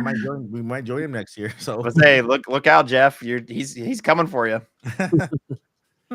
Then we got the burger. Welcome. Hi, I'm Daniel. You can call me Cap Bergerson, or you can call me Daniel. That's my name. I make Zelda content primarily, and sometimes other things if I feel like it. But if you ever wanted to hear a guy talk about one dungeon of a Zelda game for 30 minutes straight, come check out my channel. Some of my Everything favorite content on YouTube. That's I also cool. stream every now and then. I also stream twice a week, actually. Not every now and then. Twice a week, every week. So we play Zelda. It's great. can I mention one more thing? I forgot to mention. Joyce just reminded me. Sure. Friday night's podcast at 8:30 p.m. I'm surprised you didn't bring up the podcast. I forgot. The Nintenbyte Podcast every Friday night at 8:30 p.m. We just passed 200 viewers last time. Like, so it's growing. So that's good. And then we have fun. We always dance. We have fun. A joke. It's like the best way to end your weekend. Having fun. Careless podcast, talking about games and stuff. And yeah, so I'm waiting for Nate to come on the podcast one day. I know Fridays are tough. Someday it'll work out. I already got the bleep installed. Oh, just for me. I can Just bleep for my him. stuff. Just for him. I will. Where is my bleep even up? What is going on? Yes. It took him a minute. So I don't know. It's getting late for me too. And we got Eric Moore, who you can't see. He can lean over. He can show his face for me. He's got The his baby face. disembodied voice of Eric. The disembodied voice. He's got his baby face. Oh, he's coming. He's got to move now. Too late at night to move. Why? Hi, Eric. Why am I moving? So people can say I'm hi. here. Hello, everybody. By the way, next week Eric love will be Eric. on his camera that does work. So you'll get a nice crystal clear look at him. Because it won't be me here. I'm questioning my life decisions. I will be on the episode next week, guys. I'm just not running anything. Thunder Steve 85 Gaming. We got going on. Yeah, you guys know where to find me. Thunder Steve 85 Gaming for video game reviews. Check out my most recent review, Paper Mario. I 100% of the game. Took about 55 hours to do every single thing in the game. And Wow. check out the review. This is a game that you don't want to skip. And then I have plenty of other interesting content on the way. So Yes, awesome. please go subscribe. Check it out. That is awesome. That is awesome. And how long did it take to grow the stash? Because it's a highlight of the day for me, honestly. That's funny. When I was working in mortgage, I decided to work from home. There was an opportunity to do it about 6 months before COVID happened. Mhm. And so it was long before that. And I said, absolutely. Because I was managing about a team of 700 people in India. And then I had a team in California that I was a director for. And so I was like, yeah, totally. Let's do it. And then as I'm working from home, I'm like, I can actually grow a mustache for once. I could try if I want to do this. Because I couldn't before that. I was a manager in the restaurant business for 10 years and you had to shave every day. Yeah, You had to be clean shaven. Every Mhm. Yep. You either had to get hired with a mustache or be clean shaven every day. You can't grow one in the restaurant business. So I waited till I was like 36, probably 36 maybe. I've had it for good 3-4 years now. Yeah. That's a It proud didn't take too stash. long though. It defines you now. Thank dude. you. Defines you. Yeah, it's crazy. I never got to grow one until I was in my late 30s. So thanks. It's a good luck. Same with me with this. I was clean shaved the whole time. I was, restaurant business. I went to Catholic schools back in the day. They required you to Oh, shave. nice. Yeah, Yeah, they so do. It wasn't until my mid 30s that I started growing, and I like this style. I like the shorter.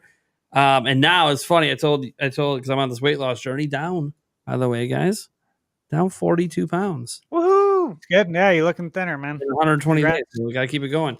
But the big thing is though that I told Yulia, well, hey, when I get back down to my high school weight, I'm gonna clean shave off so I can be that handsome man you've never seen. And she said, "You're never taking that beard off."